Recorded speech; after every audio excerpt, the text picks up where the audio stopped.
Chapter 326. The good things in Wang Hua's storage artifact were almost divided up by everyone. What was left were mostly some spirit grasses and spirit materials.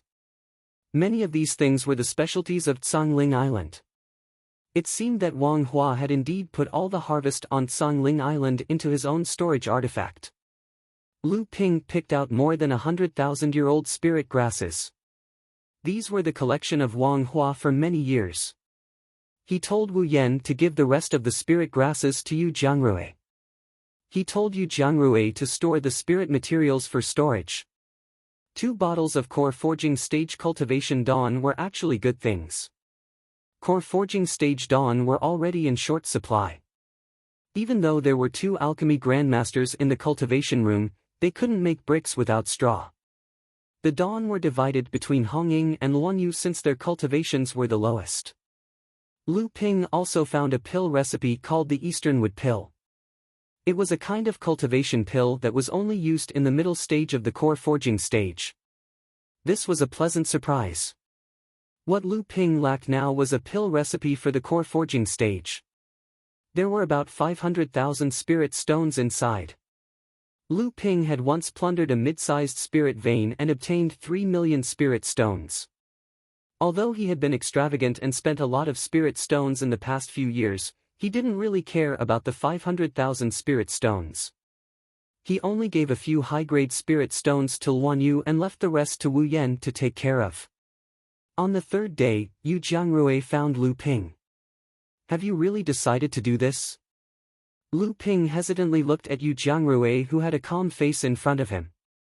"Yes, during this time, I have tried several methods, whether it was the essence expanding pill, the meridian strengthening pill, the pure blood pill, the 7-step mark pill, the enchanting thought pill, or the other pills that I have mastered that can help me break through to the core forging stage. However, there was no change in my cultivation. If I don't use these methods, I'm afraid that I will end up like my master, waiting for my lifespan to run out."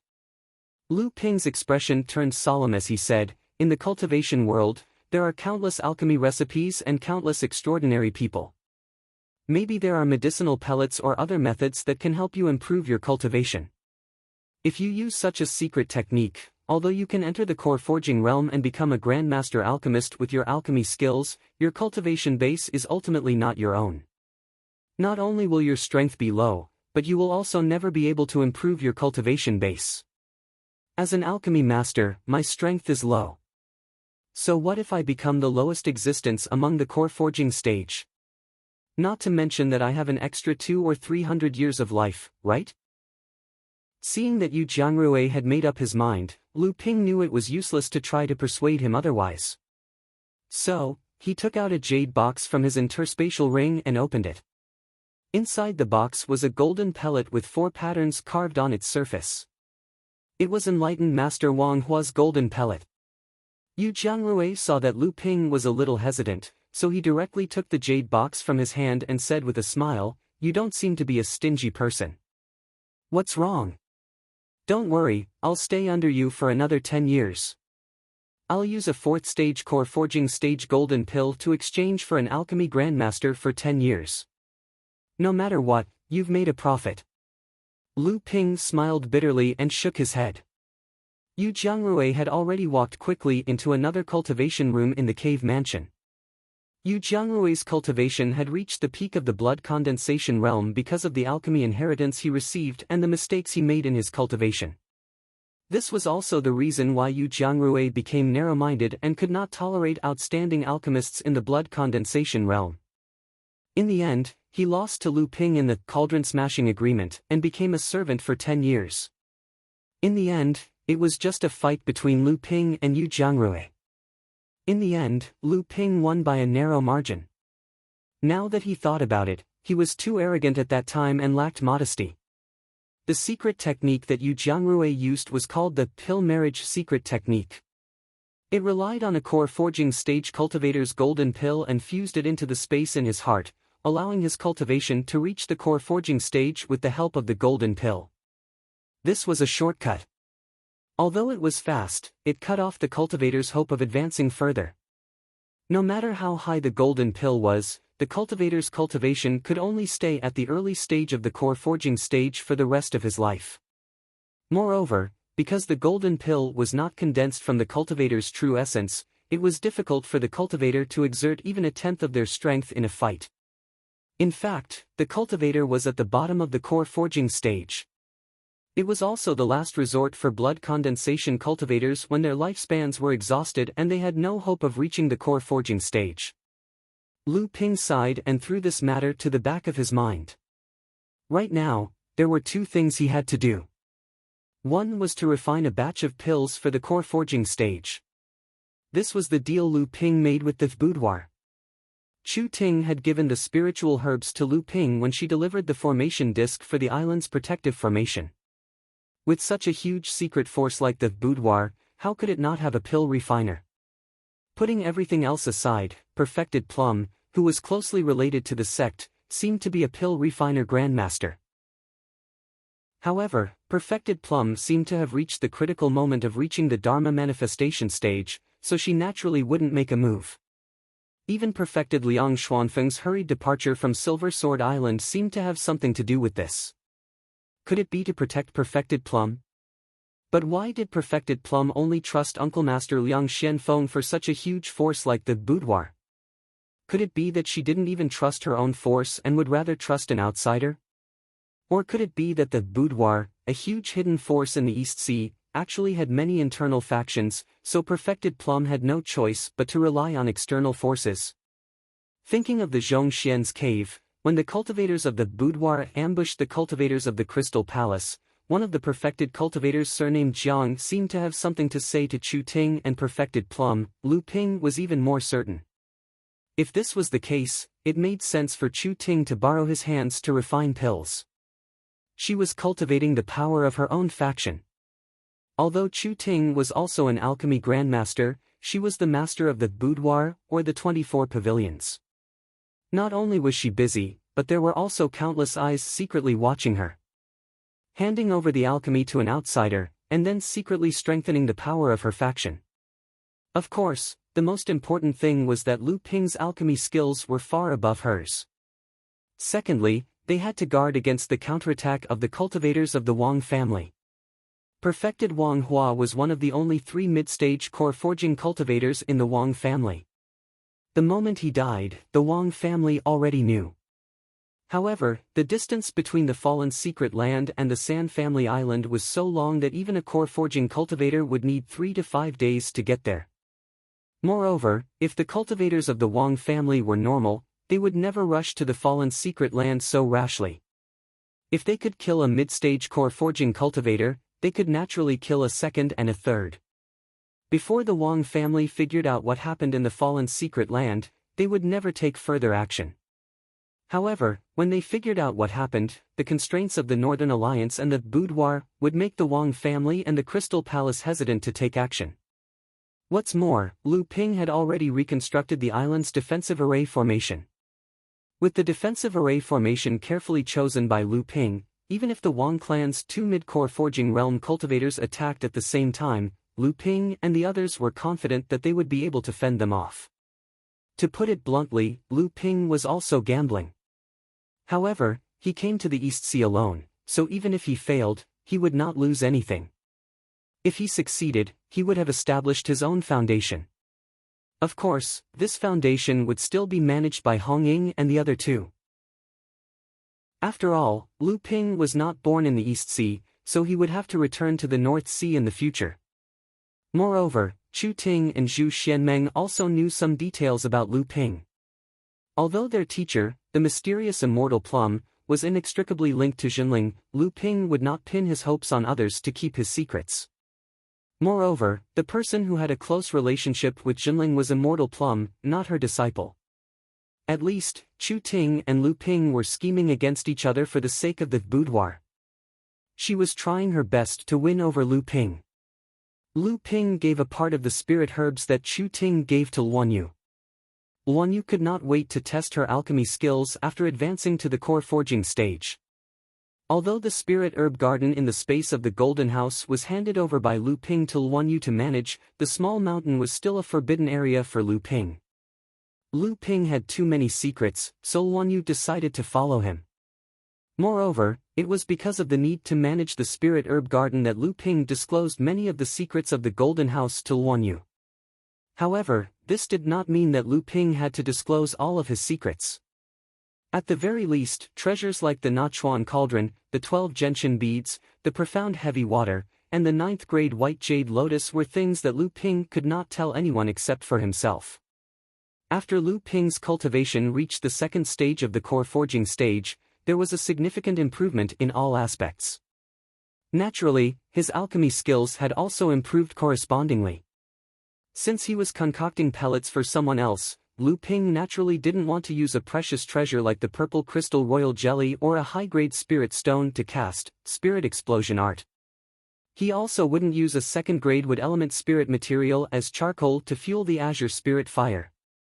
However, even so, Lu Ping had the experience of refining the Bell Cauldron pill, a pill that was half a step into the transcendent stage. Although it was a fluke, Lu Ping almost died from exhaustion from refining the Bell Cauldron pill, and his years of accumulation was also wasted. However, this experience was undoubtedly extremely valuable to an alchemist. When Lu Ping was concocting blood condensation realm medicinal pellets, he could easily achieve a 100% success rate. Even when he was concocting early core forging realm medicinal pellets, he could still easily maintain a 50% success rate. This was because Lu Ping had just advanced to the core forging realm, and he had to use all of his skills to concoct golden marrow pellets. However, Lu Ping was still doing his best to improve his alchemy skills.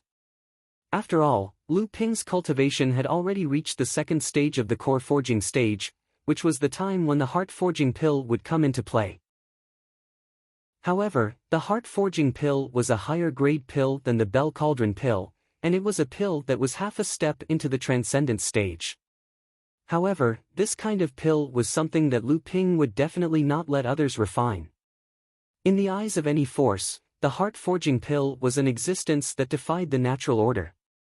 If news of this pill were to be leaked, the cultivation world would inevitably be in a bloodbath. Lu Ping would be the first unlucky person to be exposed. This was also why the Liao family of the North Sea did not dare to leak the news of the heart forging pill. It was also why Liao who risked his life to enter the Golden Fallen Valley to find the remains of his grandfather, Liao Ding. Chapter 327. The concoction of the Bell Cauldron pill required 5 types of 3,000-year-old spiritual herbs. However, these spiritual herbs were the most common among the 3,000-year-old spiritual herbs. Their medicinal effects were not that valuable. On the other hand, the forging heart pill required 3 types of 3,000-year-old spiritual herbs, 9-fold grass, 7 battle flowers, and yin-yang branches. Each of them was extremely valuable among the 3,000-year-old spiritual herbs. Hence, the difficulty of concocting the forging heart pill was even higher than the Bell Cauldron pill. Fortunately, Lu Ping had already found the 9-fold grass and 7 battle flowers from enlightened Master Liao Ding's magic treasures. He also found the rarest yin-yang branches in the Golden House that he obtained from Zhong Xian's cave abode. Thus, he barely managed to gather enough spiritual herbs to concoct the forging heart pill. Unfortunately, concocting the forging heart pill required a lot of time, and the alchemist had to do a lot of preparation work. After consuming the forging heart pill, Lu Ping had to spend a long time in seclusion to refine the medicinal energy and consolidate his cultivation. Hence, Lu Ping had no choice but to postpone his plan to concoct the forging heart pill until the Wang family's matter was settled. 7 to 8 days passed. On this day, as Lu Ping was meditating in his cultivation room, an angry howl suddenly came from the outskirts of Tsangling Island. The howl covered a distance of a few li in an instant. The howl seemed even more agitated because of the increased speed of the howl. The overflowing divine sense pressure borrowed the howl's momentum to crush the blood condensation realm cultivators on Tsangling Island. Lu Ping frowned. The incomer's cultivation was definitely above the core forging realm. However, the howl was directed at the blood condensation realm cultivators on Tsangling Island. This kind of divine sense attack could cause significant damage to early and mid blood condensation realm cultivators. It was obvious that the incomer was trying to intimidate the blood condensation realm cultivators on Songling Island. This was against the unwritten rules of the cultivation world. Lu Ping slammed his hand on the ground. With a loud bang, the island's protective array was activated. The entire Songling Island was covered in a sea blue shield. The howl was immediately weakened. Lu Ping took the lead and walked out of the grotto mansion, followed by Qi Lianying and the other two. Luan Yu, however, did not come out. Luan Yu was a Yao after all, and a member of the Wood Luan clan at that. Once a cultivator like Lu Ping who cultivated a vision ability saw through them, Lu Ping and the others would be charged with the crime of colluding with Yao cultivators. If they were to provoke Fa Xiang Laozu to kill Luan Yu and take her gold core, Lu Ping and the others would not be able to live. The four of them walked out of the island's protective array formation. The two middle-aged cultivators hovered in the air with their hands clasped behind their backs.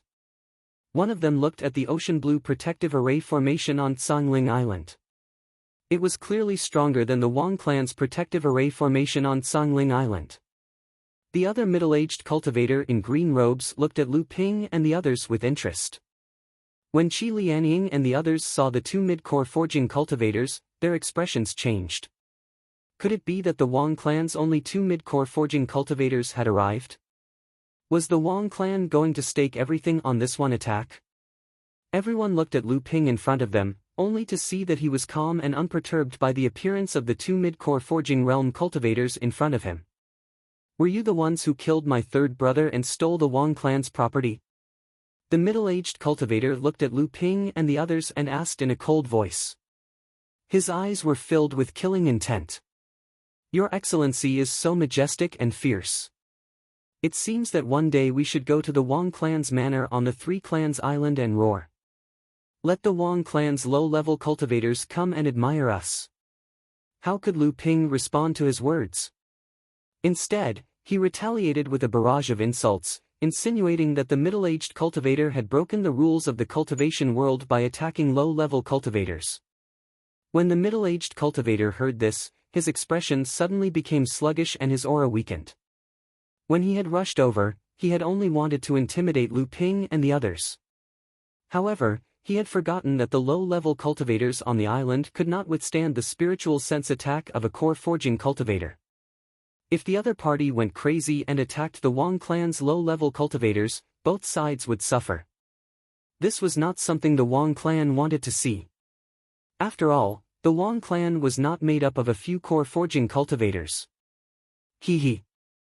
At this moment, the green-robed middle-aged cultivator laughed and said, "This must be Master Lu Jiu. No matter what, you killed enlightened Master Wang Hua and slaughtered dozens of Wang clan cultivators on the Songling Island." Enlightened Master Wang Zhou lost control of his emotions in a fit of rage. On the other hand, Master Lu and the others killed people and seized the island. Their actions were despicable. Enlightened Master Wang Zhou came to take revenge. Is that wrong? Even if I see injustice, I will still step on it. Lu Ping carefully looked at the green-robed cultivator and casually glanced around. Suddenly, he laughed and asked in a clear voice, "Who are you? Why are you interfering in the battle of the Northern Alliance?" Seeing Lu Ping laugh, the green-robed cultivator's heart tightened. Hearing this, he replied, "I am enlightened Master Wang Zhou's best friend." Qiao Weiying looked very similar to the person who had just arrived. The person who had just arrived was the leader of the Dark Mountain Gang, Qiao Jingyan. Li Maolin and the others naturally recognized him. The Dark Mountain Gang was a medium-sized force in the Northern Alliance. On the surface, it was not as powerful as any of the three islands. However, the base of the Dark Mountain Gang was in Qianyuan City. No one present believed that an ordinary medium-sized force in the Northern Alliance could stand firm in Qianyuan City. In fact, when Lu Ping first arrived at Qianyuan City, he had already noticed that an ordinary force with only 3 core forging experts could make so many large elixir stores in Qianyuan City give them face and sell their 1,000-year spirit herbs to Lu Ping. Their face was too big. Which of those large spirit herb stores didn't have a core forging expert behind them?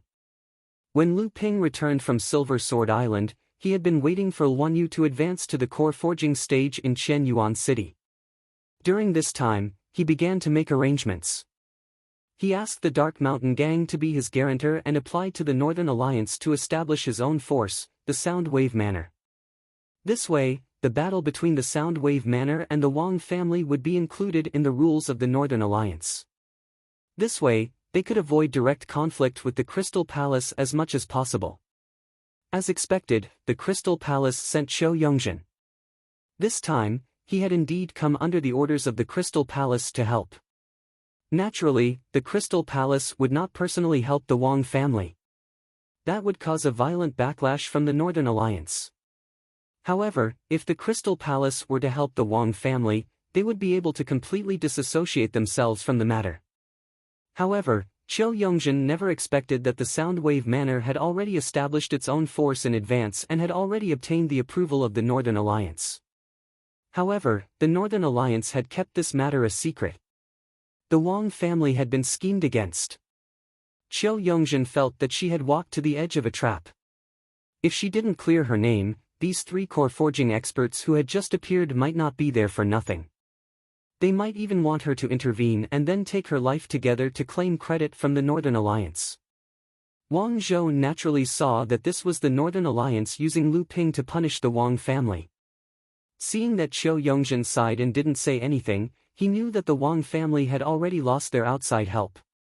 The Wang family could only silently swallow this bitter fruit. He couldn't accept this. A wave of hostility rose from the bottom of his heart. Wang Zhou suddenly raised his head, his eyes filled with murderous intent. He stared at Lu Ping and said fiercely, "What a good internal power competition from the Northern Alliance. What a good scheme.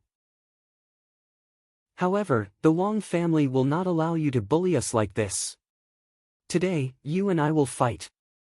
If I can't do anything to you, the Wang family will not cause trouble for the Sound Wave Manor in the future. The Wang family will give you the property on Songling Island as a gift. If you die in my hands, then you deserve it. The Northern Alliance can't blame the Wang family. Kid, do you dare to accept the challenge?" Reverend Qiu Yongzhen opened her mouth but didn't stop him. She didn't believe that Wang Zhou would lose. After all, the Wang family had sided with the Crystal Palace. However, in Qiu Yongzhen's eyes, Lu Ping definitely wouldn't accept the challenge. What a joke. Wang Zhou had been in the mid-core forging realm for decades and had long reached the peak of the 4th layer. He was only one step away from the 5th layer. How could Wang Hua, who had just entered the mid-core forging realm, compare to him? Hong Ying and Xiao Weiying both tried to persuade Lu Ping not to accept the challenge. Qi Lianying mocked Wang Zhou. A mid-core forging realm cultivator challenging a second-layer core forging realm cultivator, wasn't he afraid of becoming a joke? However, Wang Zhou turned a deaf ear to them. He only looked at Lu Ping and sneered. Zhang Feng, Li Maolin, and Xiao Jingyan also signaled Lu Ping not to accept the challenge. Lu Ping pondered for a while. Looking at Wang Zhou's mocking expression, he suddenly smiled and said, "If you want to fight, then let's fight. What can you do to me?" Chapter 328. What can you do to me? A huge battle intent surged from Lu Ping's body, making Qiao Weiying and the others' blood boil. Zhang Feng, Qiao Jingyan, and the others momentarily forgot to reprimand Lu Ping for his recklessness. Good, good. Immortal Wang Zhou was so angry that he laughed. He pointed at Lu Ping and said, "You've got guts. I'll say it again, if I can't do anything to you, the Wang family will naturally not cause trouble for your Listening Wave Manor." Lu Ping chuckled and said, "No hurry. This Songling Island was taken by our Listening Wave Manor cultivators with our lives.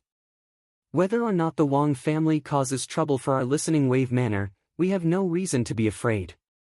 However, the Wang family has already retreated from the fallen mystic realm, so there is no reason for the Wang family to take the 2 shares of the mid-sized spirit mine on Nameless Island. If Immortal Wang Zhou can't do anything to me, then hand over the 2 shares." Immortal Wang Zhou didn't say anything. His face was so gloomy that it looked like it was about to drip water. A stone hammer rose into the air and pointed at Lu Ping from afar. Lu Ping didn't say anything. The golden scale sword instantly pierced through his body. An extreme sword intent soared into the sky and a surging murderous aura surged out. Zhang Feng and the others who were watching the battle were all shocked. Lu Ping had no choice but to fight this battle. Lu Ping's plan was meticulous and he seemed to have the upper hand. However, whether it was the Northern Alliance, the Crystal Palace, or the looming boudoir, Lu Ping might be able to gain a temporary advantage in the game between these major forces, but in the end, it all came down to strength.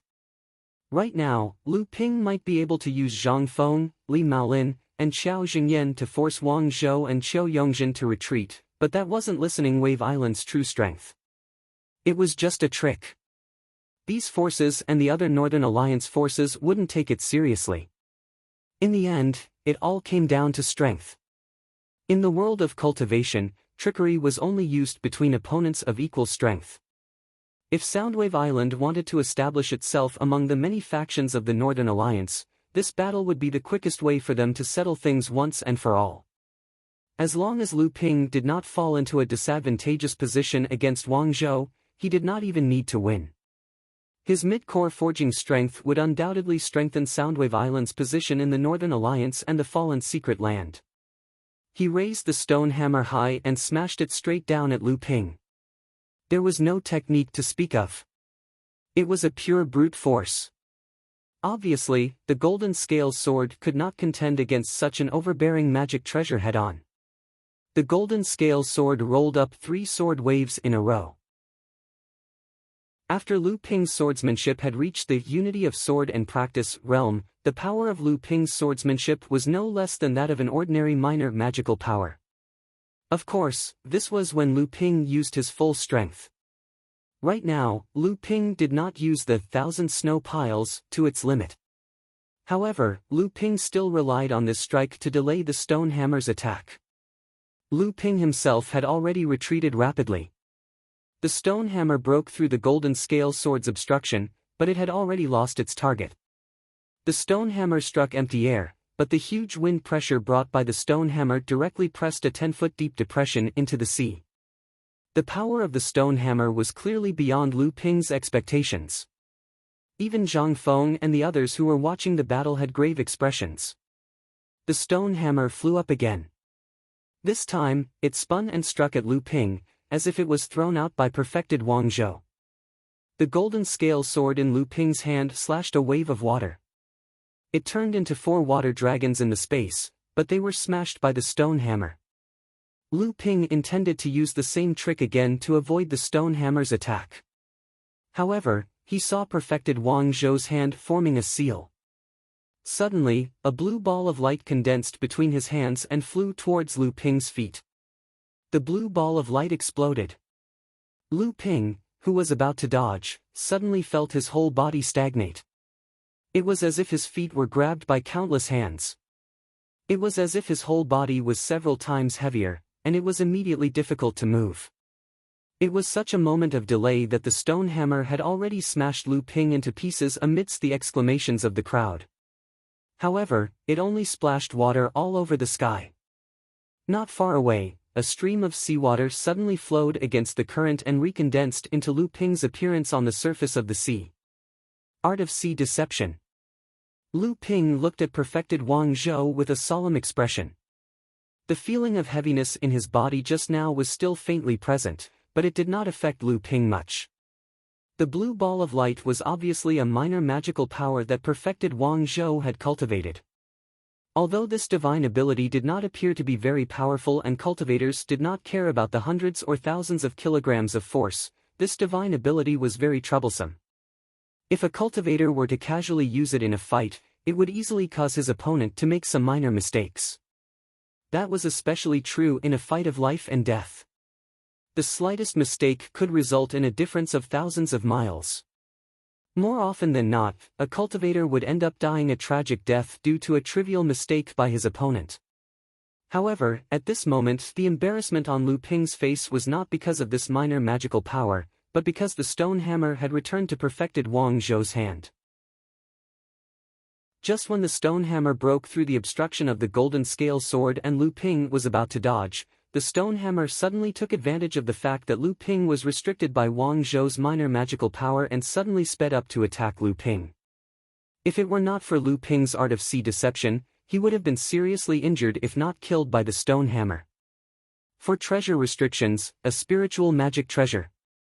Magic treasures could be controlled by blood condensation cultivators, but every magic treasure had to be formed by the hands of a core forging enlightened master. The reason was not only because of the magic treasure's own material and treasure restrictions, but also because of the magic treasure's spirituality. Only when a cultivator advanced to the core forging realm could their divine sense be forged into the golden core, and their true essence could contain spirituality. When a magic treasure was successfully nurtured, true essence with spirituality was an important medium. However, magic treasures were the same as the cultivation of a core forging enlightened master. After condensing 3 treasure restrictions, no matter how high the material of the magic treasure was, it was still an ordinary magic treasure.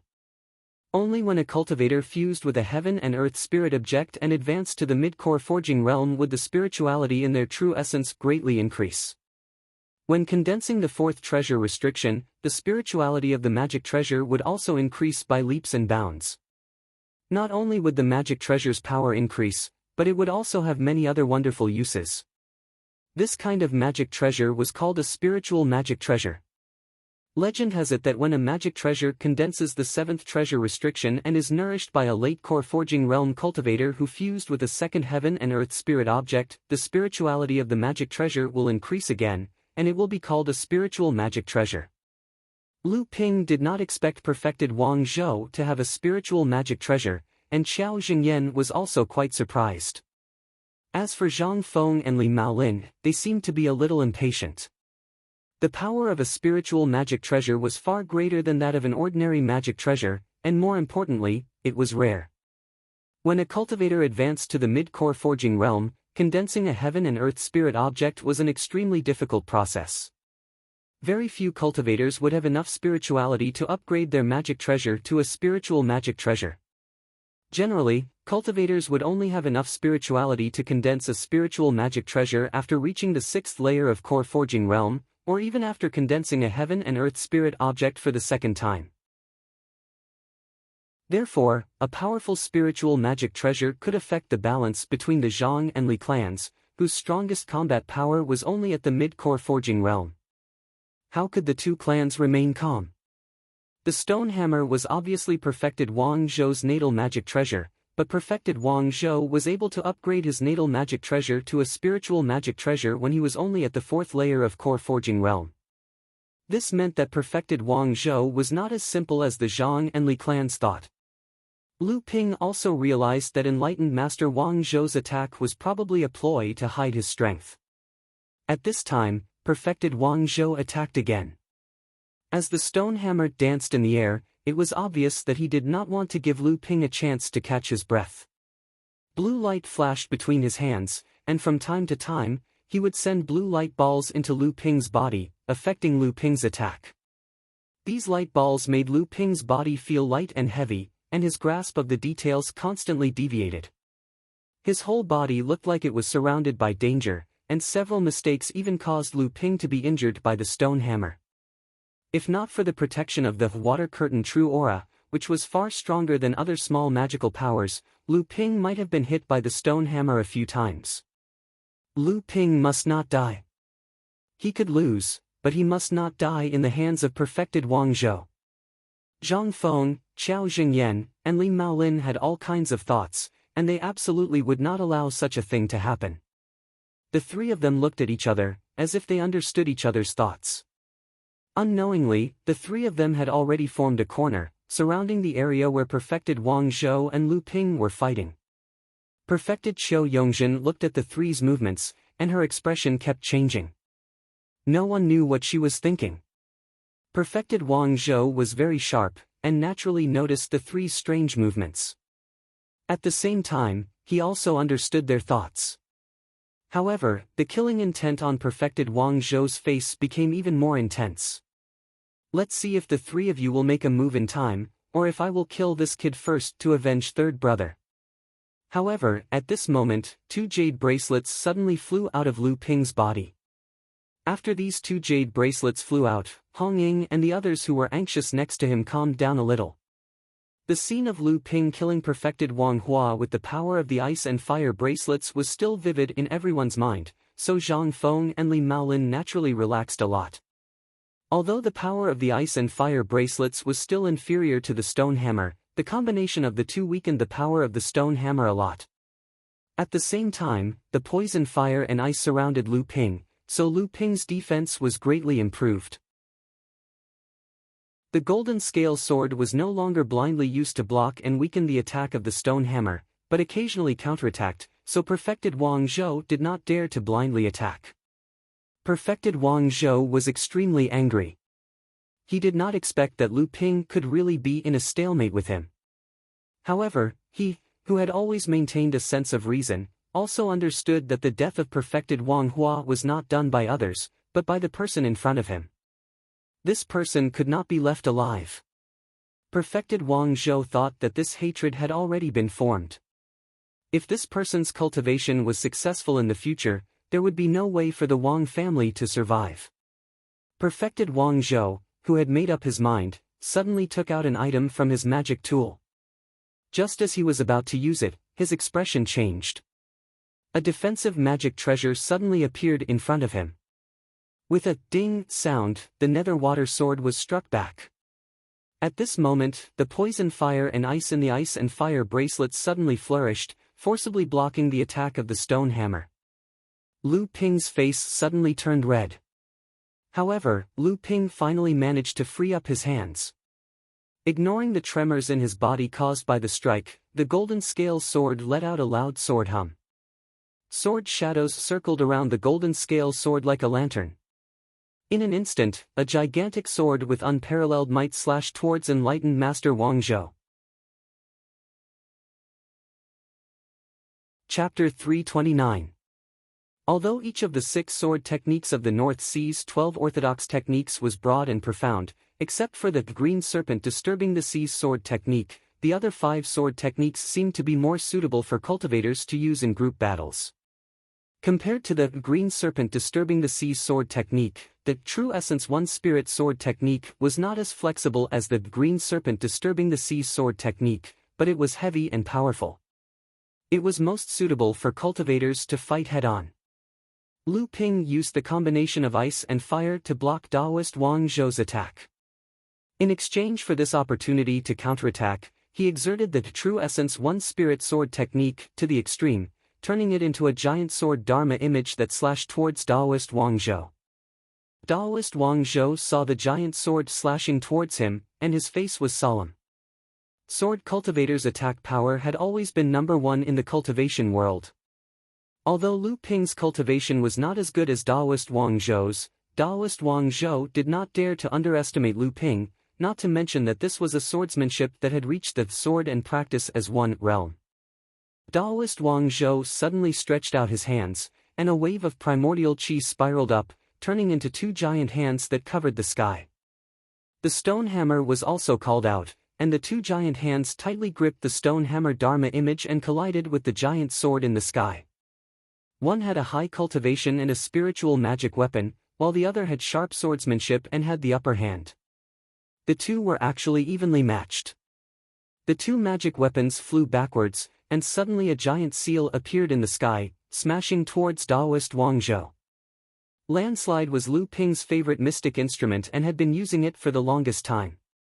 Landslide's grade was high enough to be upgraded to a mystic instrument, but unfortunately, Lu Ping didn't have a suitable mystic instrument in his possession. Even so, with Lu Ping's current core forging realm cultivation base, Landslide's power wasn't any weaker than an ordinary mystic instrument. Seeing that Lu Ping was only using a magic artifact to attack, Wang Zhou gave a cold snort. However, he still did not dare to be careless in his defense. The defensive magic artifact that had previously blocked the netherwater sword once again appeared above Wang Zhou's head. At the same time, an earthen yellow light shone around Wang Zhou. Clearly, it was to prevent Lu Ping from using the netherwater sword to launch another sneak attack using the invisible sword technique. Landslide smashed onto spiritual master Wang Zhou's defensive magic treasure. A huge force came and pushed spiritual master Wang Zhou back several feet. This made spiritual master Wang Zhou very surprised, as he didn't expect a top-grade magic treasure to have such power. Spiritual master Wang Zhou repeatedly attacked, but not only did he not gain the upper hand, but Lu Ping also seized the opportunity to counterattack. Spiritual master Wang Zhou had always been arrogant, and although he was not ostentatious in his actions in the three clans, he had never placed the other core forging cultivators in his eyes. In this battle with Lu Ping, he had carefully cultivated a spiritual magic treasure in front of Zhang Feng and Li Maolin, but he could do nothing to Lu Ping, who was only a second-layer core forging cultivator. How could the arrogant spiritual master Wang Zhou bear this? Enlightened master Wang Zhou's eyes grew colder and colder as he stared at Lu Ping. A storm of spiritual energy gradually surged around enlightened master Wang Zhou, and several spirit runes lit up on his body. It was a strange scene. Li Maolin looked at the spirit runes around spiritual master Wang Zhou, and as if he suddenly thought of something, he exclaimed, "Confinement runes. These are confinement runes. You actually imprisoned your own cultivation. You're not a fourth-layer core forging cultivator."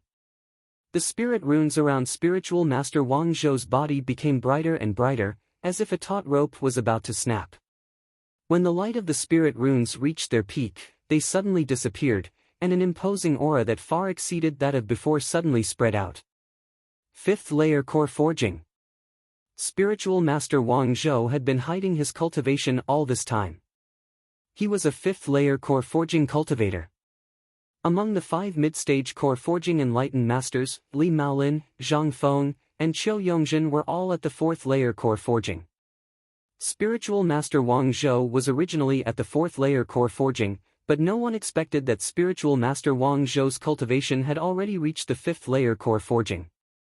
At this moment, only Qiao Jingyan, who was also at the 5th-layer core forging, could match spiritual master Wang Zhou. All the enlightened masters present, including Qiu Yongzhen, had an ugly expression on their faces. Spiritual master Wang Zhou was annoyed because he couldn't take care of Lu Ping and exposed his cultivation. Needless to say, Lu Ping and the others were annoyed. Even Qiu Yongzhen was somewhat dissatisfied with spiritual master Wang Zhou's sudden change in cultivation. Enlightened master Wang Zhou didn't care about this at all. After revealing all his trump cards, enlightened master Wang Zhou only had one goal, and that was to kill Lu Ping. The huge stone hammer was held in the hand of spiritual master Wang Zhou's primordial qi hand. Lu Ping wielded the golden scale sword and continuously used the sword art of unity qi, the green dragon ocean disturbance, and the great river east sword art to fight against spiritual master Wang Zhou's stone hammer. However, spiritual master Wang Zhou's current strength was not something that Lu Ping could resist. The golden scale sword was knocked away by the stone hammer one after another, and Lu Ping was forced to retreat on the sea. If it weren't for the ice and fire rings, which repeatedly dissolved spiritual master Wang Zhou's attacks, Lu Ping would have been defeated long ago. The water ghost sword and landslide were no longer useful at this time. Every attack of the stone hammer caused Lu Ping's body to suffer a violent shock, and the consumption of his jinqi increased. If it weren't for Lu Ping's deep jinqi, he would have been unable to resist. However, he didn't know that his performance at this time had already shocked the core forging masters present. Qiao Weiying and the others shook their heads as they watched. If their positions were switched with Lu Ping, they would have been smashed into meat paste by spiritual master Wang Zhou's stone hammer. Li Maolin and Zhang Feng looked at each other and thought to themselves, if I were to fight with Wang Zhou, I would at most be able to do this. This Lu Jiu really has the strength to compete with a core forging master. Qiao Jingyan's face was calm, but his mind was racing. He really had his own background and support in Qianyuan City. He knew more about the expulsion of the Wang family from the fallen secret land by Listening Wave Prefecture than Lu Ping imagined. He knew that in addition to the Northern Alliance behind this matter, there was another force that was targeting the Crystal Palace, and the Northern Alliance seemed to have formed a tacit understanding with this force on the issue of dealing with the Crystal Palace. Thinking of the boudoir that was wanted by the Crystal Palace in the East Sea during this period of time, Qiao Jingyan inadvertently glanced at the faces of Zhang Feng and Li Maolin, not knowing which of the two families was the force of the boudoir. Speaking of which, it was funny that these three islands really belonged to three different forces. It could be said that the islands lived up to their names. The sword of true energy was once again shattered by the stone hammer. This time, Lu Ping could no longer suppress the injury in his body, and a stream of blood immediately flowed out from the corner of his mouth. Qi Lianying's expression changed, but this time, the scattered 1296 psychic sword lights were not quickly condensed by the golden scale sword like before to display a new move or a new sword technique. Wang Zhou's face was filled with joy, and he controlled the stone hammer to smash the golden scale sword. Without the protection of the psychic sword lights, how could the golden scale sword, which had only condensed 2 treasure restrictions, be a match for a psychic magic treasure that had condensed 4 treasure restrictions? However, just as the stone hammer flew up, the psychic sword light scattered in all directions did not lose control. The golden scale sword suddenly let out a rapid sword hum. This was a sign that the golden scale sword's endurance had reached its limit. Everyone was stunned. This time, the golden scale sword did not collide with the stone hammer, but this magic treasure flying sword could not withstand it first. Everyone looked at Lu Ping, but they saw that Lu Ping, who was bleeding from the corner of his mouth, suddenly closed his eyes, as if he was feeling something. What was the meaning of this? Although the use of spiritual sense was above the eyes in a fight between cultivators, the eyes still had an irreplaceable role in a fight, especially for cultivators like Lu Ping who had cultivated the magical power of sight. Wang Zhou did not care about this. His hands once again condensed a ball of blue light, but this time, he threw it onto his stone hammer, causing the surface of the black stone hammer to be covered with a layer of blue gauze. The stone hammer once again rushed forward, and the psychic sword lights along the way dodged when they came into contact with the blue surface of the stone hammer. Seeing that the stone hammer was about to hit Lu Ping, not only did Lu Ping not take out a protective magic treasure or magic tool, he did not even open his protective aura. Only the sword hum of the golden scale sword was getting more and more rapid and loud. Just as Qi Lianying could not help but make a move, Lu Ping suddenly opened his eyes. Looking at the approaching stone hammer, Lu Ping was expressionless. His arms casually drew a circle in front of him, and the 1296 psychic sword lights on the sea surface, including the golden scale sword, all let out a sword hum. All the perfected people present, except for Lu Ping, had a drastic change in expression. This was not the sword hum made by the vibration of the golden scale sword, but the sword hum made by all the psychic sword lights, including the golden scale sword. This was the sound of killing. The sword hum, the magical power was completed. This was not a small magical power like practicing sword as one, which was a perfect, concept, small magical power. This was a true great magical power of swordsmanship, or rather, the prelude to a great magical power of swordsmanship. Perfected Wang Zhou forcefully retracted the stone hammer that he had swung out. He could no longer care that this action would cause a backlash to the quintessential essence in his body. This was because when the sword chime sounded, the psychic sword light that filled the sky, with the golden scale sword as the center, had instantly formed a huge sword formation, or rather, the prototype of a sword formation. A sword formation was formed when the sword was drawn. This was the true use of the psychic sword lights. This was the foundation of a magical power of swordsmanship.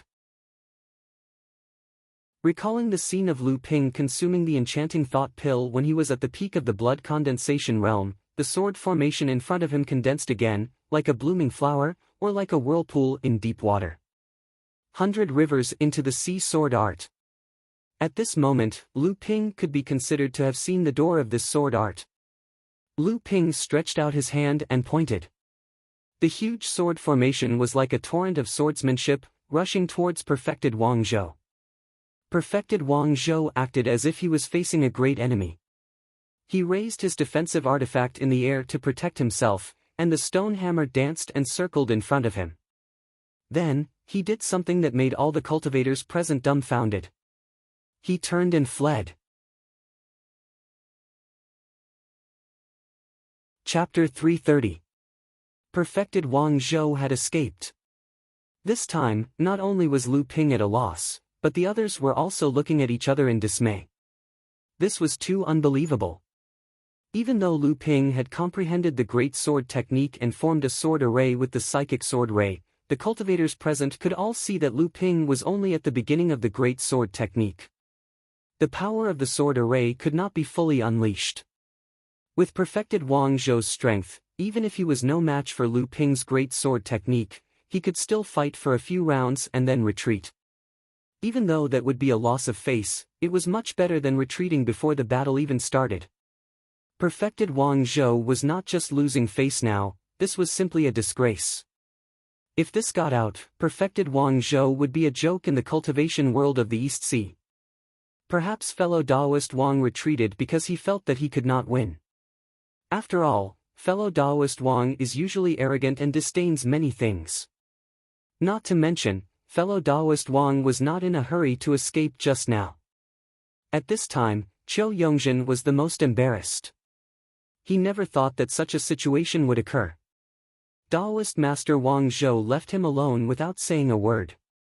He also wanted to leave, but he had no choice but to defend Daoist Master Wang Zhou. Fellow Daoist Qiu is right. Fellow Daoist Wang is indeed a little arrogant. After all, Wang Zhou was a mid-core forging realm cultivator. Not to mention, he was defeated by someone weaker than him. Zhang Feng, Li Maolin, and the others, who were about the same cultivation level as enlightened Master Wang Zhou, didn't want to fall out with him. Hence, they couldn't help but feel sorry for him. If it were them, they would have no choice but to retreat after Lu Ping suddenly comprehended a great sword technique. But they wouldn't choose to retreat like enlightened Master Wang Zhou. If that's the case, I will take my leave. Qiu Yongzhen left in a hurry.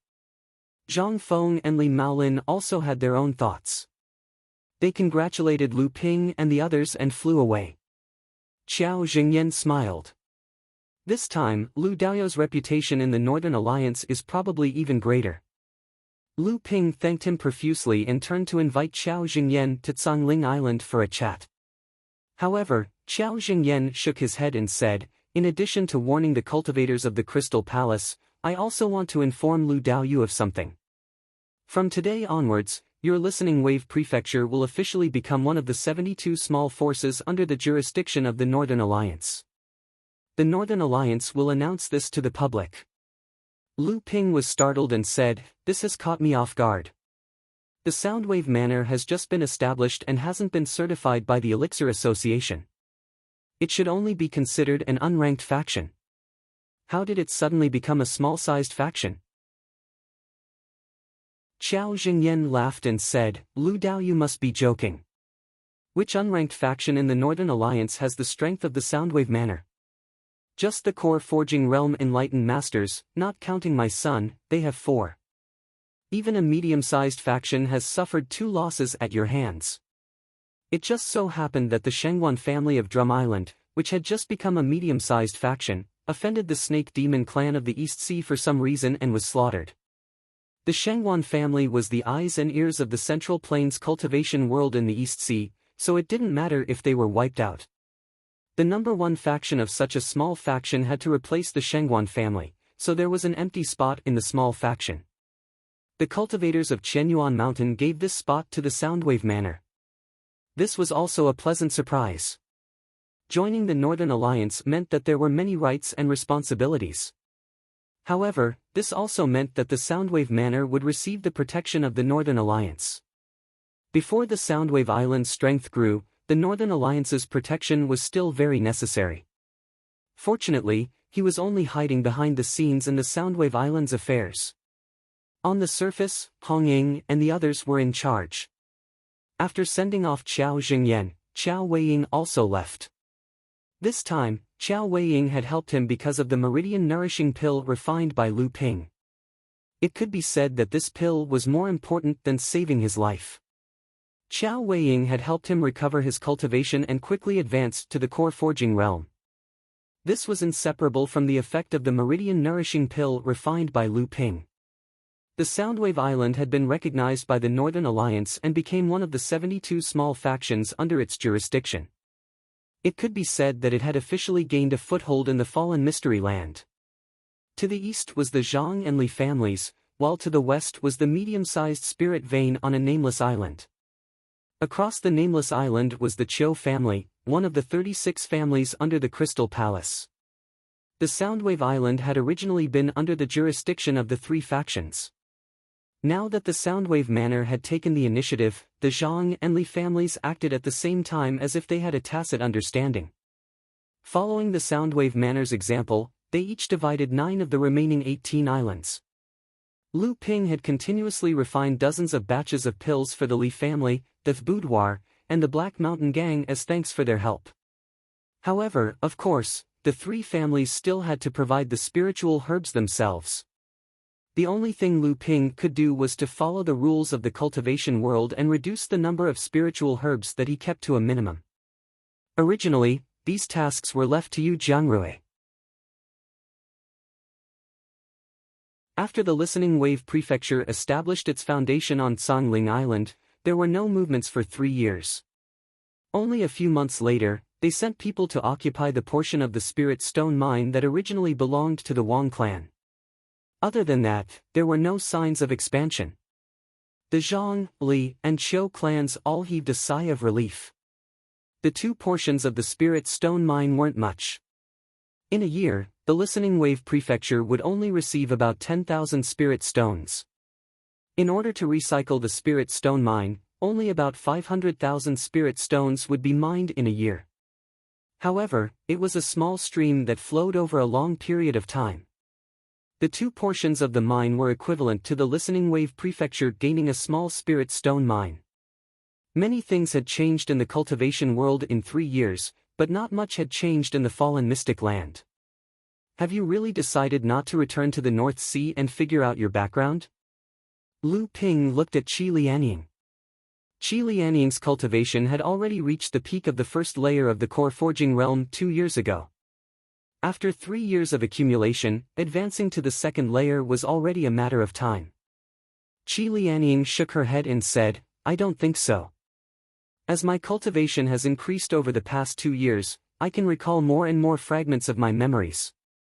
I'm afraid that my situation isn't as simple as it seems. At the very least, the people who captured me and searched my soul are far stronger than us. If I rashly return to the North Sea to investigate this matter, I might provoke some powerful forces. Therefore, I think it's better for me to lay low for a while and wait until my cultivation is strong enough before I face this matter.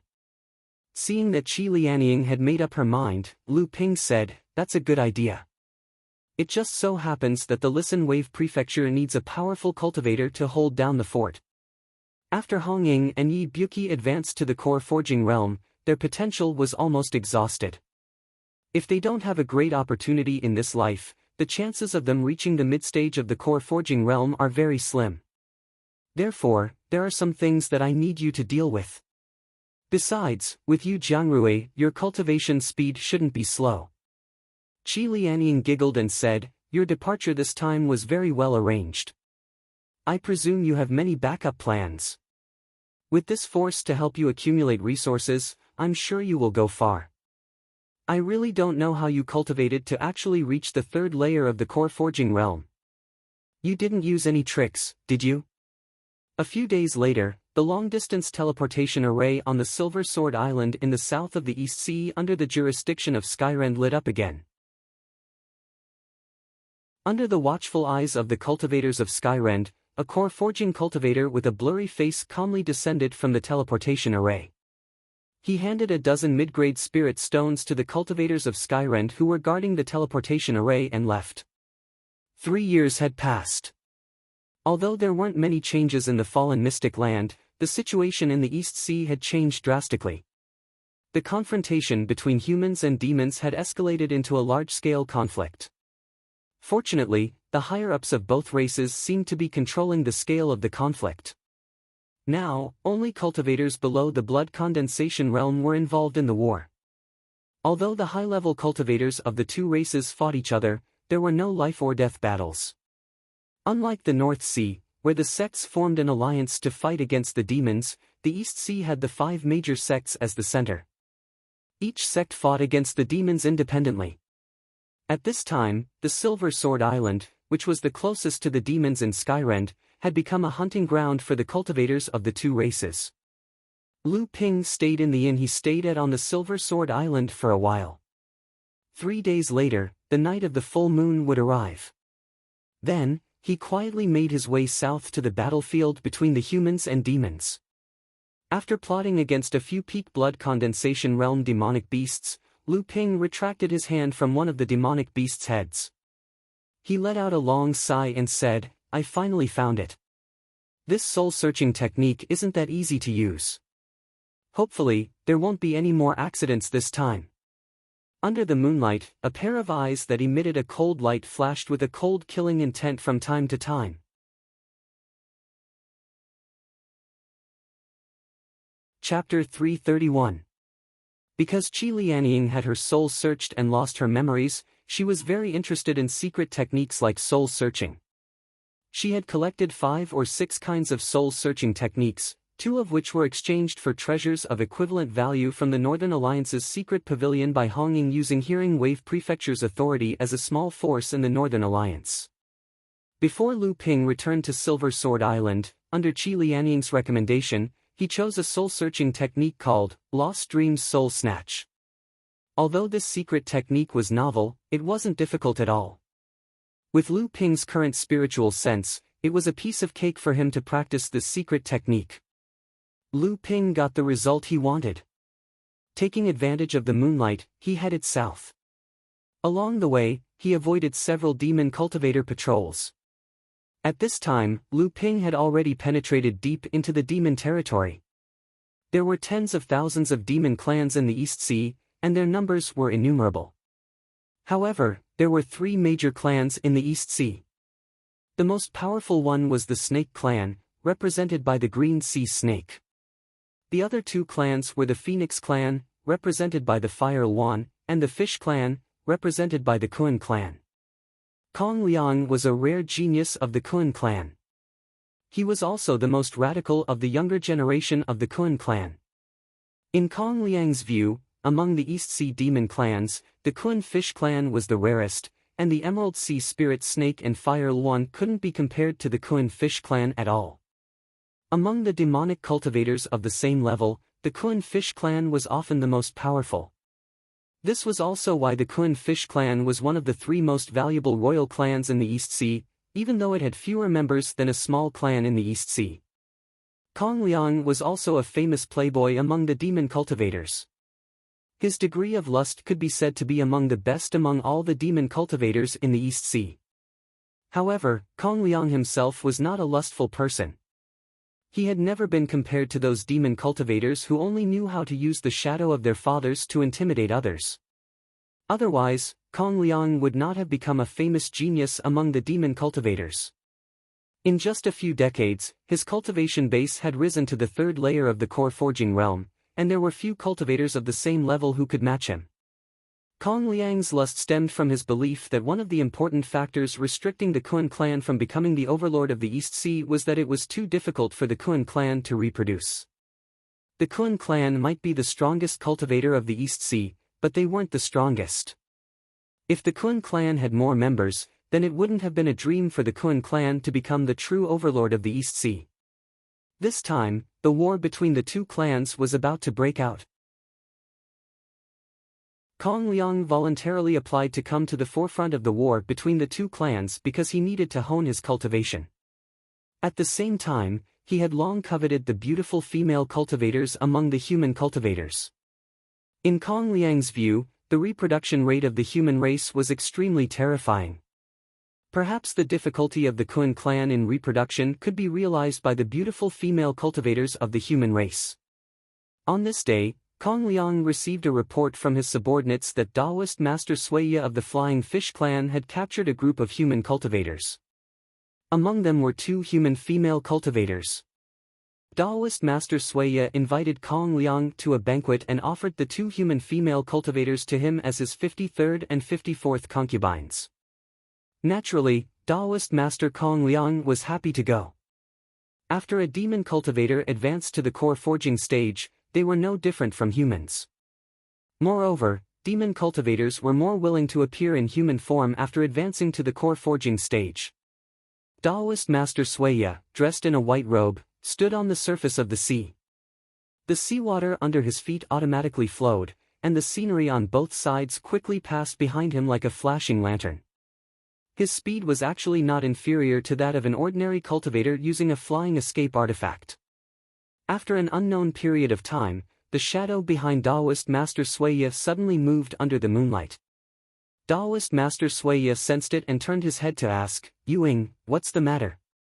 The shadow behind Taoist Master Sueya suddenly came to life and turned into a woman wearing a black veil. Only the outline of the black veil woman's outer appearance was exposed. She looked up at the sky and did not speak. Kong Liang followed the gaze of the woman in black and looked up at the sky. He saw that in the dark sky, there were 13 bright moons.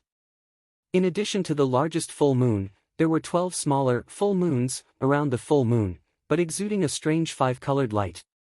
They formed a circle around the real full moon, and the circle formed by these 12 small full moons just happened to envelop Taoist Master Sueya and the woman in black. Taoist Master Sueya's complexion changed greatly. He did not know when he had fallen into an ambush. Which scoundrel dares to plot against your grandpa Kong? Although perfected Kong Liang was deep in the ambush, he was not afraid and asked loudly. The surrounding sea was silent. No one answered immortal Kong Liang's question. Only the 12 small, full moons, in the sky that were emitting five-colored rays of light became more and more dazzling. He's stalling for time.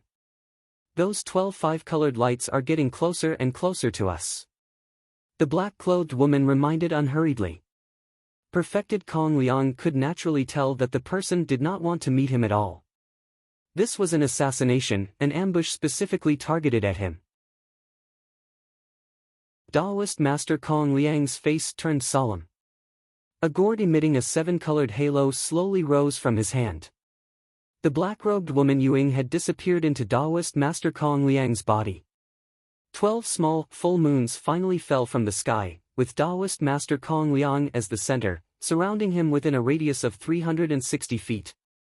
At this time, Taoist Master Kong Liang could clearly see that the 12 full moons that were emitting five-colored light were actually 12 crystal-clear pearls. While each pearl was emitting five-colored light, there were 2 dense talisman patterns flowing on the surface of the pearl. This was actually a set of magic treasures, 12 identical magic treasures. This was troublesome.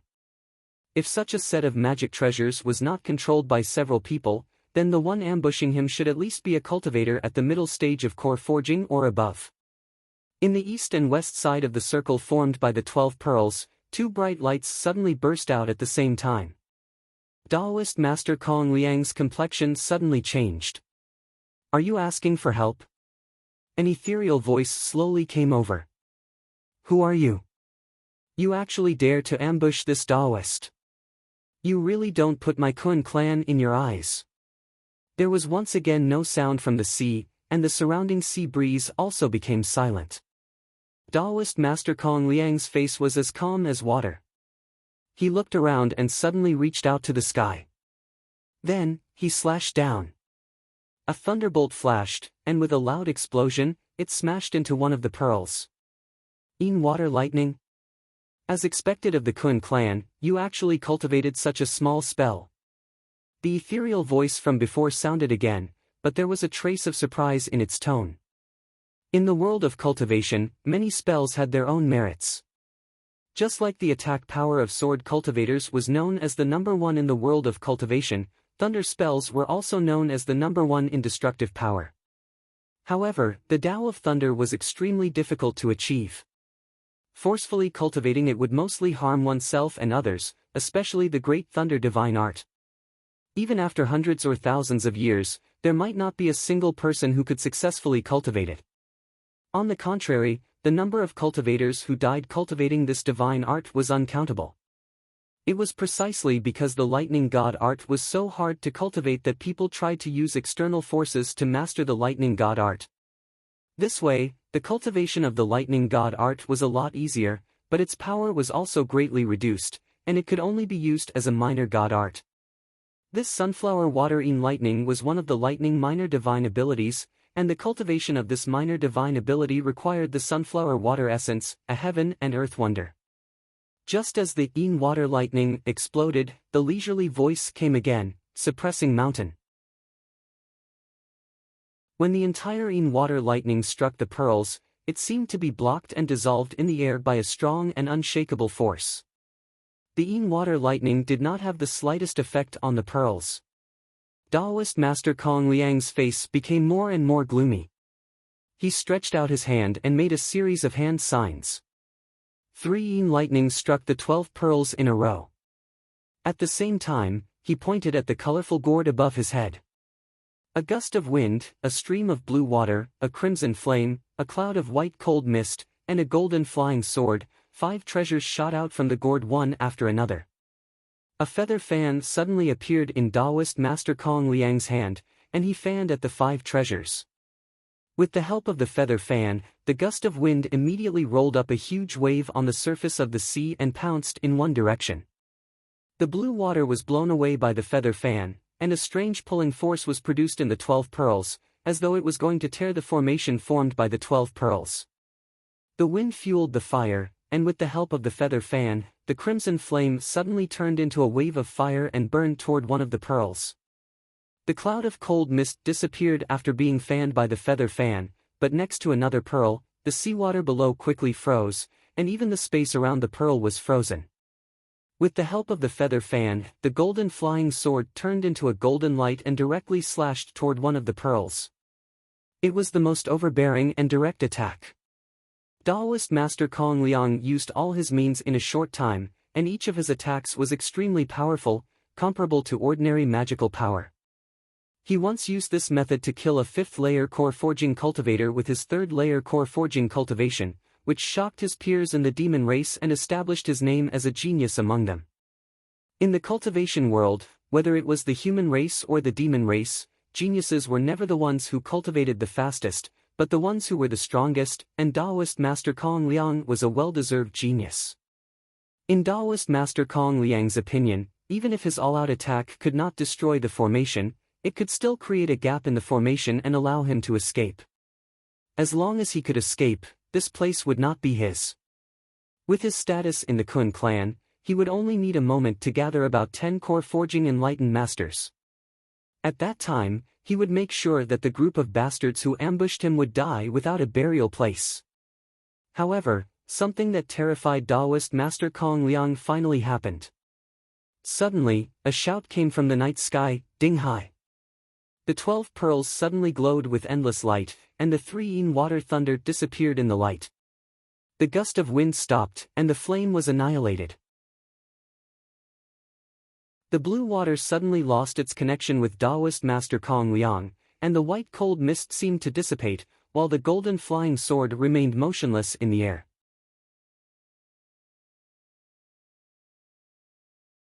Chapter 332. Taoist Master Kong Liang's full-strength attack was enough to kill a 5th-level core forging cultivator, but it was so easily resolved. Taoist Master Kong Liang knew that his attack was not something an ordinary person could easily withstand. To be able to resolve his attack so easily, the person was definitely not someone he could fight against. Taoist Master Kong Liang was no longer in a hurry to escape. He wanted to know who was ambushing him. Taoist Master Kong Liang rose into the air, and the colorful gourd above his head suddenly spewed out a stream of earthy yellow quicksand. The quicksand was like smoke hanging down from the top of his head, protecting him in the middle. Taoist Master Kong Liang knew that the person who ambushed him was in the night sky above his head. Although there were only a few voices just now, Taoist Master Kong Liang could still sense that the voice came from above the 12 pearls. Just as Taoist Master Kong Liang slowly rose up, the voice suddenly came from the night sky again, "God strike." The 12 pearls that surrounded Taoist Master Kong Liang suddenly moved. The pearls left behind a 5-colored afterimage in the night sky at a speed that cultivators could not measure.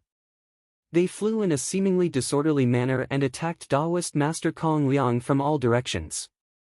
Taoist Master Kong Liang's expression changed greatly, But he did not panic.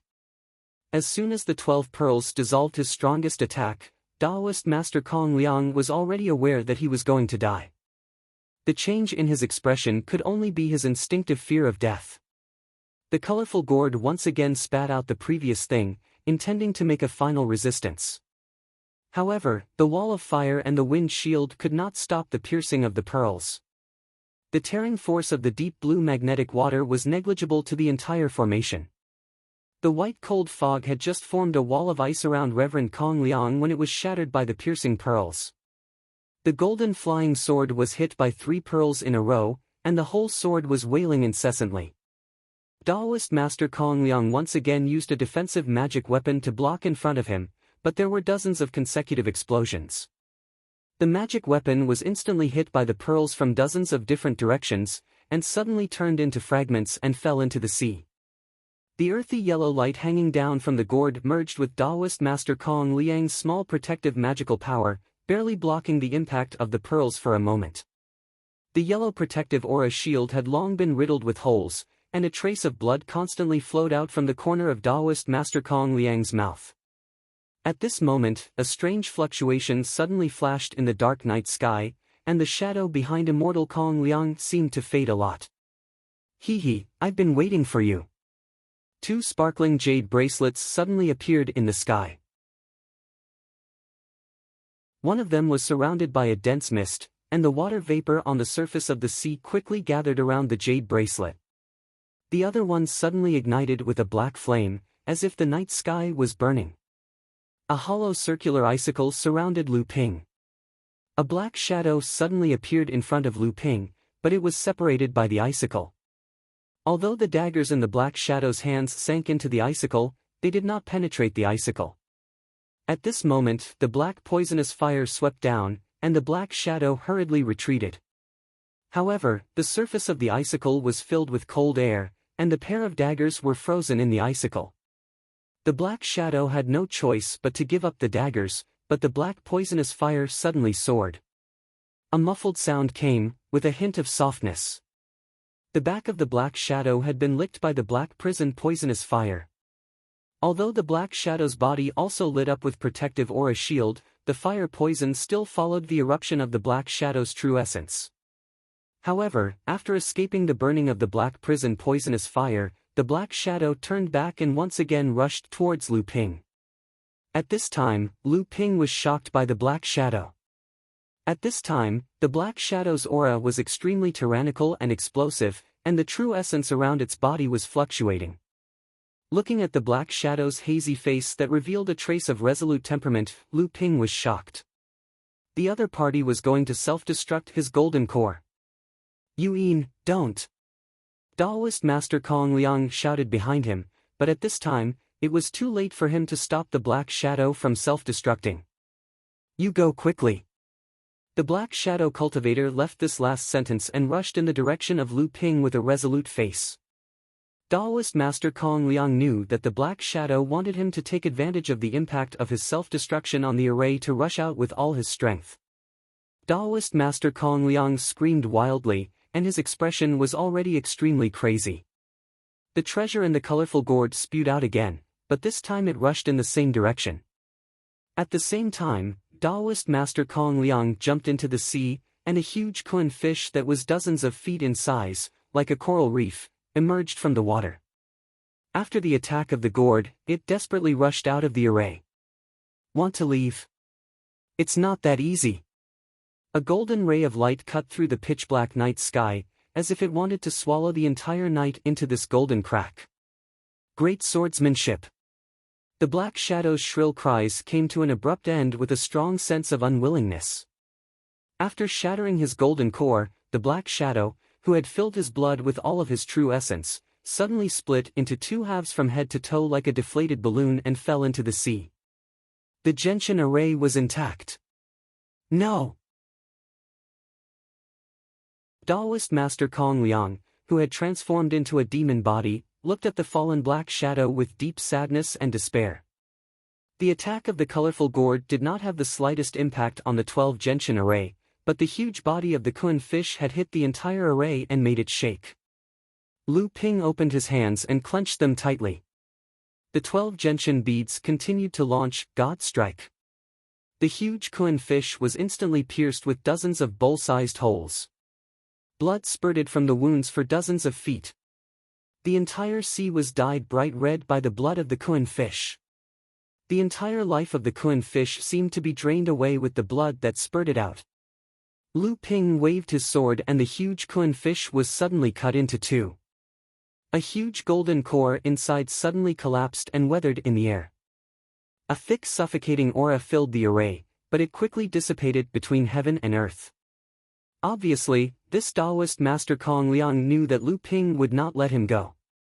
He did not even have the thought of letting the golden core escape and reincarnate. Lu Ping shook his head with pity.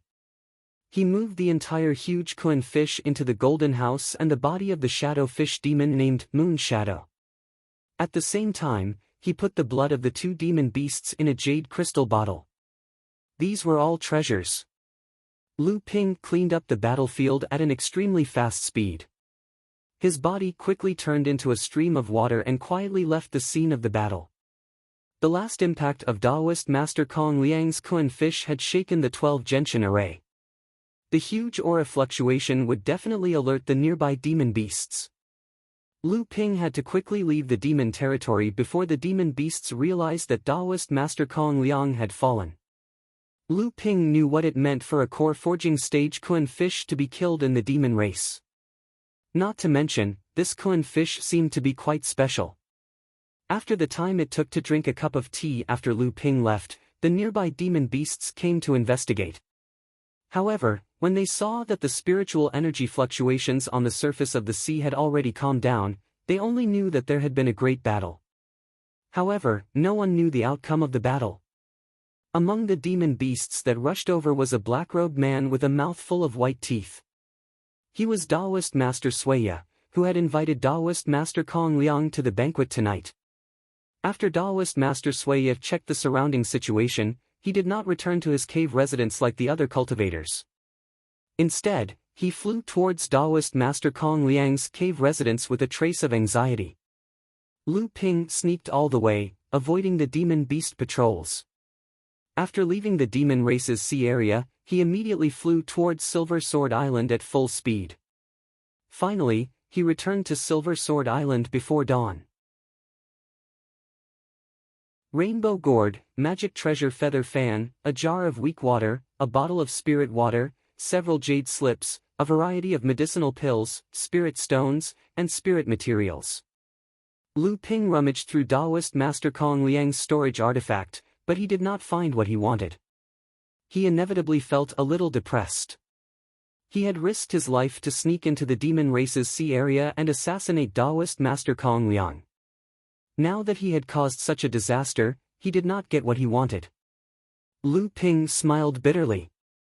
He remembered that there was still a core forging stage Shadow Fish Demon storage artifact that he had not searched. The Shadow Fish Demon seemed to be Taoist Master Kong Liang's bodyguard. In the end, it did not hesitate to self-destruct to create an opportunity for Taoist Master Kong Liang to escape.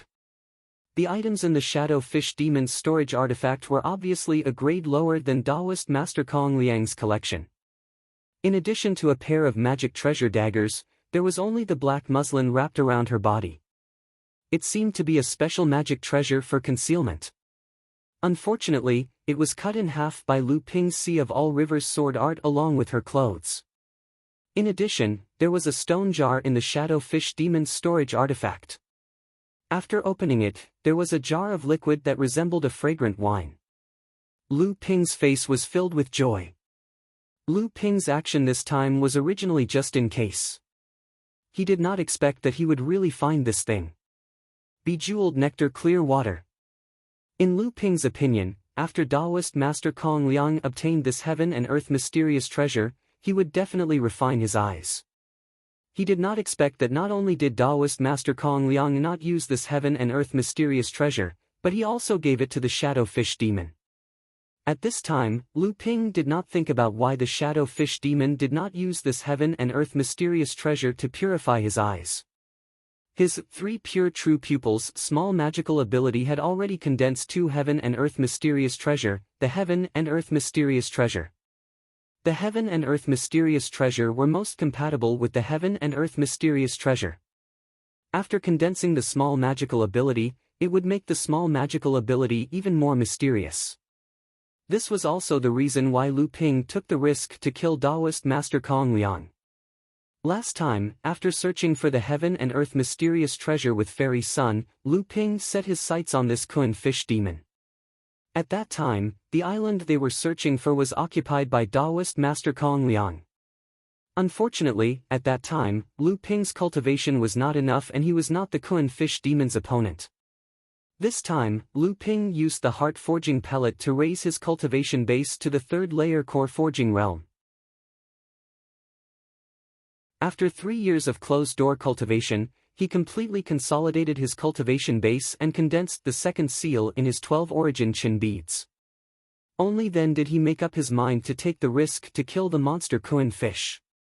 After all, whether it was the bejeweled nectar or the jade nectar, they were both extraordinary treasures that could only be found by chance. So long as there was a chance, Lu Ping wouldn't let it go.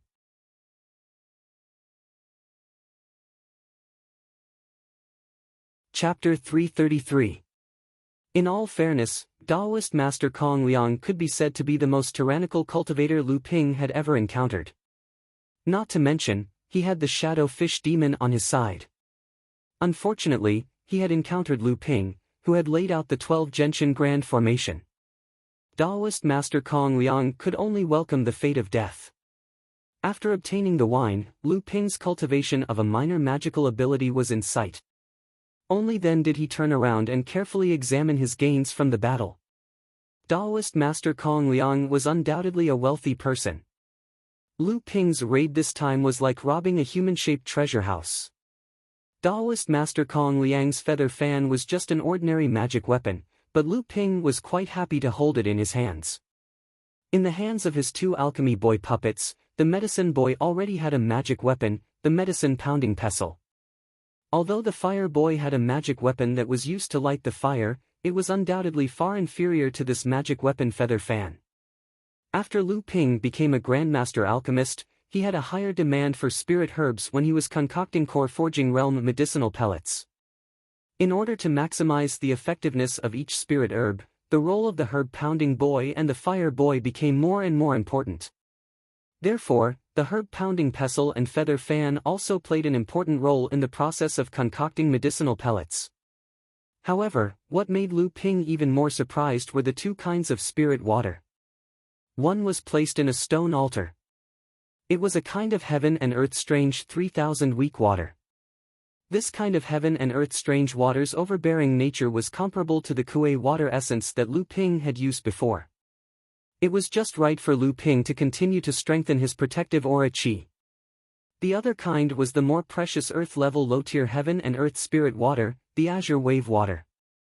This was the 6th kind of heaven and earth spirit water that Lu Ping had obtained, and it was also the 3rd kind of water attribute heaven and earth spirit water. Thinking about Taoist Master Kong Liang's peak 3rd layer core forging stage cultivation, this kind of heaven and earth spirit water was prepared for him to advance to the mid-core forging stage, but now it was Lu Ping's good fortune. Of course, the most important thing was Immortal Kong Liang's natal magic treasure, which was the colorful gourd. It was also a magic treasure that made Lu Ping quite curious. The entire gourd was clearly made from a top-grade spirit material. Even though its quality couldn't compare to that of a 9th-tier white jade lotus, it was not inferior to a 3rd-tier spirit material that had lost its spiritual nature. There were already 3 treasures condensed within the gourd, and there were 6 types of natural treasures of different attributes, namely metal, water, fire, earth, ice, and wind. Under the effects of the gourd, each of these natural treasures could be transformed into a type of powerful spell. In particular, the gourd contained 3 types of natural oddities of the water attribute, and it had already begun to brew into a minor magical power. It was the Yin Thunder of Yin water that Lu Ping had seen before. Although he didn't have as many natural treasures of other attributes as he did with the water attribute natural treasures, under the effect of the gourd. Although it was extremely difficult to compare to the Aqua thunder, its power was still quite mysterious. Lu Ping looked at the gourd in his hand and frowned as he tried to recall something. He seemed to have heard of this gourd somewhere before. Could it be? The next moment, Lu Ping looked at the colorful gourd in front of him in shock. Could it be the seven-treasure thunder gourd? According to legend, tens of thousands of years ago, among the seventh patriarch, Peng Laozu, who was the most powerful, had such a seven-treasure thunder gourd. Peng Laozu used the seven-treasure thunder gourd to travel in every corner of this world. The lightning gourd spat out 7 types of divine lightning of the metal, wood, water, fire, earth, wind, and ice.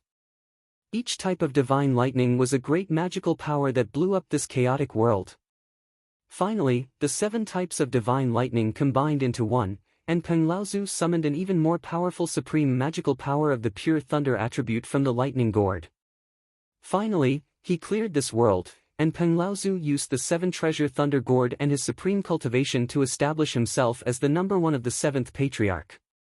The 7-treasure thunder gourd in Lu Ping's hand was, of course, not the 7-treasure thunder gourd. However, it was clear that Reverend Kong Liang was copying Peng Laozu's 7-treasure thunder gourd. In the 7-treasure thunder gourd, when 3 types of extraordinary items of each attribute were collected, and the gourd itself condensed 3 or more treasure restrictions, it would summon a type of thunder from the gourd. Its power was comparable to a minor magical power. When the gourd itself had 7 treasure restrictions and 7 types of extraordinary items of a certain attribute, it would release divine lightning of that attribute under the effect of the lightning gourd, and its power would reach the level of a great magical power. The higher the quality of the thunder gourd, the more treasure restrictions it had refined, and the more extraordinary items it could hold. When the thunder gourd condensed 9 treasure restrictions to perfection, or even higher, and had 7 types of extraordinary items of each attribute, it would be possible to summon 7 types of divine lightnings from the thunder gourd. As for the highest level of 7 lightnings as one, summoning a supreme divine lightnings, no one in the cultivation world had been able to do so since Peng Laozu. In fact, in the cultivation world, there were many cultivators who imitated the 7 treasures thunder calabash. However, not to mention the supreme divine thunder, there were almost no divine thunders that could gather all 7 great divine thunders. Whether it was the quality of the calabash itself or the 49 heavenly oddities, it was not something that a cultivator could collect in their lifetime. Moreover, a treasure like the 7 treasures thunder calabash could not be passed down after attaining a great divine ability. After the cultivator died, the 7 treasures thunder calabash itself would also disintegrate. It could not be passed down like ordinary magic treasures. Only by gathering the power of several generations could the 7 treasures thunder calabash be completed. But even so, there were often cultivators in the cultivation world who could successfully cultivate 1 or 2 types of divine lightnings of the 7 treasure thunder gourd, making a great name for themselves in the cultivation world. The 7-colored gourd in Lu Ping's hand was clearly the magic treasure that Taoist Kong Liang used to cultivate according to the 7-treasure thunder gourd. It seemed that Taoist Kong Liang was really ambitious to try to complete such a treasure. But now, Lu Ping benefited from it. However, Lu Ping would not want to complete the 7-treasure thunder gourd just because he obtained this treasure. Although the 7-treasure thunder gourd was powerful, it was extremely difficult to complete. Lu Ping did not want to waste his cultivation time looking for natural oddities all over the world. There were 49 types of natural oddities. Moreover, they were all different types, and there were many requirements for the natural oddities themselves. For example, the bejeweled nectar was also a natural oddities of water attribute, but it was not suitable to be used to condense the 7-treasure thunder gourd. This was also the reason why Taoist Kong Liang gave this treasure to his personal guard, the shadow fish demon. Lu Ping thought about it carefully. Although he did not value the 7-treasure thunder gourd, it was too famous in the cultivation world. So, he also took a drop of his heart's blood and carefully refined it. The 7-treasure thunder gourd disappeared in front of Lu Ping in a flash. When it reappeared, it was already in the core space of Lu Ping. The appearance of the 7-treasure thunder gourd caused the core space to shake again. The Najwan cauldron, which was originally revolving around the golden core outside the 12 gentian pearls, was instantly pushed to the third layer by the 7 treasure thunder gourd. The golden scale sword, on the other hand, was once again far away from the golden core and went to the 4th layer. At this time, Lu Ping had already realized that he had probably killed a very powerful existence in the demon race. There was always a thought in his mind that urged him to leave as soon as possible. However, he had agreed to meet Reverend Liang Xianfeng here and return to the North Sea together, so he could not leave first. Moreover, the Silver Sword Island was the 3rd largest island in Skyrend and the front line of Skyrend's resistance against the demon race. It was bound to be guarded by Fa Xiang, Laozu. Lu Ping also did not believe that the demon race could directly break through the Silver Sword Island. Suppressing his excitement, Lu Ping finished looking through the remaining dozen or so jade slips. Lu Ping happily picked out 2 jade slips with water attribute restrictions, one for attack and one for defense. Lu Ping's original 2 water attribute restrictions were of the attack attribute. They had already been condensed by Lu Ping into the gentian pearls and the golden scale sword. Now, the golden scale sword was already a magic treasure with 3 restrictions, while the gentian pearls only had 2. Now that Lu Ping had one more in his hand, it could be considered as a timely help. As for the other defensive restriction, Lu Ping had other plans. He currently did not have a defensive magic treasure. The ice and fire rings were both offensive and defensive magic treasures, but they could only be used by Lu Ping as a defensive magic treasure when he ambushed Reverend Kong Liang. The 12 gentian formation was indeed powerful, but the Shadow Fish Demon's final attack had also reminded Lu Ping that the 12 gentian formation was not yet complete. This restriction was the opportunity that Lu Ping was going to use to make up for the last loophole in the 12 gentian formation. The 12 gentian formation diagram. The 12 gentian formation was the failing sect's life-bonded formation that had been passed down for tens of thousands of years. How could it not be both offensive and defensive? The gentian formation's life-bonded formation diagram was the best defensive magic treasure for a cultivator. At the same time, the completion of the life-bonded formation diagram would also increase the power of the gentian formation to a higher level. However, Lu Ping had yet to refine the gentian formation's life-bonded formation diagram. Firstly, he did not have a suitable restriction treasure. Secondly, the 12 gentian pearls had already consumed an enormous amount of Jin Yuan. If he had a formation diagram, it would be even more difficult for Lu Ping to use his life-bonded magic treasure. In addition, Lu Ping was not good at refining magic treasures. Even though Lu Ping had already decided on a treasure to refine the life-bonded magic treasure, he had no choice but to delay the completion of the life-bonded magic treasure. Now, it seemed that refining the life-bonded magic treasure could not be delayed any longer. With the pearls and jade in front of him, the Shadow Fish Demon's daggers did not look too conspicuous. Lu Ping organized the spirit herbs, materials, and spirit stones in the 2 storage treasures. He found 8 3,000-year spirit herbs, a water attribute 2nd grade spirit material, and a wind attribute 2nd grade spirit material. He also found more than 20 high-grade spirit stones. In the distant depths of the Demon Clan Sea region, just as immortal Kong Liang fell, an angry roar came from the depths of the sea and rushed to the 9 heavens. Because of this roar, the calm sea surface turned into a monstrous tsunami. A dark blue streak of light was the first to disappear into the horizon. A moment later, several light blue streaks of light chased after the first streak of light. Lu Ping had already stayed on Silver Sword Island for 3 days.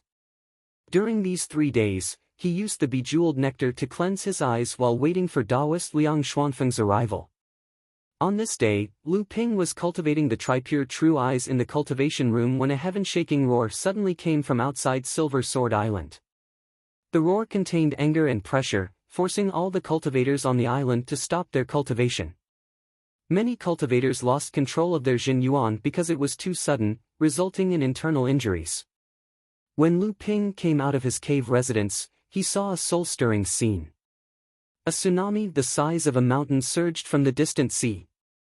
The cultivators of Silver Sword Island cried out in alarm as it crashed towards the island. The huge wave was enough to completely submerge the island, which had a circumference of more than 250 kilometers.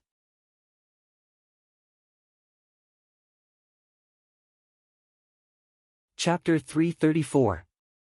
Such a powerful technique must have come from the hands of a Dharma adept. Lu Ping couldn't help but gulp when he saw the waves crashing down on the island. Was this the might of Dharma idol Lao Tzu?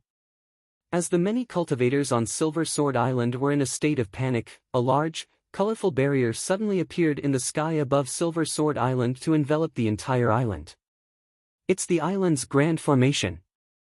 The island's Grand Formation has been activated. The tens of thousands of cultivators on the island immediately calmed down when the Grand Formation was activated. Suddenly, a flash of light that caused the hearts of all the cultivators on Silver Sword Island to tremble flashed out. It was as though the Milky Way was flowing in reverse. The massive wave of seawater that charged into the nine heavens collapsed like a giant that had been cleaved in half. Only a portion of the massive amount of seawater smashed against the surface of the ocean. Due to the impact of the falling seawater, the entire island's great array shook a few times. The hearts of the cultivators on Silver Sword Island twitched as the great array shook. Only when the great array was unscathed did they calm down. Only then did everyone recall the terrifying white light that had just flashed past, but they had no recollection of it. Only Lu Ping recalled the white light with a look of shock. Due to his spiritual sense being far superior to everyone else's, coupled with the power of Lu Ping's three pure eyes, Lu Ping was able to capture the essence of the white light the moment it appeared. It was a streak of sword light and a great swordsmanship art at that.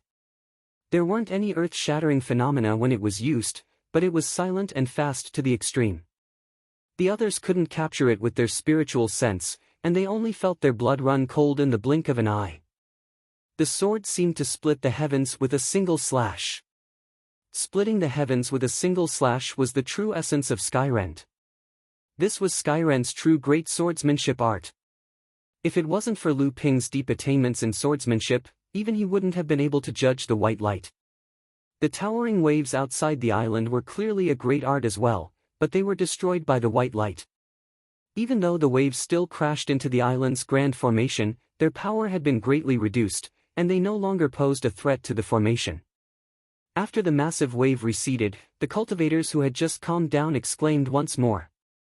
Far away in the distance, where the sky and the water met, a silver line appeared once more. As the silver line moved forward, another massive wave gradually took shape. Unquestionably, it was still moving forward towards Silver Sword Island. When the wave approached, a cultivator pointed at it and shouted, "Look, there are cultivators rapidly flying in front of the wave." Everyone looked into the distance and saw that there were 8 or 9 core-forging cultivators desperately flying forward, as if there was a terrifying monster chasing after them.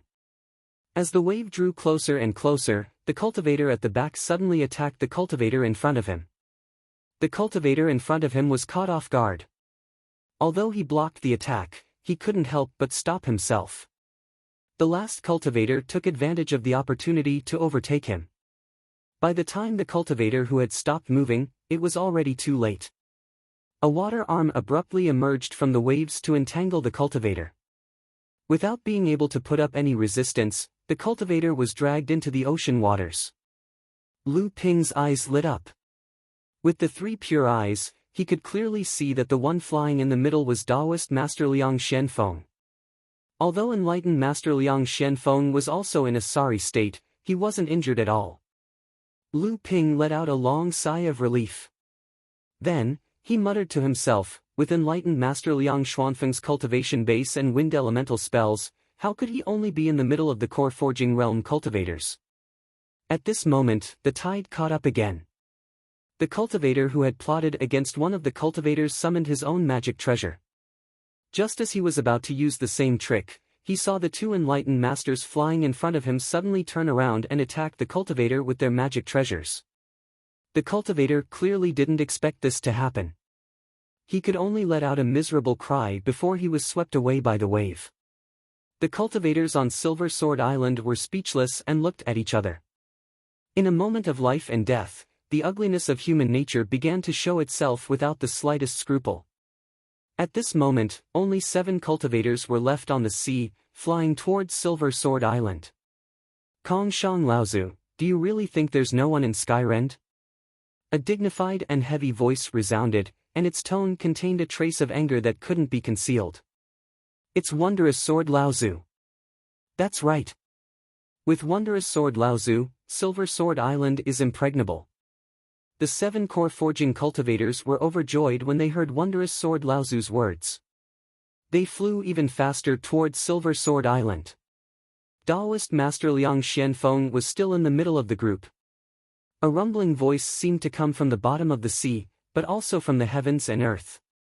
Wondrous Sword, hand over the murderer of my beloved grandson, or I, Kong Shang, will make your Silver Sword Island sink into the sea forever. These humans' minor repairs are just interest collected by the old man. A sigh rang out as Wondrous Sword Laozu's voice rang out again. This time, it was directed at the 7 fleeing cultivators. Fellow Taoists, Silver Sword Island's defensive array has been activated. The old man will hold them off for a moment.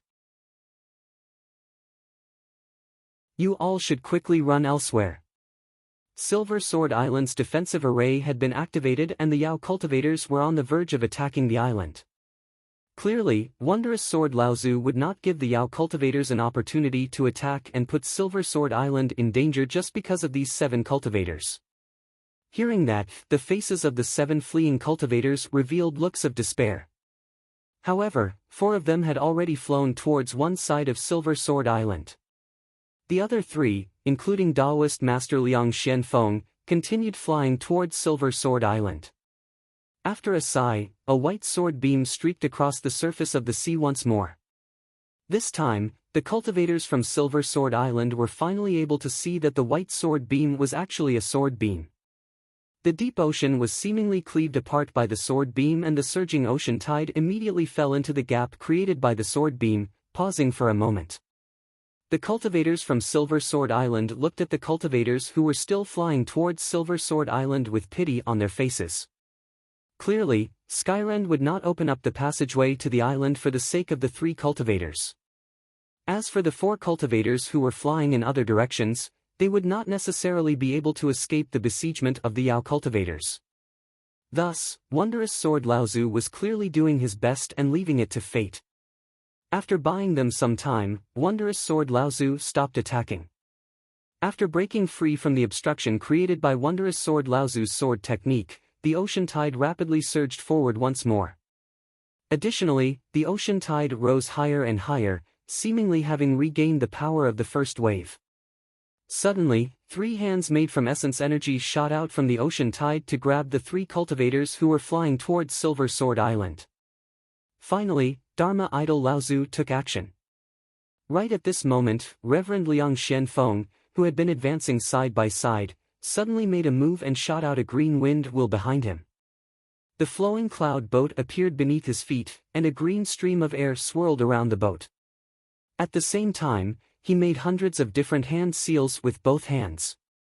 The hand made from essence energy, which was moving towards Sage Liang Xianfeng, collided against the cyan-colored wind wheel. Before the wind wheel dissipated away, the cultivators from Silver Sword Island gaped as it sliced off 1/3 of the hand made from essence energy.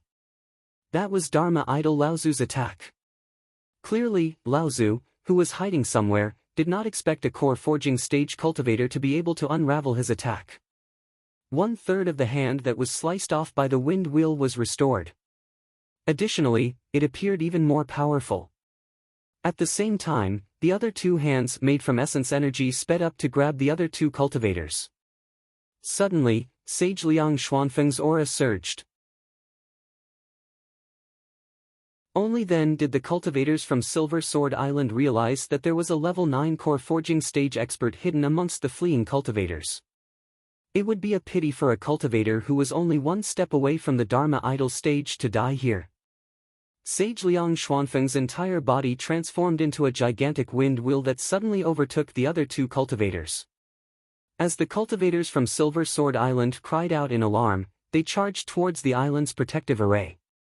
Naturally, Lu Ping could tell that enlightened Master Liang Xianfeng was planning to break through the island's protective array formation.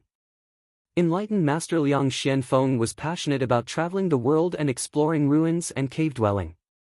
Thus, he was very experienced in breaking through the island's protective array formation. Although the Silver Sword Island's protective array formation was guarded by an avatar great ancestor, Enlightened Master Liang Xianfeng still wanted to take a gamble. If he escaped in another direction, with his 9th layer core forging realm cultivation base, he would only attract the pursuit of the monster cultivator Grand Ancestor. Just as everyone watched Liang Xianfeng crash into the island's protective formation, a golden sword light suddenly erupted from the Silver Sword Island, bringing with it an indomitable aura as it slashed towards the formation that Liang Xianfeng was crashing into. For a moment, the flying swords and magic treasures in the hands of the cultivators on Silver Sword Island trembled. Many people exclaimed, "Great sword art!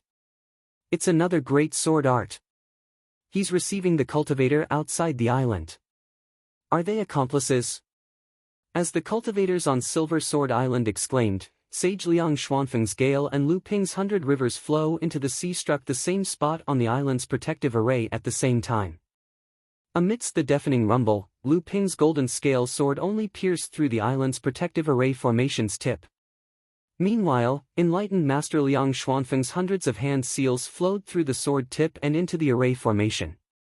In the blink of an eye, the hole in the array formation was torn to a size big enough for a person to pass through. Sage Liang Xianfeng leaped into the array and waved his hand to disperse the dermic powers of the hundreds of hand seals. The hole in the island's protective array rapidly closed, and the hand seals behind him followed closely. However, the multicolored color on the island's protective array suddenly deepened. The hand seals bombarded it, causing the entire array to shake once more. However, the array itself remained unscathed. Only then did Lu Ping realize that Silver Sword Island's Fa Xiang, Laozu, had probably held back. Otherwise, the island's protective array would have been able to withstand Kong Shang's attack and come out unscathed. If Laozu had made up his mind not to give Sage Liang Xianfeng a chance, even if Lu Ping and Sage Liang Xianfeng worked together, they wouldn't have been able to break the island's protective array. At that moment, 2 more miserable cries came from outside the array. The 2 cultivators who had fled to Silver Sword Island with Sage Liang Xianfeng had died. A cold snort came from the center of Silver Sword Island. Sage Liang Xianfeng swayed while Lu Ping's face paled. He felt a splitting headache and nearly fell to the ground. Sage Liang Xianfeng extended his hand and bowed towards the center of Silver Sword Island. "Thank you for showing mercy, Senior." Lu Ping thanked him as well. The 2 ignored the surprised gazes of the cultivators on the island and hurried towards Silver Sword Island.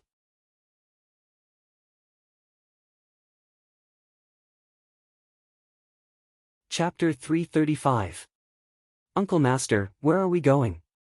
Lu Ping followed perfected Liang Xianfeng as they sprinted towards the center of Silver Sword Island. "We're leaving Silver Sword Island." Perfected Liang Xianfeng did not slow down even after saying those words. However, he still maintained a calm expression that no one could tell that he was anxious. Lu Ping hesitated. "Uncle Master, I don't think it's appropriate for us to leave just like that." Perfected Liang Xianfeng turned to look at Lu Ping and sighed. "Kong Shang Laozu is just a cover. I'm afraid Silver Sword Island won't be able to hold on much longer. We have to leave before the teleportation formation is sealed. If the demons launch a full-scale attack, Silver Sword Island will seal the teleportation formation for the sake of a common enemy, allowing entry but not exit." Lu Ping took a deep breath and whispered, "Then why don't we tell the cultivators on Silver Sword Island? If the island falls, how many cultivators will survive?"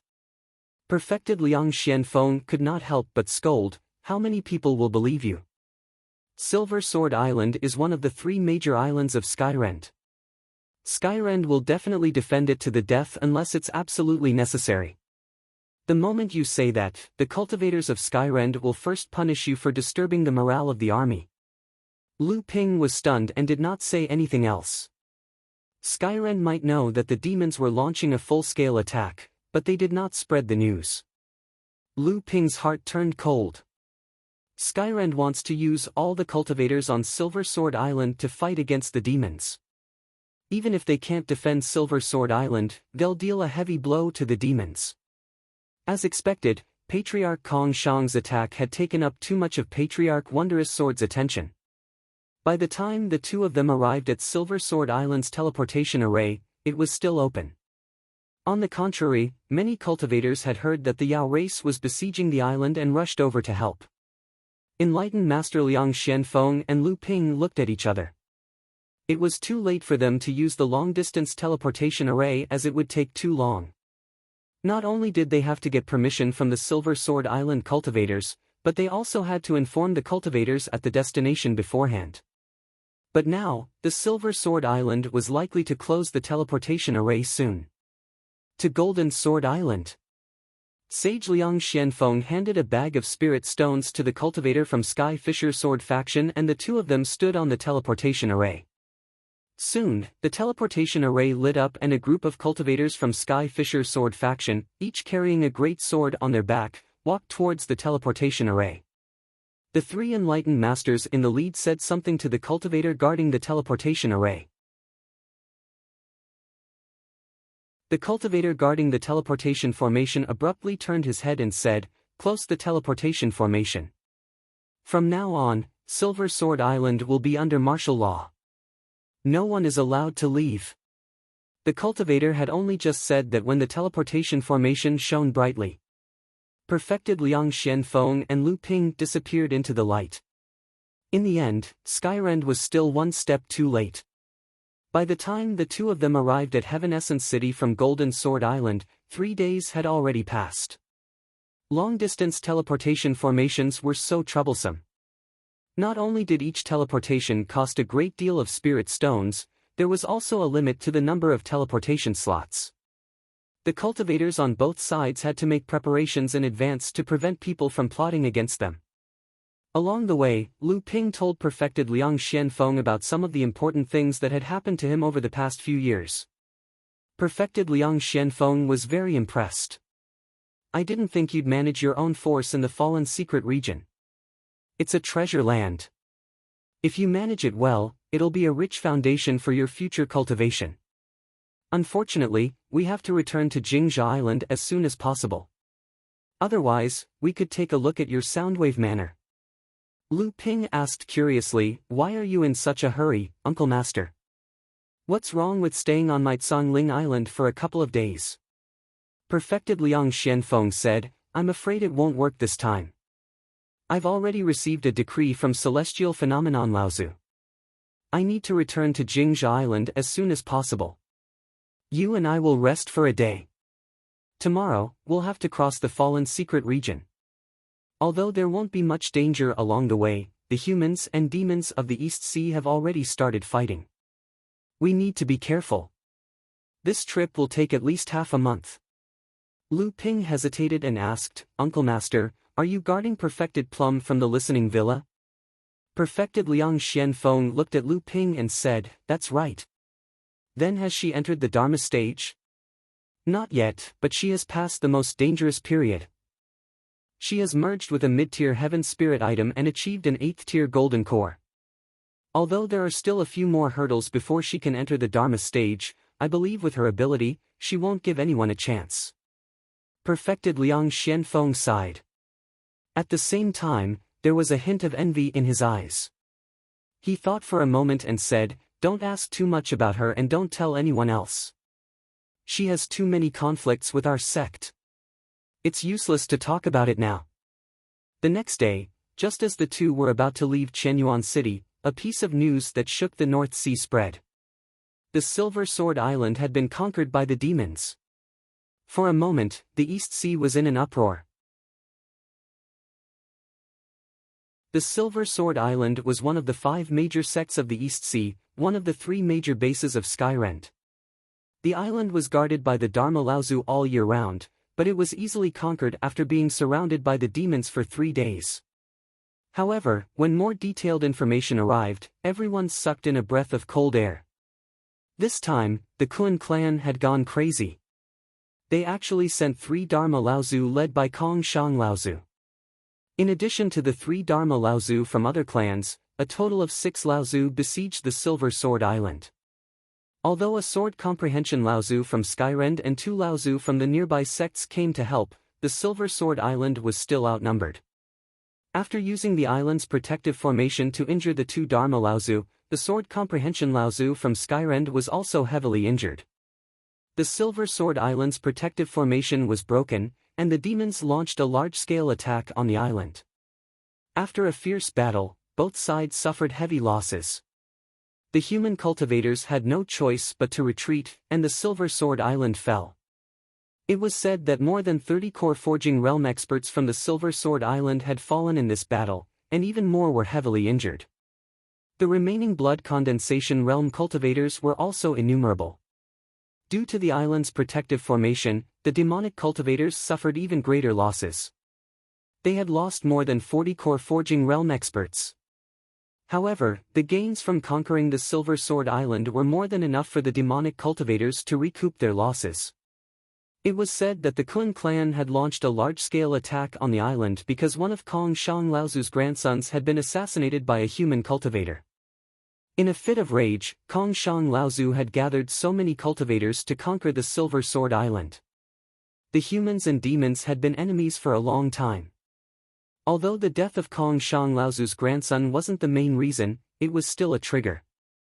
In a short period of time, the human cultivator who had assassinated Kong Shang Laozu's grandson became the most famous figure in the East Sea. At this time, the most famous figure in the East Sea was carefully traversing the inner layer of the fallen secret land with Reverend Liang Xianfeng.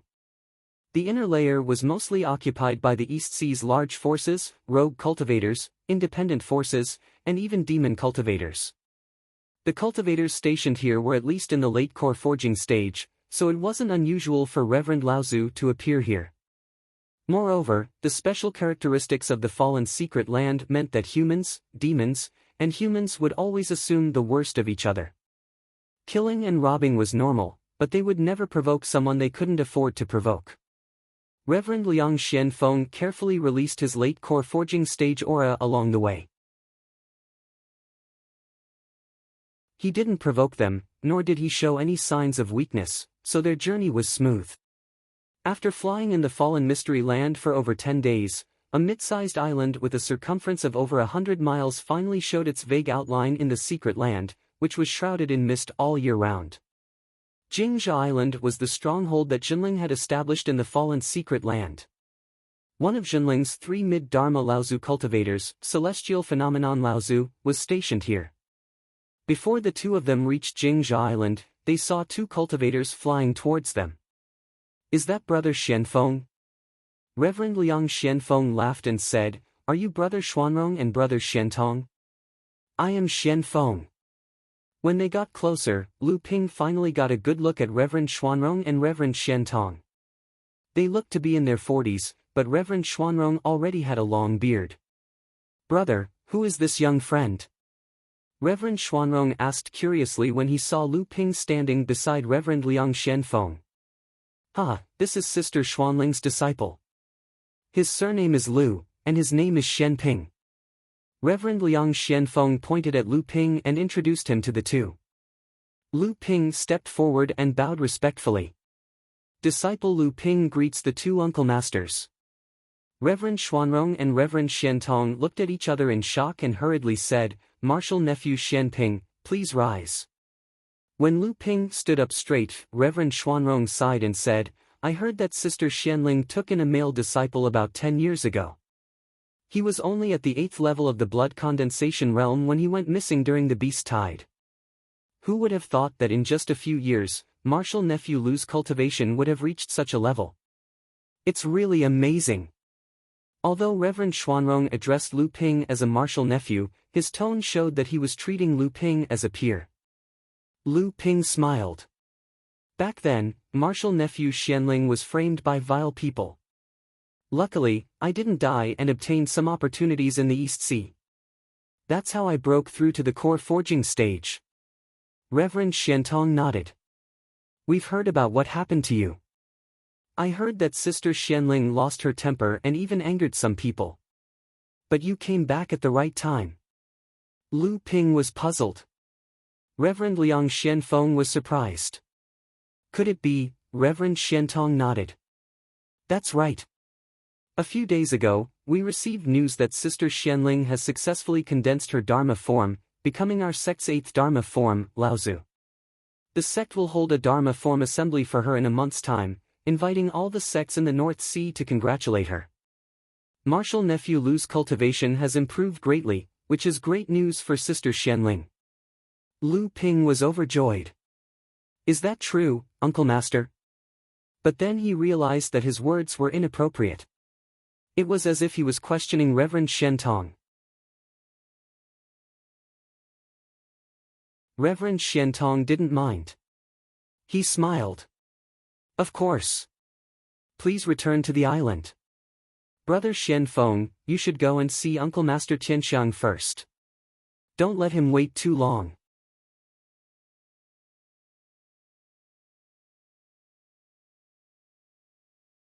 Chapter 336. Jingxia Island was one of Zhenling's bases in the perished mystic land. After many years of nurturing, there was now a mid-sized spirit vein on the island. Other than Tian Xiang Laozu, Zhenling's 12 core forging enlightened masters were stationed here, and the rest were over 100 blood condensation disciples. This showed how much Zhenling valued this place. Lu Ping followed enlightened master Xian Rong to a cave abode to rest, while enlightened master Liang Xianfeng followed enlightened master Xian Tong to meet Tian Xiang Laozu. On the second day, Lu Ping continued to wash his eyes with the bejeweled water in his cave dwelling. Suddenly, someone came to visit him. Lu Ping walked out of the cave abode and saw 2 cultivators looking at him. Lu Ping was surprised to see them, but he smiled and said, Senior Martial Brother Wei Zihen and Senior Martial Brother Su Zipeng, it's been more than 10 years since we last met on Fei Ling Island. Please come in.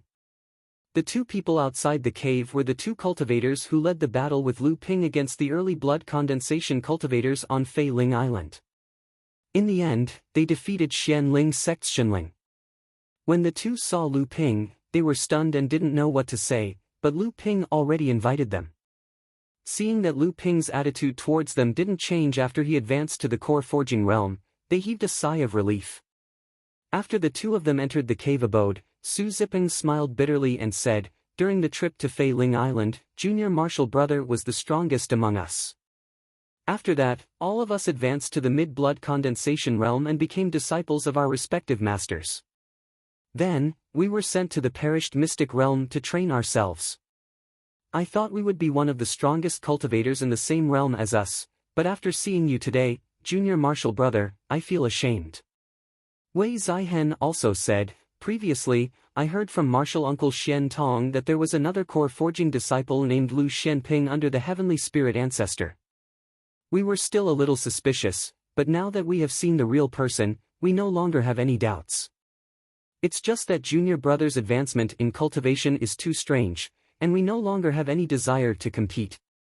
When Lu Ping heard the 2 of them talking about him, he smiled and said, Senior brothers, you must be joking. My cultivation advancement was only a result of luck and not my own hard work. I was influenced by many external forces, and I'm afraid that I'll have to spend a lot of time polishing myself in the future. On the other hand, Senior brothers, you've already reached the peak of the blood condensation realm, and your foundations are solid. I believe that you'll be able to advance to the core forging realm soon. Hearing Lu Ping's praise, Su Zipeng laughed heartily and said, Thank you, Junior Martial Brother. Speaking of which, the 2 of us came to visit Junior Martial Brother not only to visit an old friend, but also because we have something to ask of you. Lu Ping knew that there must be a reason for their visit, so he said, Senior brothers, please speak. As long as I can do it, I won't refuse. Wei Zihen smiled and said, With Junior Brother's words, we can rest assured. We know that Junior Brother was already an alchemist when you were still in the blood condensation realm. In the past, you were famous in our sect for refining the half-step forging face retaining pill. Now that Junior Brother has advanced to the core forging realm, your alchemy skills must have improved greatly, so we would like to ask Junior Brother to refine a pill for us. When Su Zipeng saw Lu Ping's confusion, he said, it's a type of medicinal pellet that can help one break through to the core forging stage. It's called the thought melting pellet. We've already prepared the recipe for this pellet as well as the required spirit herbs. We only need to trouble Junior Marshall Brother to refine it. According to our sect's rules, Junior Marshall Brother can have 1/3 of the refined pellet. Lu Ping used his divine sense to check the thought pill recipe. He discovered that the effect of this pill was similar to the thought enchantment pill. It was slightly inferior to the 7-step marked pill, but it was still considered one of the best pills that could help in breaking through to the core forging realm. Lu Ping smiled and said, "Don't worry, I'll leave the spiritual herbs here. I'll be staying on Jingzha Island for a few days. Senior brothers can come pick up the pill the day after tomorrow." When the two heard this, they were overjoyed. After exchanging greetings for a while, they left. With Lu Ping's current alchemy skills, refining these half-step core forging realm pills could easily reach more than 70% success rate. The two of them prepared 2 sets of spiritual herbs for refining the thought pill, and the rest was for Lu Ping himself. This was the rule of the alchemy world. If Lu Ping declined modestly, it would cause trouble.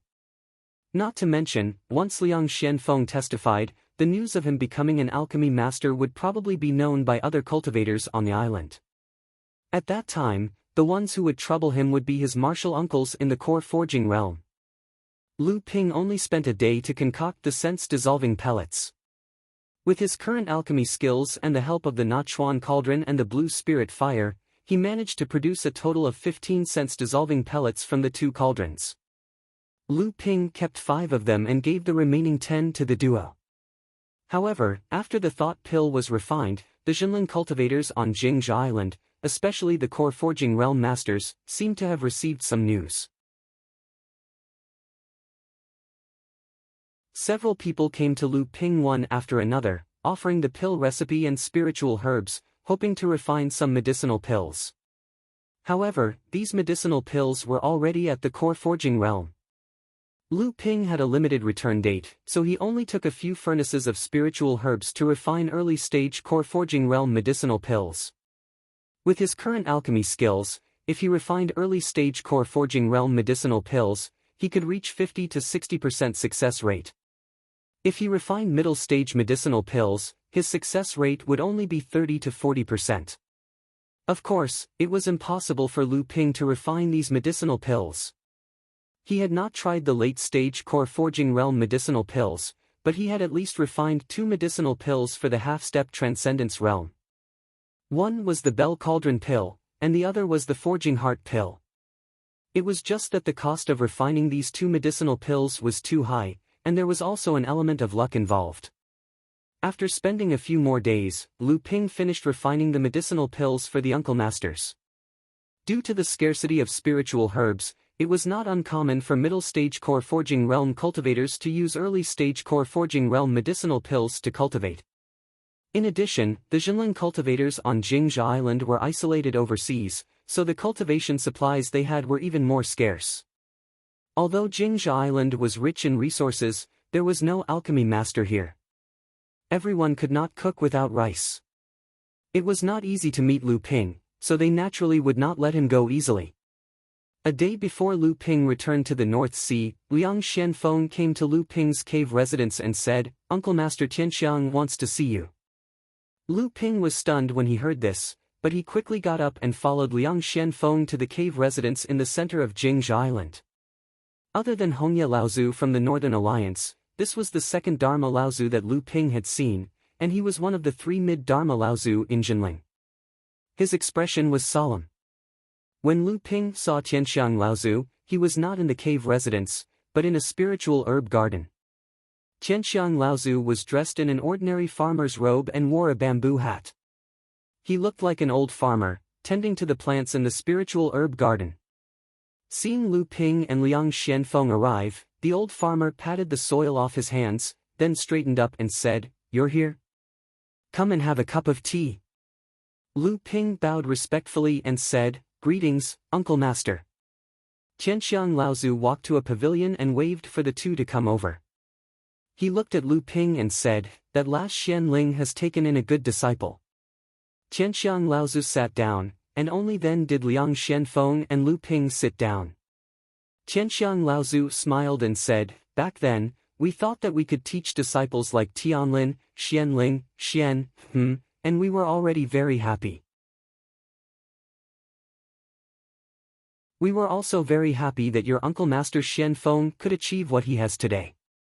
However, we did not expect that in your generation, your achievements would even surpass your teachers and uncle masters. It seems that Jinling has a bright future." Lu Ping listened quietly on the side and didn't answer. Enlightened Master Liang Xianfeng smiled and said, "Isn't this all because of the hard work of the uncles and martial uncles? We're just inheriting the legacy of the seniors." Qianxiang Laozu did not comment and continued, "Now that the humans and demons are at war, I'm afraid that the Central Plains will not be peaceful anymore. If Jinling wants to take this opportunity to rise, it will be very difficult. The resistance of the demon race, the resistance of the human race, and even the internal conflicts of our sect. There are many things to worry about. If we want to break through these difficulties, we still have a long way to go." This time, even perfected Liang Xianfeng was silent. Qianxiang Laozu continued, "It's fine if it's external resistance, we just need to unite against a common enemy. But the problem is that there are some things that we need to resolve, some things that we need to be flexible, and some things that we need to rely on others. In any case, junior sister Tian Shui and junior brother Tian Fan mean that no matter what happened between the two of you in the past, in the face of a great enemy, the safety of the sect is the highest priority. You can think of ways to resolve your own problems, and if you can't put down your pride, you can settle it through the juniors. You can be at loggerheads, but you must not fight amongst yourselves." Qianxiang Laozu's words were not fierce, but every word seemed to have magical powers, directly nailing into Lu Ping's heart. As if waiting for the two of them to digest what he had said, Qianxiang Laozu raised his teacup and took a sip, then said, "In a few years, I will be going through my second trial. If I pass it, I won't need Tian Shui and Tian Fan to work together to fight against that old man Dao Sheng. If I can't pass it, I believe that with Tianlin and Xianling advancing to the Dharma stage, Xianling's sect will not dare to make things difficult for me, Jinling. Moreover, Xianfeng, when that time comes, you will also be at the Dharma stage. With the help of the spirit-forging pill, I believe that Xuancheng and Xuanshan's achievements will not be any weaker than yours. It's just a pity for Xianin, if not for what happened back then, his cultivation would still be above yours." Lu Ping was shocked. Today, he had unintentionally learned many secrets of the sect. It seemed that Qianxiang Laozu's cultivation had already reached the peak of the mid-Dharma stage. If he wanted to advance to the late Dharma stage and become the top existence in the world of cultivation, it seemed that he still had to go through a life-and-death ordeal. Coming out from the spiritual herb garden, Liang Xianfeng walked in silence, as if he had a lot of things on his mind. Lu Ping was also full of doubts, but he did not know how to ask. From Qianxiang Laozu's words, it was not hard to tell that the sect was not as united as a piece of iron. However, this was not a big deal. A large sect with tens of thousands of people, how could everyone be united? As long as the high-level cultivators had a sense of the big picture and did not fall apart, the sect would not collapse on its own. Lu Ping knew that these words were definitely meant for Liang Xuanfeng's generation. This time, Liang Xianfeng had also followed Lu Ping back to Tianling Mountain. Lu Ping guessed that Liang Xuanfeng's return this time was probably to make the final preparations to advance to the Dharma stage. In recent years, Liang Xianfeng had already begun to fuse the Tianfeng leaves into his golden elixir, and it was now time to see if he could form a golden elixir that was above the 7th grade. However, Lu Ping did not know if Qianxiang Laozu's words were also slightly related to him, but Lu Ping was more willing to believe that Qianxiang Laozu said these words for him to try his best to resolve the enmity of the previous generation, because at least when Lu Ping returned this time, he would at least have his revenge. Ling Qian was fine, after all, Master had not expelled her from the sect, and Lu Ping had to consider Master's feelings. If Master found evidence of Yuan Zhan framing him, Lu Ping would really dare to annihilate the Yuan family. The next day, under the sending off of several core forging stage perfected masters, Wei Zihen, Su Zipeng, and the others on the island, the long-distance teleportation array on Jingzha Island slowly opened. Lu Ping and Liang Xianfeng were gradually drowned in the dazzling light. When Lu Ping reappeared, he had reappeared in the North Sea that he had been away from for several years.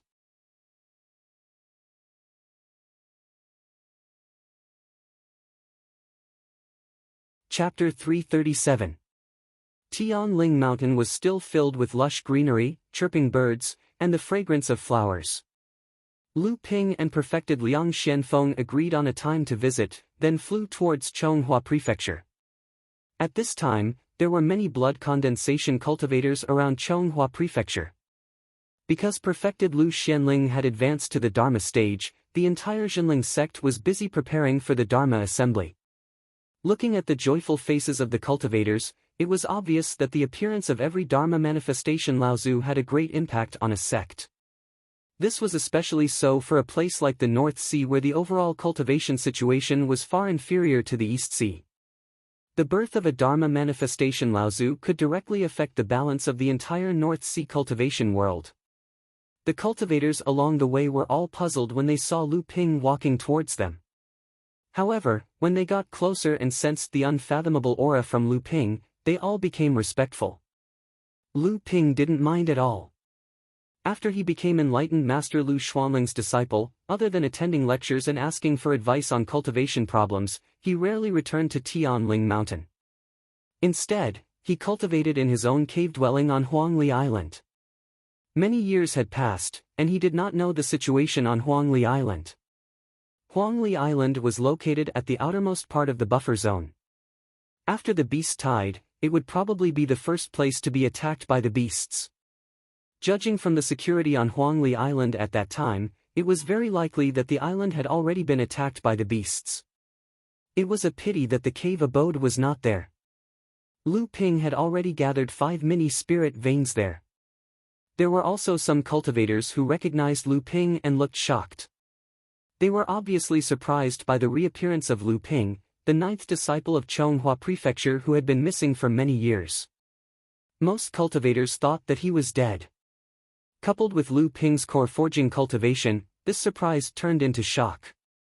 In the blink of an eye, Lu Ping's identity, cultivation base, and some legends about him spread like wildfire.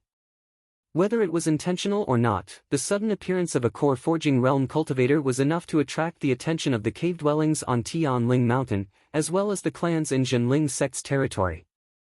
Not to mention, this core forging realm cultivator was a little special. For example, his teacher was the newly advanced Dharma manifestation Laozu Lu Tianling. For example, after this disciple went missing, Lu Xianling and Xian Chen, 2 core forging experts, joined hands to wreak havoc in the Yuan family, smashing the Yuan family's manor into pieces. It seemed to be related to this disciple's disappearance. When this disciple went missing, he was only at the 8th layer of the blood condensation realm. In just a few years, he had already reached the 3rd layer of the core forging realm. Where did he go? What did he encounter? Why did he come back at this time? For a moment, Lu Ping's return was like a small stone thrown into the surging undercurrents of Jinling. Although it didn't cause any raging waves, it caused the surface of Jinling to be no longer calm. In Chonghua Prefecture, Lu Tianling Laozu seemed to have already noticed Lu Ping's return. He stood in the Chonghua Palace and smiled as he looked at Lu Ping. When Lu Tianling Laozu sensed Lu Ping's cultivation, the smile on the corner of his eyes became even wider. His face revealed an imperceptible surprise and gratification. Master! When Lu Ping entered the palace, he saw that his master was still dressed in palace attire and looking at him with a smile. He hurriedly walked forward and bowed. Disciple congratulates master on attaining the Dharma stage, Laozu. Lu Tianling Laozu nodded and said, "The spirit forging pill that you provided back then was also a big part of my achievements. If it wasn't for that, I wouldn't have been able to achieve an 8th grade golden core." Lu Ping was overjoyed. He knew that if a cultivator wanted to successfully attain the Dharma stage, it was best to condense a 7th grade golden core or above. His master had achieved an 8th grade golden core, which meant that his future achievements would not be any lower than the mid-Dharma stage celestial phenomenon Laozu. Lu Ping took out a jade scroll and handed it to his master. Master, this is a jade scroll that Uncle Master Liang Xianfeng obtained from Zhongshuan's cave in the East Sea. Uncle Master Liang's cultivation seems to have reached a critical stage of merging spirit items, and he needs to go into seclusion to train. I'm afraid that he won't be able to attend your Dharma meeting, so he asked me to give this jade scroll to you as a congratulatory gift. Lu Tianling Laozu took the jade scroll and scanned it with his divine sense. He suddenly looked at Lu Ping in surprise and said, "The Linhai wave listening technique?" Lu Ping nodded. Lu Tianling Laozu skimmed through it and said happily, "It is indeed the complete Linhai wave listening technique. It is said that when Zhongshuan Laozu of the Fei Ling sect fled to the East Sea, he did indeed take a part of the Fei Ling sect's heritage from Fei Ling Island. At that time, people guessed that the Linhai wave listening technique was among them, but I didn't expect Brother Liang to find it." Lu Ping smiled and said, "With the complete Linhai wave listening technique, this technique can be upgraded to the sixth true technique of our sect in your hands." Lu Tianling looked at Lu Ping and smiled. "I didn't expect my ninth disciple to have learned how to flatter me. But with the complete technique in hand, if I don't try it out, I'd be letting this technique down." At first, Lu Ping was a little embarrassed by his teacher's teasing, but after listening to his teacher's words, he was encouraged by his teacher's confidence. At this moment, 2nd Senior Sister Li Xuanru, 3rd Senior Sister Zhao Xuanji, 4th Senior Sister Wang Xianjing, 6th Senior Sister Qin Xianwei, and 10th Junior Sister Jiang Xianxian walked in one after another. Behind them was Ling Qian. Obviously, everyone had heard about Lu Ping's return and came to Chonghua Manor to greet him. Lu Ping greeted his senior sisters and junior sisters one by one, and even Ling Qian greeted him as if nothing had happened. Seeing that Lu Ping didn't embarrass Ling Qian on the spot, Laozu didn't show it on his face, but there was a hint of approval in his eyes. However, 10th Junior Sister Jiang Xianxian snorted coldly, obviously dissatisfied with Lu Ping's greeting to Ling Qian, but she didn't say anything. 2nd Senior Sister Li Xuanru was afraid that the atmosphere would turn awkward, so she said with a smile, "I just heard from one of our disciples that not only has her ninth martial uncle returned, but he has also become a core forging enlightened master. I didn't believe it at first, but now I realize that I've wronged this disciple. Not only has ninth junior brother become a core forging enlightened master, but he has also reached the 3rd stage of core forging. This is truly amazing." "That's right." 4th Senior Sister Wang Xianjing was usually the most humorous person. She said with a smile, "Fortunately, I just advanced to the middle stage of core forging last year. Otherwise, wouldn't I be inferior to my junior brother?" Just as Wang Xuanjing's voice fell, 6th Senior Sister Qin Xuanwei's sour voice sounded, "4th Senior Sister, where can I put my face? This is my first time meeting 9th junior brother, but my cultivation is already 2 levels lower than 9th junior brother's." After Lu Ping entered Chonghua Mansion, 6th Senior Sister Qin Xianwei had been in seclusion to break through to the core forging stage. It was only after Lu Ping went missing that she came out of seclusion. She was still at the 1st stage of core forging stage, but she had never met Lu Ping before. However, Lu Ping had obtained an invisible sword art from this 6th Senior Sister, whom he had never met before. Now, Lu Ping had cultivated it to the minor magical ability realm, so Lu Ping was still grateful to this 6th Senior Sister. "It's my turn, it's my turn." Little Junior Sister Jiang Xianxian had also advanced to the core forging stage. Seeing that the other senior sisters had finished speaking, she hurriedly jumped in front of Lu Ping and stretched out her hand, saying, "Ninth senior brother, your cultivation has finally surpassed me, but you didn't attend the celebration banquet when I broke through to the core forging stage, so you still owe me a gift, and you owe me for so long, so you have to give me too." Tianling Laozu smiled and watched the disciples tease each other. The senior sisters also smiled and watched the little junior sister play with treasures. Lu Ping didn't care and asked with a smile, "Little junior sister, what treasure do you want? You have to say it. If I give you a treasure that I don't like, you can't exchange it with me."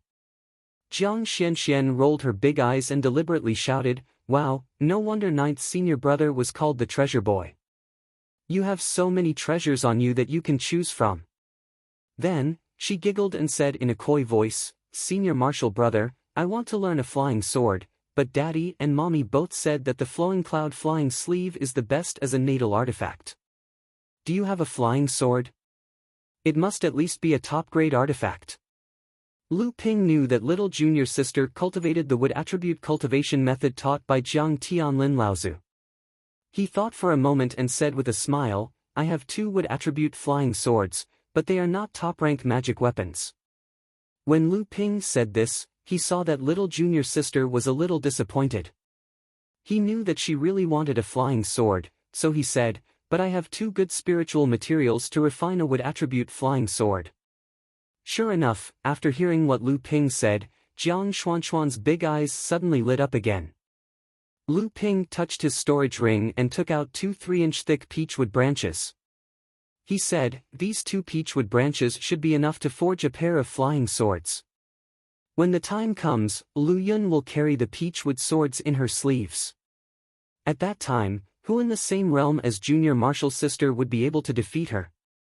These 2 peachwood branches were mutated peachwood branches that fell from the peach tree spirit during its thousands of years of growth. Lu Ping had more than 10 of these mutated peachwood branches, and these 2 branches were relatively thick. They were at least 2 to 3,000 years old, and their quality was almost no lower than a third-rank spiritual material. When the senior sisters saw that Lu Ping casually took out 2 top-grade spiritual materials, they were a little surprised. If these 2 peachwood branches were polished by an expert and made into a top-grade flying sword, in the future, it would be easy to condense more than 4 treasures and become a spirit-connected magic treasure. It was even possible to go one step further and become a magic treasure of a higher grade. 4th senior sister Wang Xianjing let out a long sigh and deliberately said, "If I knew 9th junior brother had so many treasures, I would have called my good-for-nothing disciples over and asked them to give me some greeting gifts." Everyone laughed out loud when they saw how funny she was. Lu Ping looked around but didn't see 7th senior sister Fan Zihua, so he asked, "Why don't I see 7th senior sister?" 3rd senior sister Zhao Xuanji, who hadn't spoken until now, said, "Your 7th senior sister is in seclusion to break through to the core forging stage. I don't know if she can come out before teacher's Dharma Idol assembly." 6th senior sister Chen Xianwei frowned and said, "I originally wanted to wait for 7th senior sister to come out of seclusion to help me prepare for teacher's Dharma Idol assembly. I'm afraid I'll have to do it alone." 3rd senior sister Wang Xianjing glanced at Lu Ping and egged her on, "6th girl, you're stupid. Our Zhenling's rule has always been that the youngest core forging disciple will prepare for teacher's Dharma Idol assembly. Are you the youngest now?" Chen Xuanwei's eyes lit up and she clapped her hands. "That's right." Chen Xianwei turned to Lu Ping and said seriously, "9th junior brother, teacher's Dharma Idol assembly depends on you. Junior sister Xian doesn't count. Not only are you teacher's youngest disciple, but you're also the only male disciple."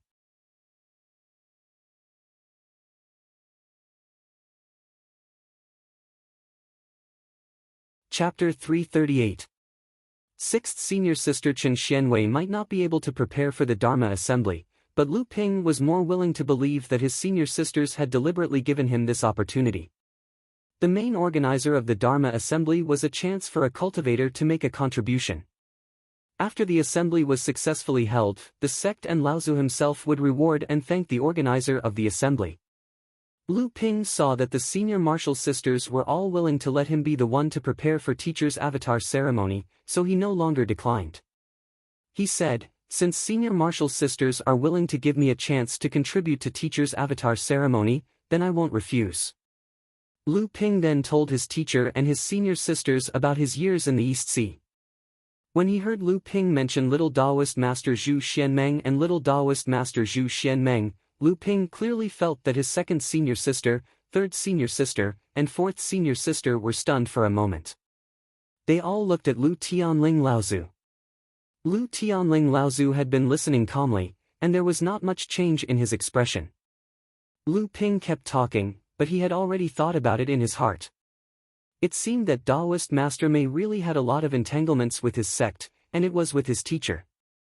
At this time, Lu Ping had already said that after he established the Listening Wave Mansion in the Fallen Mystery Land, he met with Taoist Master Liang Xianfeng according to the agreement. The matter of Lu Ping killing Kuan Fish Demon Kong Liang was naturally concealed by Lu Ping.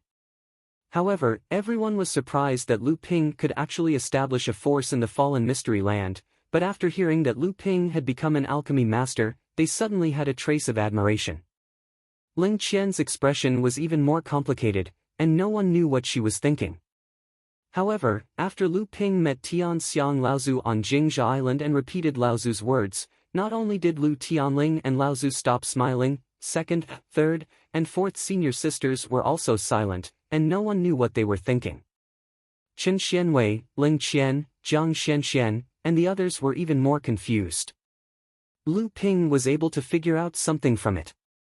This Taoist Master Mei not only had a big entanglement with his sect, but he also had a grudge with his teacher.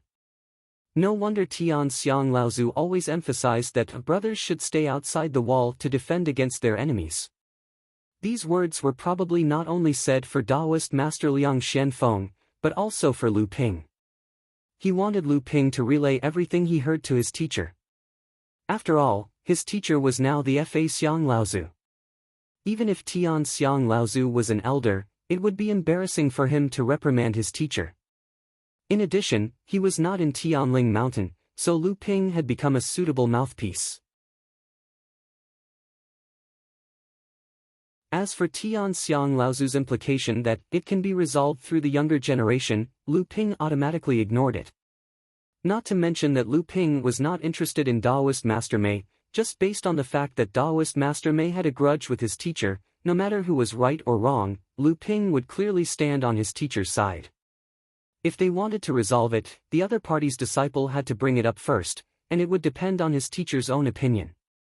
Lu Ping would never be this so-called bridge. This was also the reason why Lu Ping had always been unwilling to accept help from the boudoir, and would rather take the risk to kill Taoist Master Wang Hua alone. Other than Lu Ping not wanting to be controlled by others, Lu Ping also realized something from Taoist Master Liang and Zhu Xuanming's relationship. He was deliberately not willing to have too much relationship with Taoist Master Mei. Lu Ping's attitude was actually very simple. The content was similar to what Tian Xiang Laozu said, but the essence was very different. I don't fight with you, but I don't get along with you. After telling his teacher and senior sisters about Lu Ping's experiences over the years, Lu Tianling Laozu also answered some of Lu Ping's problems in cultivation. Now that Lu Ping's cultivation was there, many of his questions were quite insightful, and even the second senior sister and the others were quite inspired after listening to him. After Lu Tianling Laozu advanced to the Dharma manifestation stage, whether it was his cultivation, knowledge, or state of mind, all of them had a qualitative leap. He was also more calm in answering some of the questions in cultivation. Often, he would hit the nail on the head, which made everyone feel enlightened. In the end, Lu Ping was the only one asking for advice, and the disciples all asked their teacher for advice on cultivation. Everyone learned from these questions and learned something from each other. When Lu Tianling Laozu saw this, he simply began to give a lecture to his disciples in the Chonghua Palace. This was the first time Lu Tianling Laozu gave a lecture to his disciples after advancing to the Dharma manifestation stage. Not only did he talk about the many problems in the core forging stage, but he also talked about the things to pay attention to in the process of forging the divine will and merging the heaven and earth spirit items. He even talked about how to advance to the Dharma manifestation stage. After a lecture, everyone felt that they had benefited a lot. 3 days had passed. After the lecture, Lu Ping stayed in the Chonghua Palace. After he advanced to the core forging stage, according to Zhenling's rules, core forging stage cultivators had to open up their own cave abode on Tianling Mountain. Right now, Lu Ping had returned in a hurry. Although his identity as a core forging sage had been verified, he still had to wait a few days before he could open up his cave abode on Tianling Mountain. Although Tianling Mountain was huge and the cultivators had many extraordinary methods, opening up a cave abode still involved choosing a location, setting up a formation, a spirit vein, a spirit garden, and many other aspects. Lu Ping didn't want to let others do it, so in the end, he opened up a cave abode on the side of a cliff on Tianling Mountain. From the cave abode, one could faintly hear the sound of the waves, which corresponded with the name Listening Wave Manor. Lu Ping's choice made the Jinling cultivator who was in charge of opening up the cave abode rather surprised. The spirit qi here was quite dense, and the scenery on the sea was not bad. However, the scenery around the cave abode was not good. There were strange rocks everywhere, and the ground was covered with rocks. It was impossible to open up a spirit garden, and there were also many obstacles when setting up a formation. It was precisely because of these reasons that not many cultivators opened up their cave abodes in this area. Lu Ping didn't care about this. He had the House of Gold, and the spirit garden was so big that the spirit vein was not enough for him to use. Why would he bother to open up a spirit garden outside his cave abode like other cultivators? However, Jinling requested every enlightened master to open up a cave abode on Tianling Mountain. Other than the fact that Tianling Mountain had a large spirit vein, which gave it a unique advantage in cultivation, it also strengthened the enlightened master's sense of belonging to the sect. After all, there were some cultivators like Lu Ping who opened up their cave abodes outside of Tianling Mountain after they reached the blood condensation realm. How could they give up on their cave abodes after so many years of development? Even after they advanced to the core forging realm, they didn't often stay on Tianling Mountain. Instead, they hid in their cave abodes outside of Tianling Mountain to cultivate. Even without the support of a large spirit vein, it was more peaceful and free. What's more, Lu Ping already had the spirit amassing pearl for a small spirit vein. In just a few years, he would be able to cultivate a new small spirit vein. At that time, it was hard to say which one would be more beneficial to him, or to share a large spirit vein with thousands of people. In fact, Lu Ping had the same idea. The cave abode on Tianling Mountain was just a temporary resting place. Lu Ping was more willing to manage his Huangli Island. Other than Lu Ping's unwillingness to participate in trivial matters, he had too many secrets that he didn't want to reveal in front of others. The cave dwelling was more or less intact, but it hadn't been carefully carved. There wasn't even a protective array outside the cave dwelling. But Lu Ping didn't mind. After all, the cave dwelling was just a decoration in his eyes. The next day, as soon as Lu Ping finished cultivating, he was startled.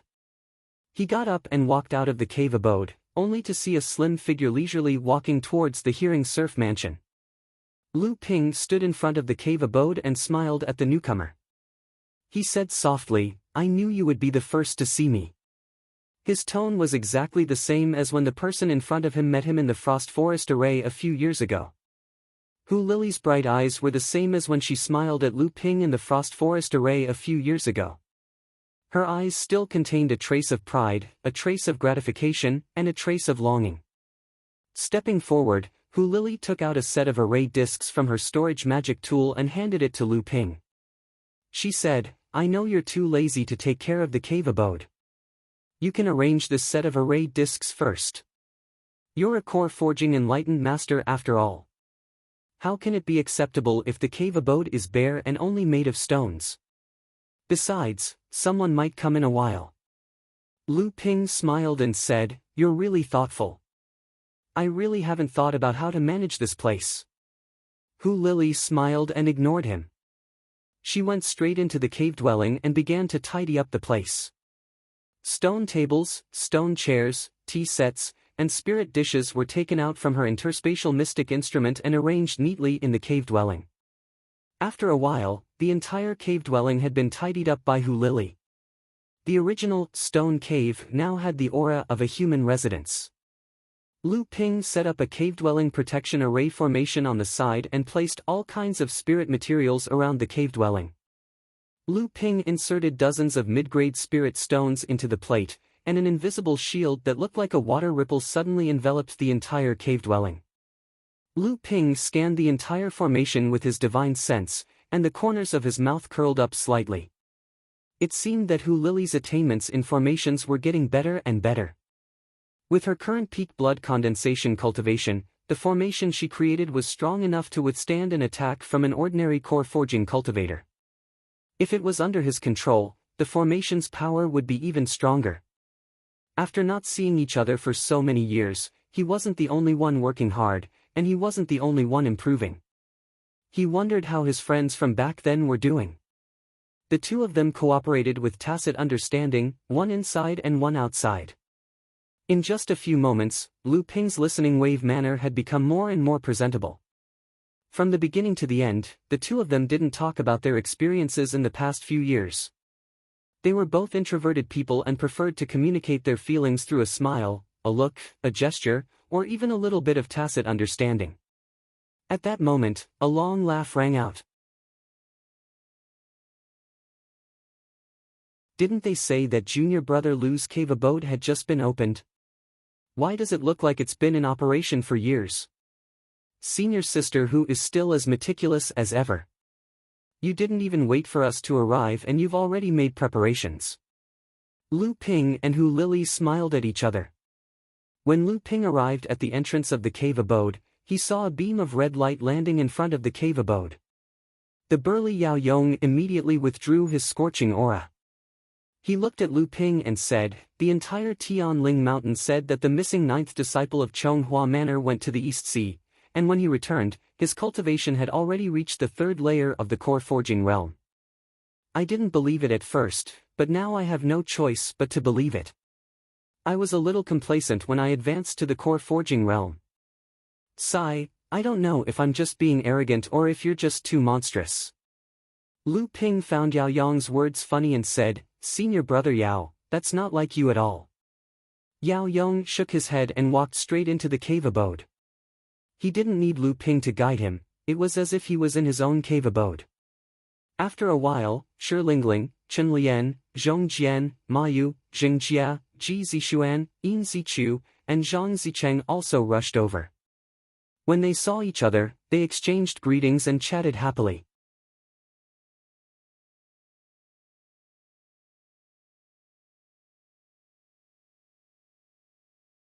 Chapter 339.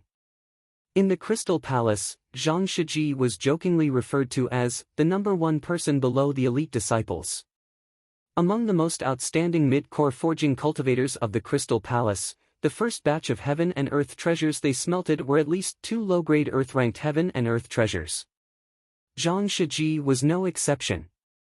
He cultivated a water-attributed cultivation method, but when he advanced to the mid-core forging stage, he was unable to find 2 low-grade earth-ranked heaven and earth treasures in a short period of time. In a moment of desperation, he had no choice but to use another heaven and earth treasure. Although this heaven and earth treasure was also a low-grade earth-ranked heaven and earth treasure, it was, after all, 2 different heaven and earth treasures. As a result, after Zhang Shiji advanced to the mid-core forging stage, although his strength was not too far off from the most outstanding disciples of the Crystal Palace, many of the senior cultivators of the Crystal Palace who saw the heaven and earth treasures Zhang Shiji smelted felt it was a pity that Zhang Shiji was unable to receive the attention of the sect like these outstanding disciples. Smelting 2 different spirit items at the same time in the process of advancing to the next level would still affect the cultivator's cultivation, even though the attributes were the same. However, this effect was not obvious in the core forging stage. Instead, the effect would become more serious when the cultivator advanced to the Dharma stage and after that. Zhang Shiji was also a proud person. Although he lost his patience and took the wrong step, he didn't think that he would be inferior to those who were valued by the sect in the future. On the contrary, he was more eager to prove his strength in front of the senior cultivators in the sect, hoping to change the sect's opinion of him. This time, the truly outstanding disciples of the Crystal Palace didn't come to the North Sea. In their opinion, the North Sea cultivation world was barren and backward, and there probably wouldn't be any talented people. If they went and defeated all the cultivators of the same level, not only would they gain nothing, but they would also leave the impression of having an unfair advantage in front of the senior cultivators of the sect. However, Zhang Shiji was unwilling to give up on this opportunity. In fact, during his trip to Xianling's sect, he had indeed discovered a worthy opponent. That was Xian Ling sect's number 1 sword cultivator, Ouyang Weijian.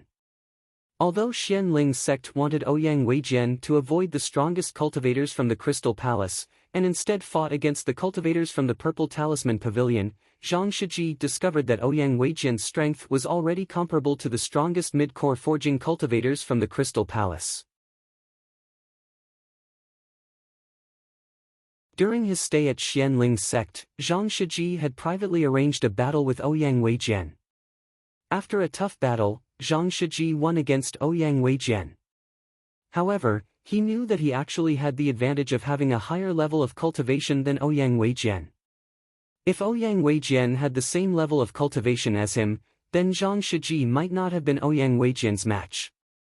At the same time, Zhang Shiji also found out from Ouyang Weijian that there was another sword cultivator in Jinling who was as famous as him.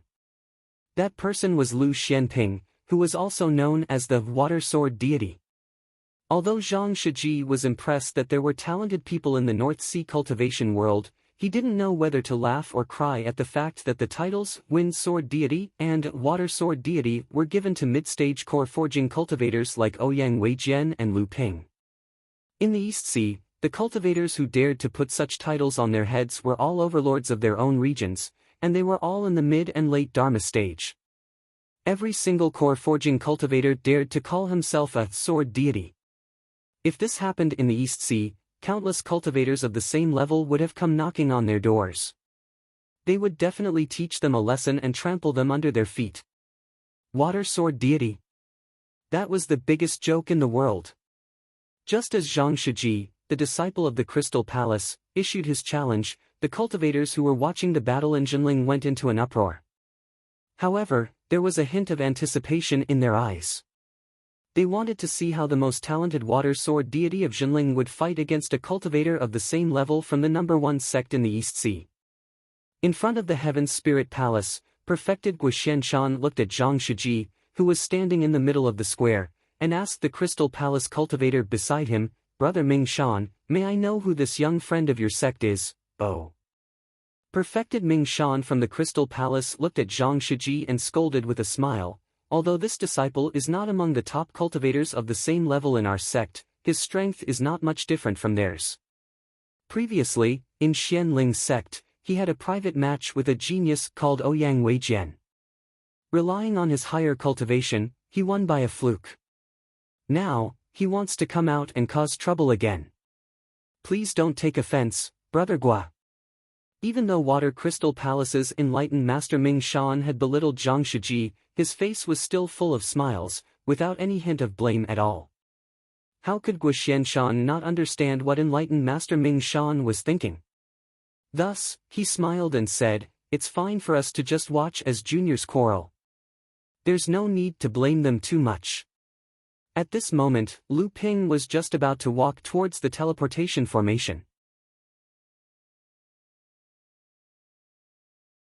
Hearing this, he only laughed lightly, shook his head, and continued to walk towards the teleportation formation.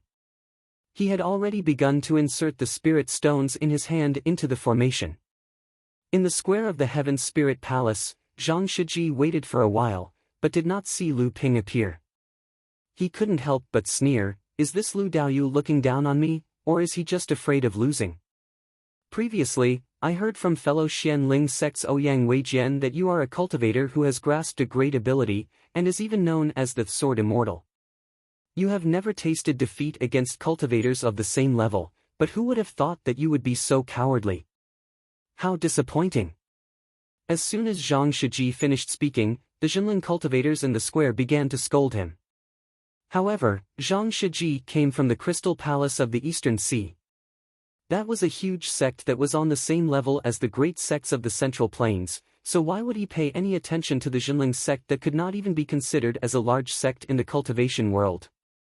However, just as Zhang Shiji sneered and was about to say something else to humiliate Lu Ping, the shrill whistle of a sword suddenly rang out. Zhang Shiji's expression tightened, and when he looked up, he saw a golden flying sword was already flying toward him from afar, piercing through the whistling sound of a sword.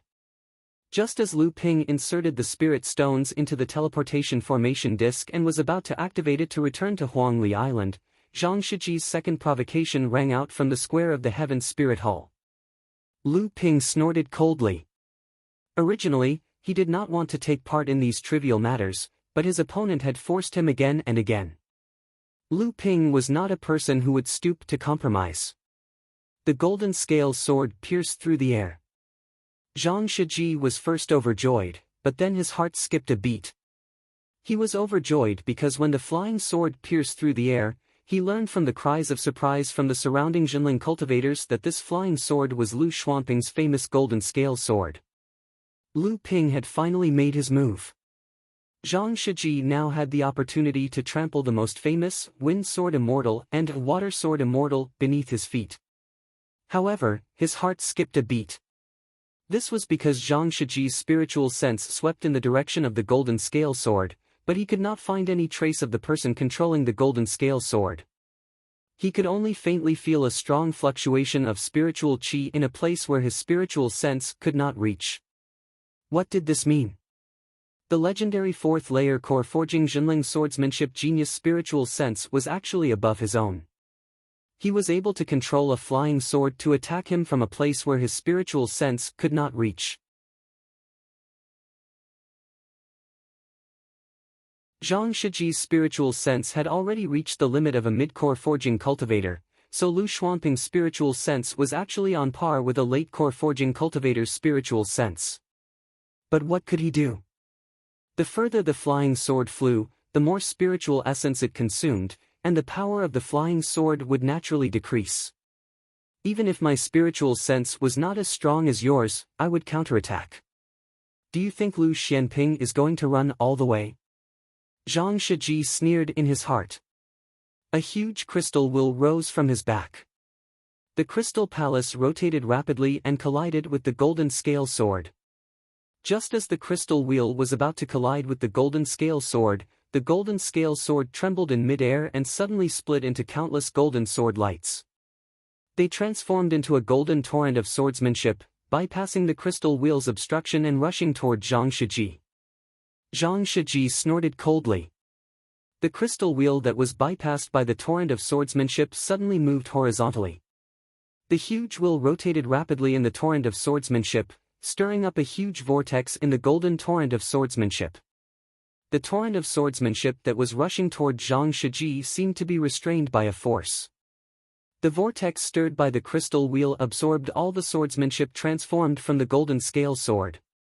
After Zhang Shiji resolved Lu Ping's torrent of swordsmanship, he wanted to trace the direction of the torrent of swordsmanship.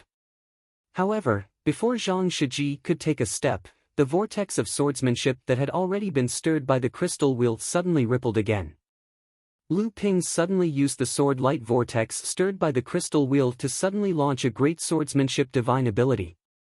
The huge sword vortex almost swept Zhang Shiji into it. Not only did Zhang Shiji not advance, but he also had to take 2 steps back in order to avoid the Sea of Hundred Rivers sword art. How is this possible? This person is so far away from me. How can the divine ability not weaken in the slightest? Could it be that this person's primary essence is so strong that he can ignore the distance between magic treasures? In the blink of an eye, this thought flashed across Zhang Shiji's mind. At the same time, the massive sword vortex had also condensed into a force that continuously attacked the crystal wheel in the center of the vortex. Amidst the densely packed sounds of collision, the surface of the crystal wheel was struck by the sword light, causing countless crystal light chips to appear on the surface. Seeing his life-bound magic treasure being suppressed by the golden scale sword, Zhang Shiji grew furious and shouted, "You are not the only one who can control a great divine ability." Domain Crystal Wheel. As Zhang Shiji roared, the crystal wheel that was blocking Lu Ping's Sea of Hundred Rivers suddenly split into 3, then 9, then 36. A total of 36 crystal wheels formed a giant crystal ball that shuttled back and forth in the air. The crystal ball spun back and forth in the sword vortex, trying to suppress it completely. At the same time, the sword lights that pierced into the crystal ball were also destroyed by the crystal wheel that shuttled back and forth between the crystal ball and Zhang Shiji. Zhang Shiji was overjoyed. Back at Xianling's sect, Zhang Shiji had relied on the domain crystal wheel to break Ouyang Weijian's wind flow sword technique. Today, he had once again used the domain crystal wheel to restrain Lu Ping's sword vortex.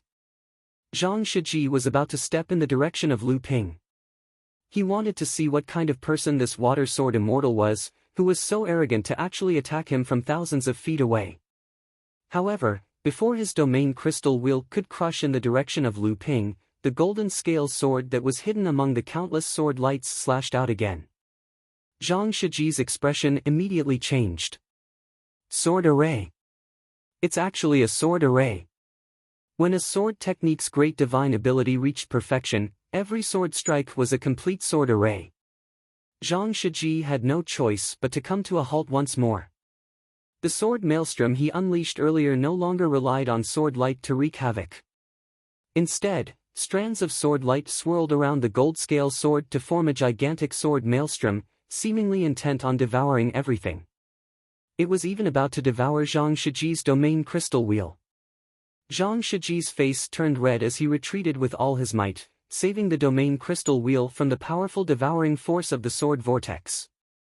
However, there were still 3 crystal wheels that he couldn't retrieve in time and were stripped from the domain crystal wheel by several streams.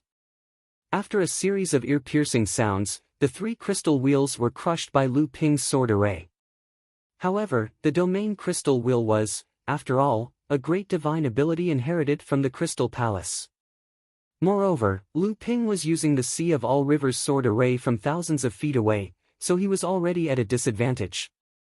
After Lu Ping's sword array devoured the 3 crystal wheels, Zhang Shiji's domain crystal wheel great divine ability was undoubtedly broken, and Lu Ping's sword array could no longer continue. The sword lights that filled the sky were absorbed into the golden scale sword. However, everyone present, no matter who it was, could tell who had the upper hand in the battle between the two. The Jinling cultivators cheered. Some of the lower-level cultivators even shouted the name Water Sword Immortal. Reverend Ming Shan, who stood in front of the Heaven's Spirit Hall, had an ugly expression on his face. However, he still smiled at Reverend Guoxian Shan, who was beside him, and said, "I didn't think that your sect would have such a talented disciple. This set of sword technique is like a rainbow absorbing water, and also like the sea absorbing all rivers. The title of Water Sword Immortal is somewhat well-deserved. What I said earlier was too rash. This level of swordsmanship has already far surpassed Xianling sect's Ouyang Weijian." Although Reverend Ming Shan admitted that he had misjudged Lu Ping, he still spoke in an arrogant tone. He was very stingy with words of praise.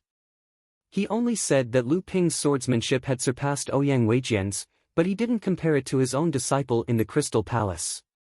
Clearly, he was very confident in his own disciple's cultivation.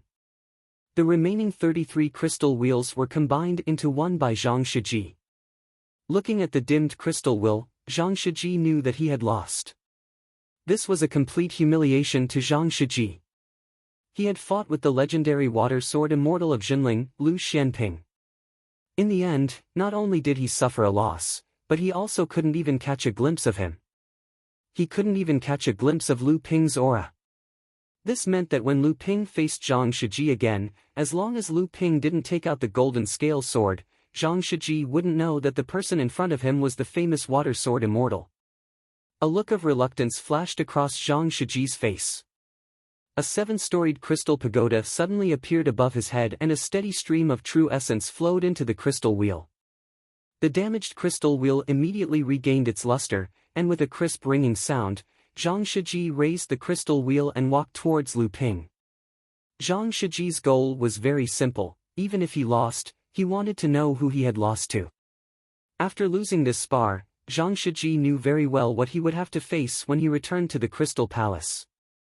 As long as he could see or use his divine sense to capture the water sword immortal who had defeated him, he would at least be able to reduce the humiliation that Zhang Shiji had to bear for the Crystal Palace, even though it was only a humiliation to the Crystal Palace. Thousands of feet away, Lu Ping seemed to have sensed Zhang Shiji's intention. He drew an arc with the golden scale sword several feet away from Zhang Shiji with the hilt of the sword as the axis. Hundreds of golden sword lights formed a golden sword wheel that was half a foot in size, rolling and slashing towards Zhang Shiji. Zhang Shiji naturally did not show any weakness. The crystal wheel and the golden sword wheel collided, creating countless sparks in the air. The two were locked in a stalemate, and Zhang Shiji could not move an inch. However, Zhang Shiji seemed to have made up his mind to break through Lu Ping's obstruction. He shouted, "Solidify!" The first floor of the crystal pagoda above his head suddenly emitted a spiritual light, and a fluorescent light curtain hung down from the pagoda, firmly covering Zhang Shiji. Zhang Shiji did not even have the time to fully control the crystal wheel. He let the sword chi scattered by the golden scale sword splash on the light curtain of the crystal pagoda, creating ripples. Lu Ping had seen this kind of crystal pagoda in the East Sea Northern Alliance Pill Conference. At that time, Ning Shiais, an alchemy genius from the Crystal Palace, had refined a sea-suppressing pagoda with 6 floors. Legend had it that when the sea-suppressing pagoda was condensed to 6 floors, one could use the great divine ability of the Crystal Palace, the Sea-Calm River Great Divine Ability. This was a great divine ability that was even more powerful than Zhang Shiji's cyclic crystal wheel. Legend had it that the Crystal Palace had a supreme divine ability above the Sea-Calm River Great Divine Ability, but this was not known to outsiders. Although Zhang Shiji's sea-suppressing pagoda had only condensed 7 floors, 4 of them had been refined and condensed with treasure enchantments. Impressively, it was a psychic magic treasure. Although it could not achieve the Ocean Calm River great magical power, its defensive ability was far beyond ordinary psychic magic treasures. The golden scale sword suddenly broke away from the entanglement of the crystal wheel and drew a strange arc in the air. A strange one-horned dragon appeared in front of Zhang Shiji. The strange dragon pounced on the sea-suppressing pagoda above Zhang Shiji's head. Its body wrapped around the pagoda, and the scales formed by the sword light rubbed against the pagoda, making a burst of firecracker-like sound. The sea-suppressing pagoda was on the verge of collapse, as if it was about to be pulled out of Zhang Shiji's head by the strange dragon. Zhang Shiji's complexion changed, and the crystal wheel whizzed towards the monstrous flood dragon to kill it. However, he heard a crisp, ding sound, and Zhang Shiji felt a huge force suddenly hit the crystal wheel, and the crystal wheel was sent flying. At this moment, there was a loud bang. The strange one-horned dragon wrapped around the sea-suppressing pagoda finally pulled it out of Zhang Shiji's head. Zhang Shiji's face changed, and he spat out a mouthful of blood. Then he felt a chill on his neck. A faint blue sword shadow flashed in front of his eyes, and then disappeared from his throat. Zhang Shiji's face looked as if it had suddenly lost its vitality, but then he seemed to think of something. He looked up at the sea-suppressing pagoda, and saw that the strange dragon on the sea-suppressing pagoda had disappeared, leaving only the sea-suppressing pagoda floating in the air.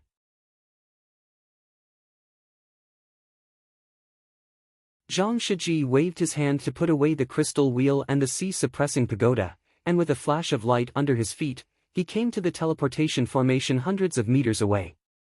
The light on the teleportation formation had just dissipated, and there was no one on it.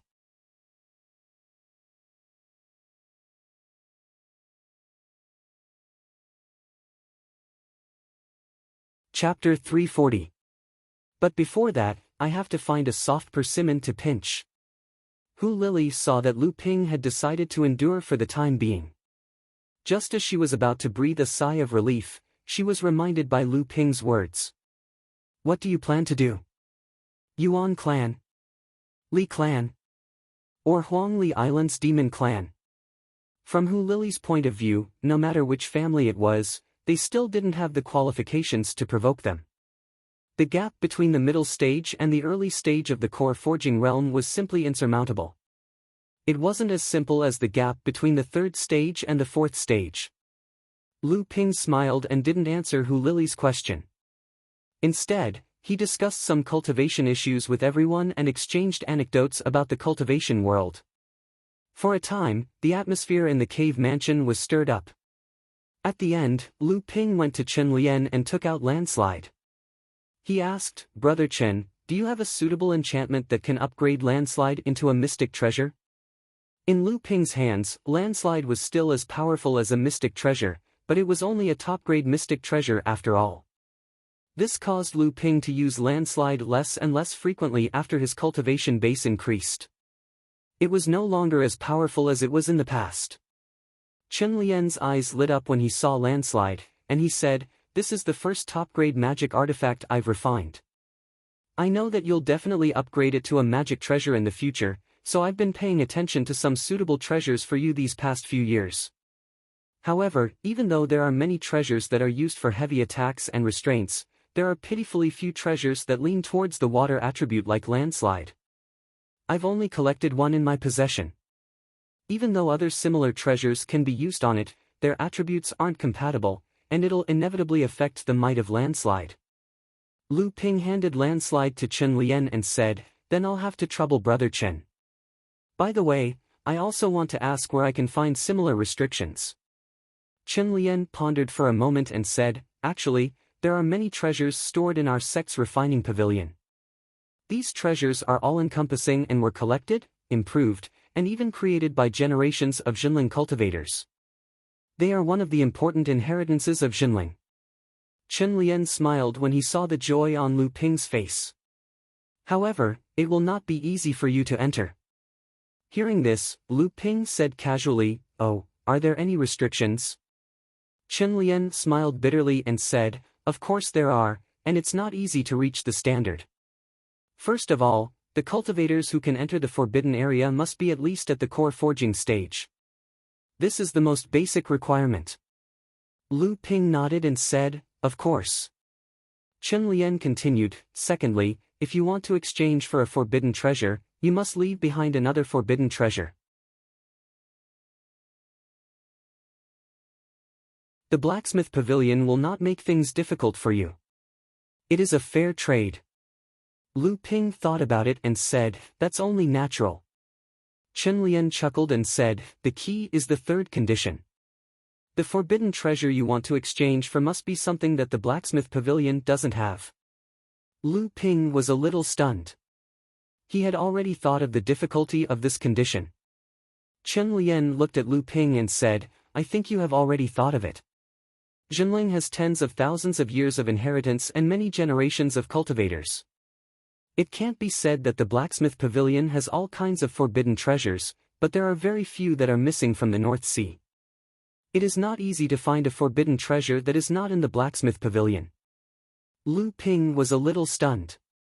After thinking for a while, he said, "There should be other ways, right?" Chen Lian nodded and said, "There are indeed other ways. The most important thing for a sect is its inheritance and foundation. You can use some cultivation method, blacksmith secret technique, alchemy secret technique, and other inheritances that the sect doesn't have to increase the sect's foundation. Or you can use some heaven and earth treasures to exchange for it. Or you can make a great contribution to the sect and get a reward. In short, the sect must first recognize your contribution. Only then will you have the chance to get a reward." Lu Ping thought for a while and said, "Then I will have to trouble Brother Chen to give me some pointers. No matter what, I will definitely go to the blacksmith pavilion." As he spoke, he took out a flying sword and asked, "Brother Chen, what do you think of this flying sword?" Chen Lian had a long history of learning and was a disciple of the blacksmith master of Jinling, so he naturally had a good eye. He took a look and said with surprise, "An invisible flying sword? This is rare. Brother Lu wants to upgrade this top-grade flying sword to a magic weapon, right? I am afraid it will not be easy." Lu Ping handed the flying sword to Chen Lian and said, "That is why I have to trouble Brother Chen." Chen Lian took the flying sword and said helplessly, "The material of this flying sword is not enough to upgrade it to a magic weapon. More importantly, it is too difficult to find an invisible flying sword. It seems that I will have to trouble Master this time. However, this sword is a bit special. I think Master will be very interested in it." Flying Thunder Island was a small island among the hundreds of islands near True Spirit Island. It was also the base of the Li family, a subsidiary force of Jinling. In the years after the outbreak of the Beast Tide, the Li family's development could be said to be rapid. Not only did they cultivate a small spirit vein for future generations, but the Li family's current head, Li Xianliang, had also successfully advanced to the mid-core forging realm this year.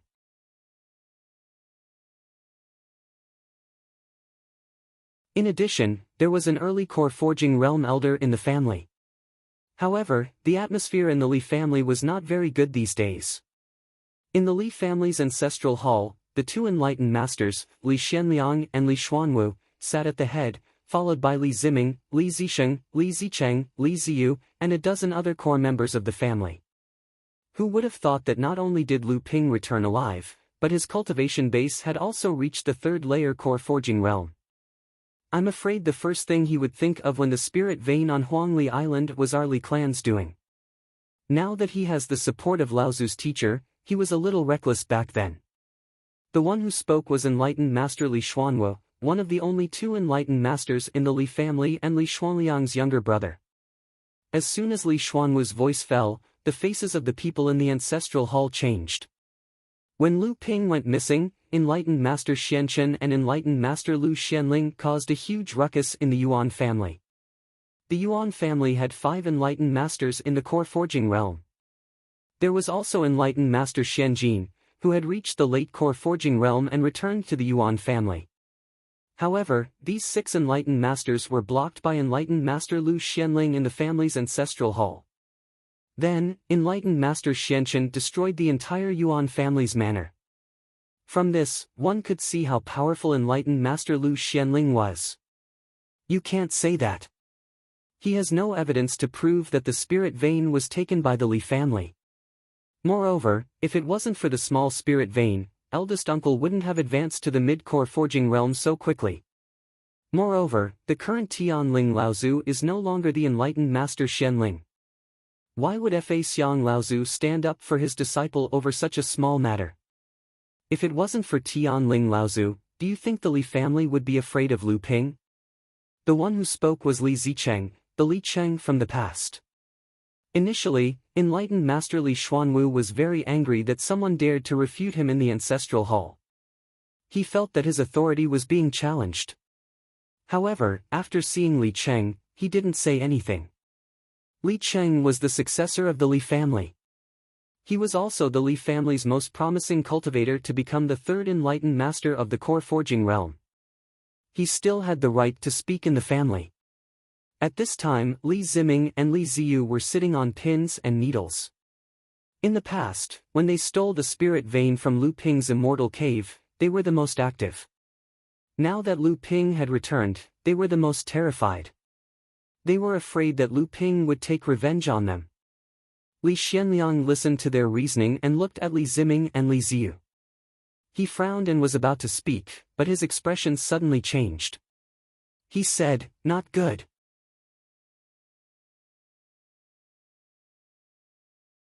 As soon as Li Xuanliang's voice fell, he heard a loud thunderclap in the sky. Li Xianliang hurriedly opened the island's protective array. It was followed by a loud bang sound.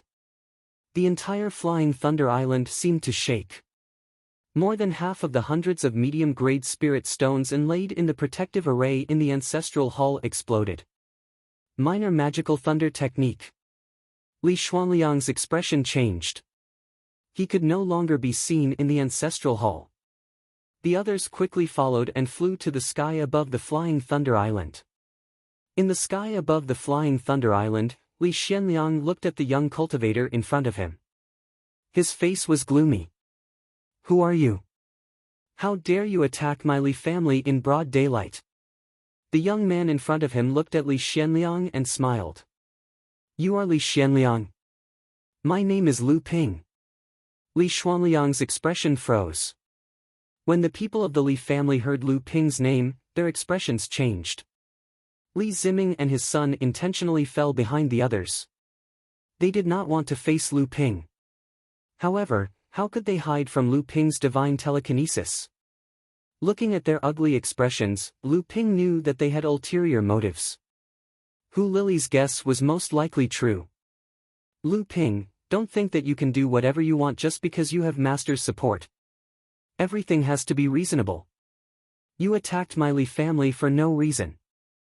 Even if Tianling Laozu is your master, my Li family will go to Jinling to reason with him.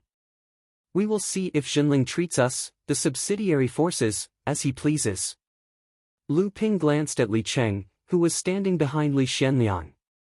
He frowned and said to Li Xianliang, "Since when did the Li family let a junior make the decisions? Could it be that you, perfected Li Xianliang, are just a decoration in the family?" Li Xianliang looked at Li Cheng with dissatisfaction. Li Cheng clenched his fists and looked at Lu Ping with a red face. In the end, Li Xianliang was the patriarch of the family. He said coldly, "Although the juniors are rude, their reasoning is good. Do you really think my Li family is easy to provoke?" Huh. Lu Ping raised his head and laughed as if he had heard a joke. He said, "Is your Li family so weak that I can bully the whole family?" Li Xianliang was startled. He said, "What do you mean?" Lu Ping had caused such a big commotion on Flying Thunder Island that many cultivators had noticed. Lu Ping felt his divine sense and divine telekinesis coming and going. He smiled and said, "I heard that the Li family's patriarch has advanced to the mid-core forging stage. I have come to challenge him. Are you going to say that I am bullying you?"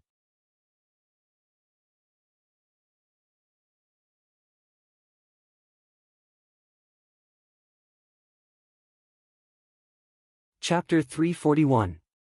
Tianling Laozu's ninth disciple, the one who had just returned after disappearing for a long time, was challenging the Li family's patriarch, Li Xianliang, a mid-stage core forging enlightened master. Furthermore, he was taking the initiative to challenge him. As soon as Lu Ping's words fell, not only were Li Xianliang and the Li family members stunned, but even the cultivators from the other powers and sects were also stunned. "Arrogant!" Li Xianliang angrily shouted, "It's not easy for you to have such a cultivation at such a young age, but in the end, your knowledge is still lacking. Do you know the huge difference between a mid-stage core forging cultivator and an early-stage core forging cultivator? I advise you to go back and cultivate. Don't bite off more than you can chew just because your cultivation increased too quickly. In the end, the cultivation world relies on strength, not cultivation." Li Xianliang looked at Lu Ping with deep fear in his eyes. Lu Ping was, after all, Lu Tianling Laozu's direct disciple. What kind of person was Lu Tianling Laozu? Although Jinling had tried his best to downplay the events that had shocked the North Sea 30 years ago, and the other sects were also unwilling to reveal their ugly faces, how could they, who had experienced it, dare to forget? The golden scale sword suddenly appeared out of nowhere. It circled around Lu Ping twice, then pointed its tip at Li Xianliang. Ever since Lu Ping had condensed 2 layers of restrictions on the golden scale sword, it now had a total of 3 layers of restrictions on its body. The golden scale sword's appearance had also changed greatly, so there was no longer any fear of others recognizing it as Daoist Jin Li's natal flying sword. When Li Xianliang saw that Lu Ping had ignored his words and pointed a flying sword at him from afar, his entire body was suddenly enveloped by a wave of killing intent. His face immediately twisted with anger. Good, what an arrogant junior. Today, even if I have to offend Lu Tianling Laozu, I, Li Xianliang, will teach you a lesson. I will let an arrogant junior like you know the true difference between a mid-stage core forging and an early-stage core forging. Lu Ping looked at Li Xianliang's cowardly expression and suddenly laughed. Perhaps Li Xianliang wasn't afraid of him, but he had always been afraid of his teacher, who had become a Dharma adept. That was why he had repeatedly said that Lu Ping was bullying him. Even if Lu Ping lost to Li Xianliang, his teacher would have nothing to say. However, what made Lu Ping feel strange was that although his teacher was the Dharma adept Laozu, in the eyes of outsiders, Lu Ping was the one who had initiated the fight. Even if he lost, he would only be asking for trouble. Even if his teacher was protective, he would never be this protective. Why was Li Xianliang so afraid of his teacher's revenge? Could it be that his teacher had done something like this before? As soon as this thought flashed through Lu Ping's mind, it was quickly discarded by Lu Ping. Even if his teacher had done something like this before, it was for the good of Lu Ping and his disciples. The disciples would only be grateful and wouldn't have any other thoughts. Daoist Li Xianliang took out a magic treasure and released the powerful aura of a mid-stage core forging sage. The Li family members behind him retreated one after another, opening up the space for the fight. Li Xuanliang's face was also dignified. The other party had a famous master and took the initiative to challenge him.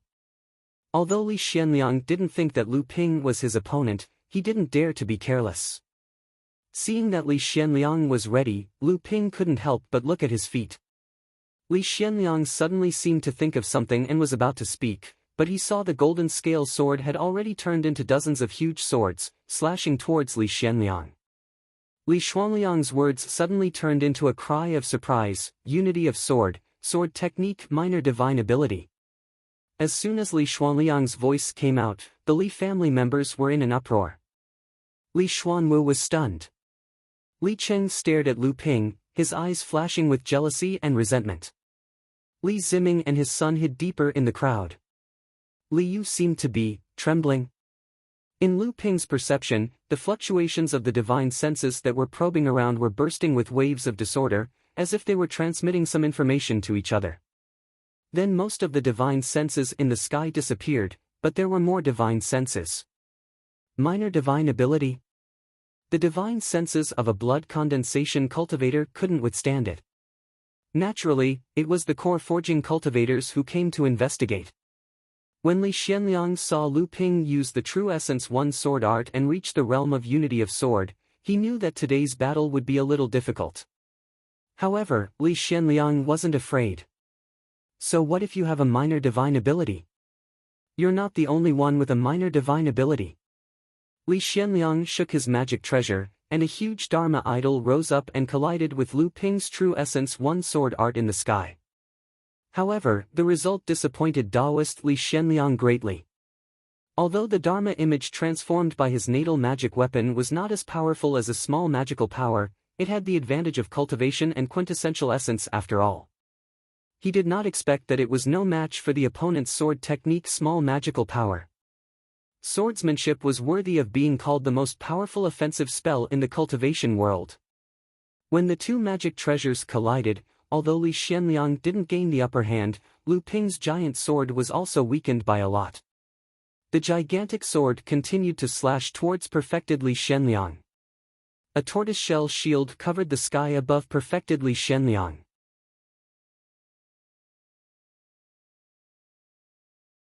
At the same time, a greenish-red light barrier suddenly erupted from his body and fused with the tortoiseshell shield.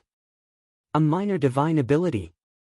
The Li family members' hearts that were hanging in suspense immediately calmed down. The family head also had a minor divine ability. When Lu Ping saw that Li Xianliang had used a defensive magic treasure and a minor divine ability to block the True Essence One sword art together, a mocking smile appeared on his face. When the giant sword slashed on Li Xuanliang's shield, Li Xianliang cursed inwardly. It wasn't that the True Essence One sword art was so powerful that Li Xianliang couldn't defend against it, but its power was so small that it was negligible.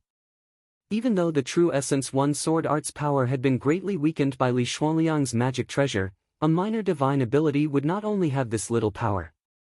Just when Li Xianliang realized that something was wrong, the huge True Essence One sword art immediately disintegrated and turned into 800 to 900 spiritual sword lights that attacked the Flying Thunder Island's protective array at the same time. Only 100 to 200 of them were neutralized by Li Xuanliang's tortoiseshell shield when he reacted. In the Li family's ancestral hall, there were originally more than 100 mid-grade spirit stones on the island's protective array disk. When it was attacked by Lu Ping's water thunder, half of them had already exploded. Although the True Essence One sword art's power had been greatly weakened, it still shattered half of the remaining spirit stones. Now, the Li family's protective array disk was only left with slightly over 20 mid-grade spirit stones and 5 high-grade spirit stones. Li Xianliang seemed to realize something. While exchanging blows with Lu Ping, he shouted at the Li family members who were watching the battle, "Take charge of the island's protective array disk, don't damage the island's protective array disk." Li Cheng immediately retreated from the crowd and landed on the Flying Thunder Island. Li Xianliang didn't know that the reason why Lu Ping came to challenge him today was because of the Flying Thunder Island's protective array disk. How could Li Xianliang let him succeed so easily? The golden scale sword drew a circle in the sky around the sword hilt, and it was immediately filled with 1,296 psychic sword flashes. The golden scale sword moved, and all the psychic sword flashes surged forward. A one-horned, four-legged sword dragon pounced at Li Xianliang once again. It was another minor swordsmanship magical power. As Lu Ping's swordsmanship reached the unity of sword and practice realm, he had a glimpse of the major swordsmanship magical power.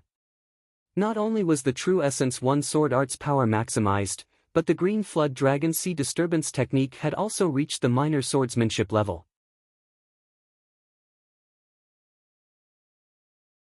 This time, not only did the Li family members' expressions change, even Li Xuanliang's pupils shrank.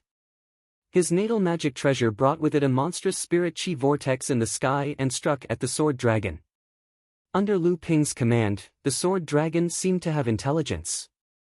When it saw Li Xuanliang's magic treasure coming, the horn on the sword dragon's head immediately went to meet the magic treasure. Amidst the loud clang, the sword dragon with the golden scale sword as its horn forced the magic treasure to retreat. The sword dragon also paused for a moment, and then the entire sword dragon chased after the retreating magic treasure. It bared its fangs and brandished its claws as if it wanted to tear Li Xuanliang's magic treasure apart. Li Xianliang hurriedly retreated his magic treasure, and at the same time, he controlled the tortoiseshell shield to resist the psychic sword dragon together with his natal magic treasure. However, a dark blue yin thunder suddenly fell from the sky and smashed toward Li Xianliang, who had only activated a minor protective magical power. Li Xuanliang's expression changed. He did not think that his protective magical power could directly compete with a minor magical power like the yin thunder. He hurriedly dodged, and Lu Ping's yin thunder's ultimate goal was obviously not Li Xianliang. Amidst the loud bang, before Li Cheng landed on Flying Thunder Island, the unmanned island protection array had been completely destroyed by Lu Ping's, mistakenly, yin thunder. In the Li family's ancestral hall, all the spirit stones inlaid on the island protection array's disk array exploded, and the entire disk array began to crack. Just as Flying Thunder Island's island protection array failed, a gray-haired rat that was not much smaller than a fat pig suddenly jumped out of the Bluestone Li family's ancestral hall. Its small eyes looked around the ancestral hall, and after seeing that there was no one, it suddenly spat out a mid-grade spirit stone from its mouth and placed it on the ground. Then, it stretched out its front paw and pressed down. A yellow magic power flashed, and the blue stone on the ground suddenly cracked open, swallowing the spirit stone. The gray-haired fat rat quickly walked on the ancestral hall's floor and spat out pieces of spirit stones, which were inlaid into the bluestone floor by its magic power. However, there was not a trace on the surface, and there was not a trace of spiritual power fluctuation. The gray-furred fat rat walked in the ancestral hall in a regular pattern, as if it had been practicing for a long time. A total of 144 mid-grade spirit stones were hidden in the bluestone floor, forming an invisible array formation that enveloped the entire ancestral hall in its center. At this moment, the gray-haired fat rat suddenly looked at the entrance of the ancestral hall, as if it had discovered something.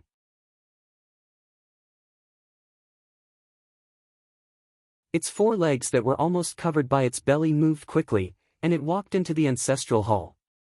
Then, it plunged its head into the ground and disappeared.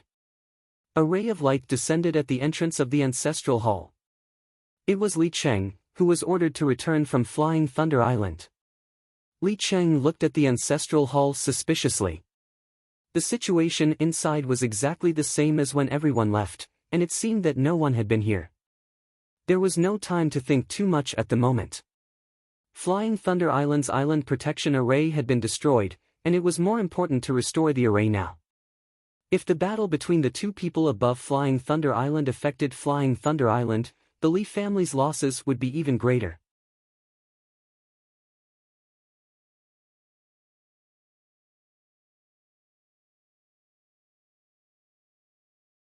Chapter 342. When Lu Ping's swordsmanship first entered the realm of great swordsmanship and he began to study the Sea of All Rivers sword art, the other 5 sets of swordsmanship in the North Sea 12 orthodox techniques were interlinked and advanced layer by layer.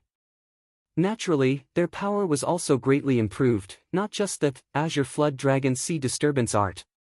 In other words, if Lu Ping wanted to study the Sea of All Rivers sword art, it was necessary to upgrade the Azure Flood Dragon Sea Disturbance art, Great River Flowing East sword art, and Thousand Snow Pile sword art, to the realm of swordsmanship.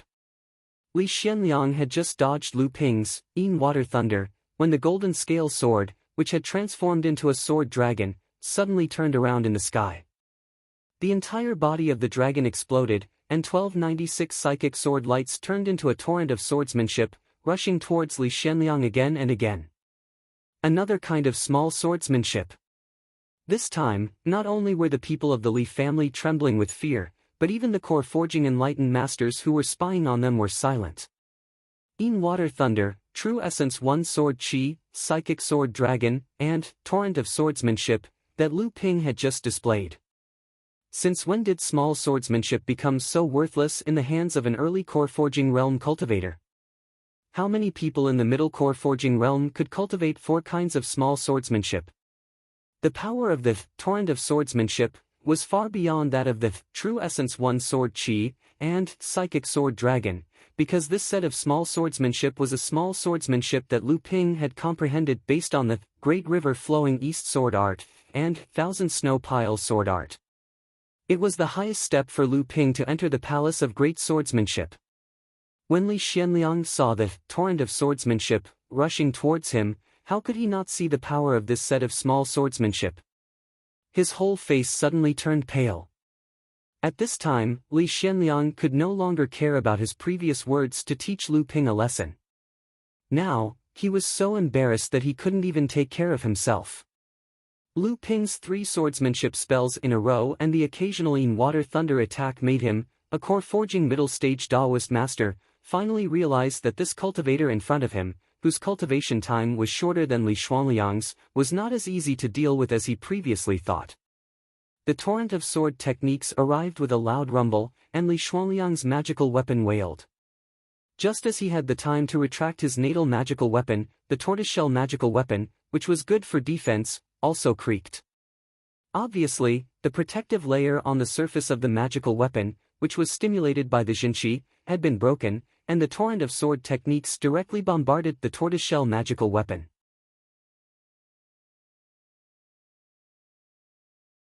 At this moment, the island's protective formation of Flying Thunder Island was activated again, and the protective shield that was shattered by Lu Ping was once again propped up in the ancestral hall in the center of Flying Thunder Island. Li Xianliang breathed a long sigh of relief. The reason why he had been resisting Lu Ping's attacks was not only that Lu Ping's continuous bombardment of small magical powers made him unable to fight back, but the most important reason was that after the island's protective formation was deliberately broken by Lu Ping's every attack was intentionally or unintentionally aimed at Flying Thunder Island. If Li Xianliang did not face it head-on, Lu Ping's sword techniques would bombard the island, which was the foundation of the Li family. Just as Li Qing reactivated the island's protective formation and presided over the island's protective formation in the ancestral hall, Li Xianliang finally did not have to face Lu Ping's tyrannical sword techniques head-on. At this time, his natal magical weapon had been severely damaged by Lu Ping's sword techniques, and the tortoiseshell magical weapon was also shaky under the impact of the torrent of sword techniques. Li Xianliang took back the tortoiseshell and fled to the other side. Lu Ping could naturally continue to control the torrent of sword techniques to chase after Li Xianliang, who intended to escape, but Lu Ping pretended that he did not fully control the sword techniques. The entire torrent of sword techniques, after losing Li Xianliang's resistance, rushed towards the island's protective formation. In the Li family's ancestral hall, Li Cheng had just embedded more than 100 mid-grade spirit stones and a few high-grade spirit stones into the array disk, reactivating the island's protective formation. Then, he heard a series of firecracker-like sounds from outside the island. Then, the spirit stones that were just embedded into the array disk crackled like beans popping, and more than half of them exploded. Li Cheng was shocked. Looking at the array disk in front of him, monstrous waves surged in his heart. What kind of attack was this? It could actually destroy the Li family's island's protective formation to such an extent. It should be known that the Li family's island's protective formation had withstood 3 minor magical attacks from Lu Ping before it was broken. Now, it was obvious that with just one attack, the entire formation was on the verge of collapse. Outside Flying Thunder Island, the battle had already stopped.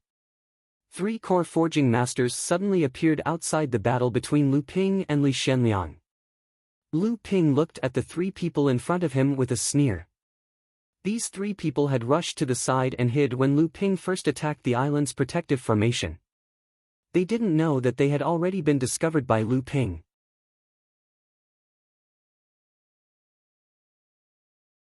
When Li Xianliang saw the 3 people appear, his originally pale face was first filled with joy, followed by a burst of shame and anger. Obviously, he also realized that these 3 people had been hiding on the side. Now that they had come out, they must have seen the battle between him and Lu Ping. He, martial nephew Lu, is indeed worthy of being senior sister Lu Tianling's disciple. You are indeed outstanding. Your strength is actually comparable to junior brother Li. For the sake of the old man, this battle will be considered a draw. What do the 2 of you think? Li Xianliang wanted to speak angrily, but his mouth couldn't say a word. Lu Ping glanced at this person who called himself martial uncle with a faint smile. Obviously, this person must have opened a cave abode in Tianling Mountain and was a true senior cultivator of Jinling. Lu Ping should greet him as a disciple in front of him, but this martial uncle's appearance was clearly on the Li family's side. Lu Ping was not afraid that this person would dare to pretend to be a cultivator of Jinling. He respectfully bowed and said, "This junior is Lu Xianping, a disciple of Chonghua Mansion. May I know which cave abode martial uncle has opened in Tianling Mountain? I will definitely visit when I have time." The cultivator who called himself Lu Ping's martial uncle chuckled and said, "Old man's name is Xian Yun. The cave abode is also called by the old man, so it's martial uncle Xian Yun. This disciple has also heard of martial uncle from senior sisters, but I just didn't have the chance to meet you." Lu Ping would not show any weakness. This Xian Yun was obviously not a famous person in Tianling Mountain. Although he had advanced to the mid-core forging stage, his potential must have been exhausted. There was no hope for him to step into the late-core forging stage in his lifetime.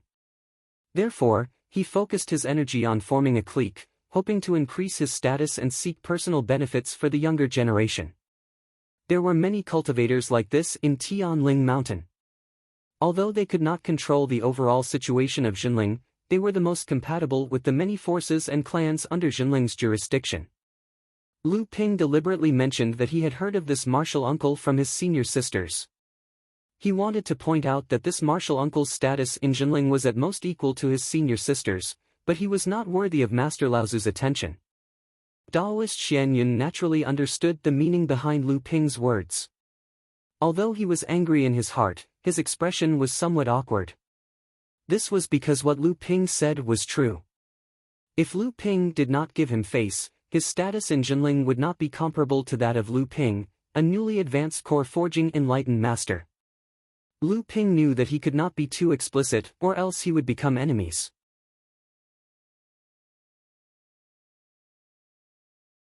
Therefore, he smiled and said, "Since martial uncle Xian Yun has come forward, this battle can be considered a draw." As soon as Lu Ping's words came out, not only did Li Xianliang and the Li clan cultivators heave a big sigh of relief, even Daoist Xian Yun's expression relaxed a lot. However, this also meant that Daoist Xian Yun had lost the right to speak to Lu Ping as a senior. In fact, in the battle just now, it was clear who had the upper hand. Since Lu Ping was willing to make peace, the Li clan had no reason to disagree. However, what they didn't expect was that today's battle would not only attract the attention of these few people present. The cultivators who had been silently observing with their spiritual sense would definitely spread the details of today's battle. At that time, not only would the Li clan lose face, but the reputation of the 3 enlightened masters who came out to stop the battle would also be affected. This was the effect Lu Ping wanted. After all, this time, Lu Ping came to cause trouble without reason. If the attention of Jinling was focused on the outcome of this battle, then the reason for the battle would be ignored, and Lu Ping's goal would be achieved. At this moment, Lu Ping's gaze had already shifted from Li Xianliang and Daoist Xianyun to the two enlightened masters who came with Daoist Xianyun. He said, "May I know if these two seniors are also enlightened masters of our sect?" Lu Ping's question stunned the two of them. They looked at each other, and the one on the left said, "We are not the enlightened masters of Tianling Mountain. This is the Lin clan's grand elder, Lin Xianhan. I am Yuan Xianshu, an elder of the Yuan clan." Lu Ping thought to himself, enemies don't meet on a daily basis this time. Those who had conflicts with me in Jinling have all gathered here. Lu Ping smiled and said, "So it's the elders of the two patriarchs. Xian Ping has been disrespectful." After today's battle, Lu Ping's name would definitely spread far and wide in Jinling. As long as he did not die prematurely, he would definitely receive the attention of Jinling and be heavily nurtured. Both of them were shrewd people and knew that there was a lot of animosity between the two clans and Lu Ping. Now that Lu Ping was very powerful, not only was he strong, but he also had Lao Zu as his teacher. There were also rumors that this new enlightened master who had just returned from East Sea had not only had a miraculous encounter, but he was also a master of alchemy. This made the two of them even more worried, and their gazes became heavy at the same time. A master of alchemy was comparable to a quasi-dharma adept. Moreover, other than the protection of the sect, the alchemists also had their own system.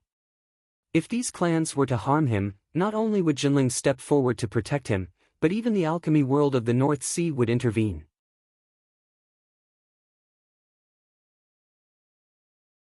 Lu Ping's goal had been achieved, so he naturally would not stay here any longer.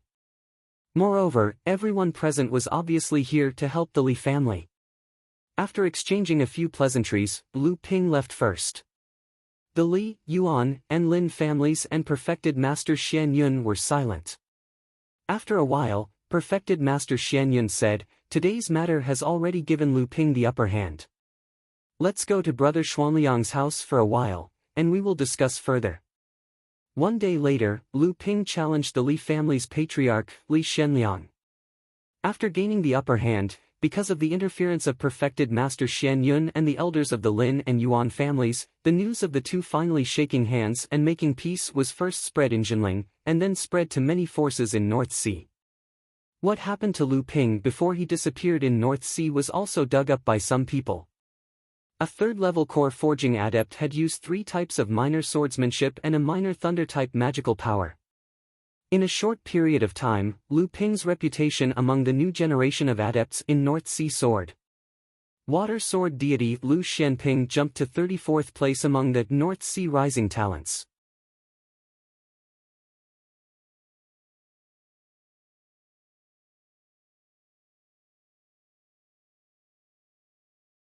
Chapter 343. Dharma adepts were a special group of people who occupied the highest positions in this world. They could be said to be the core of the entire cultivation world, and it would not be an exaggeration to say that they were the rulers of the entire cultivation world. Hence, the birth of every Dharma adept was a major event that affected the entire cultivation world. The Dharma assembly was not only to celebrate the adept who had achieved the Dharma stage, but it was also to show and confirm the status and authority of the adept in the cultivation world. It was also an important opportunity to increase the influence of the adept sect in the cultivation world. In just a few short years, 2 adepts in Jinling had successfully advanced to the Dharma stage.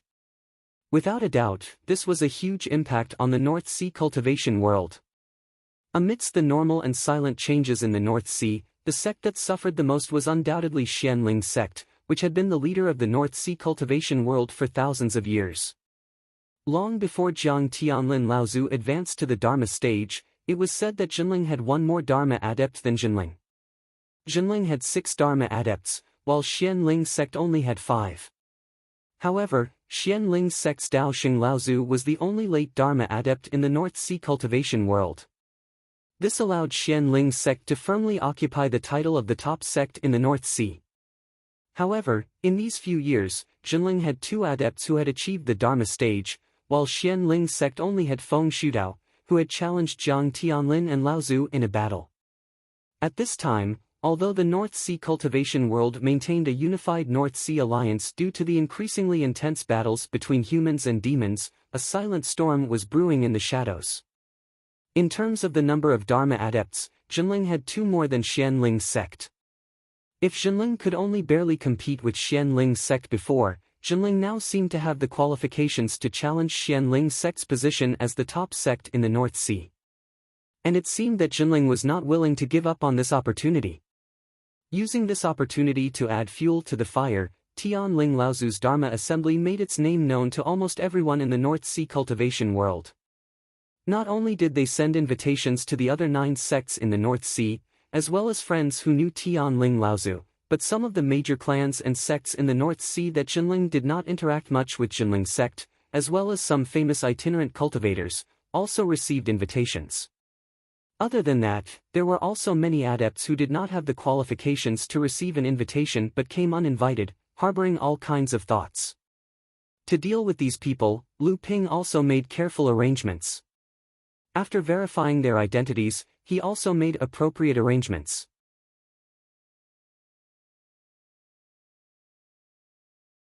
However, he also increased the number of overt and covert surveillance of these adepts. Although Lu Ping had not participated in Jiang Tianlin Laozu's Dharma assembly, he had heard his fourth senior sister, Wang Xianjing, describe the grand occasion of the Dharma assembly. However, looking at the scale of the current Dharma assembly, it was clearly more grand than Jiang Xianlin Laozu's.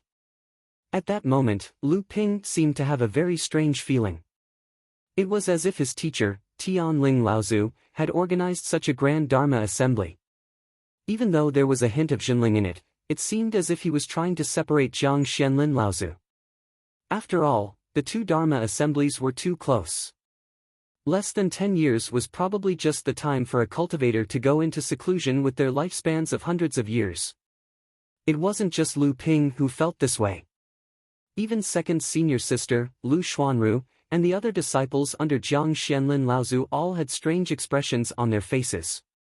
It seemed as if they were Jinling. While promoting the sect's identity, it also contained a trace of Tianling Laozu's personal feelings. Although Lu Ping was fully responsible for his teacher's Dharma assembly, this was actually an opportunity for Lu Ping, their senior sister, to make a contribution to the sect and be rewarded. Although it was a tradition for the youngest disciple to be in charge of their teacher's Dharma assembly, Lu Ping was still young and inexperienced. No matter what their intentions were, their senior sisters would do their best to help Lu Ping.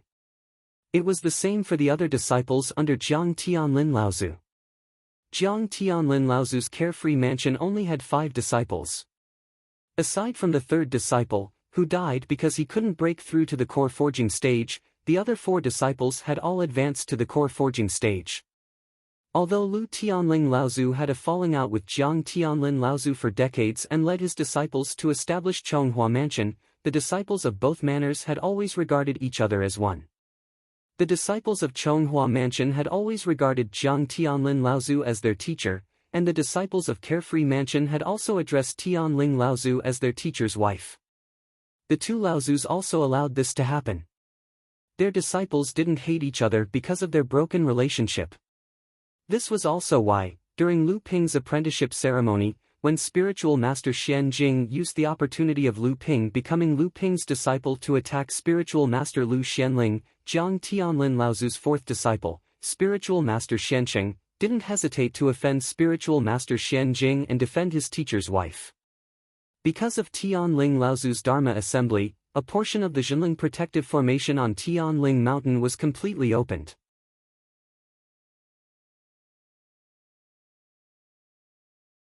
This portion, with Chonghua Mansion as the apex, extended all the way down to the foot of Tianling Mountain, forming a flight of steps formed by the spiritual qi gathered by the protective formation. All the cultivators who came to participate in the Dharma assembly would land on True Spirit Island as a sign of respect for the Jinling. Then, they would walk up the spiritual qi stairs as a sign of respect for Tianling Laozu.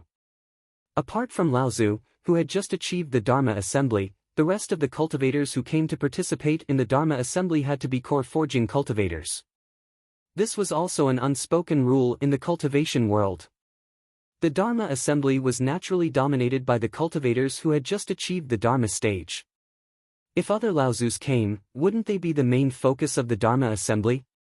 At the same time, most of the cultivators who came to participate in the Dharma assembly were elites among the core forging cultivators of their respective sections. This was not only a sign of respect for Dharma assembly Laozu, but it was also a form of motivation for the cultivators who came to participate in the Dharma assembly. 2 rays of light landed on True Spirit Island, and 2 young core forging cultivators appeared. A Jinling blood condensation disciple hurried over and asked, "Are the 2 of you here to participate in Tianling Laozu's Dharma assembly?" The cultivator at the front, who was tall and straight and had a scholarly expression, handed an invitation card to the welcoming cultivator. He smiled and said, "That's right. The person who was originally invited was my grandfather, so he sent us 2 brothers here to pay our respects to Tianling Laozu's Dharma assembly." The Jinling cultivator's expression turned serious. Only after Fa Xiang Laozu was invited would he send his juniors to participate in the Dharma assembly. Core forging cultivators had to attend the Dharma assembly personally. If they sent their disciples like Fa Xiang Laozu, it would be disrespectful to Tianling Jinling. The Jinling cultivator received the invitation card with both hands. After opening it, he hurriedly returned it with both hands. He said, "Ah, it's AI Family Island's AI Ru Xing Laozu. This must be one of the famous AI family's 2 stars in the North Sea. He's ranked 41st on the North Sea rookie list, AI Buitao. Both of you, please come this way." As he spoke, the welcoming cultivator was about to lead the way. At this time, a slightly shorter and handsome perfected being asked, "I heard that Tianling Laozu's 9th disciple is perfected being Lu Xianping, the one who defeated a mid-stage core forging cultivator with a 3rd-layer core forging cultivation base?" The welcoming cultivator was startled when he heard this. Then, a look of admiration appeared on his face. With a proud tone, he said, "It is indeed Martial Uncle Lu Xianping."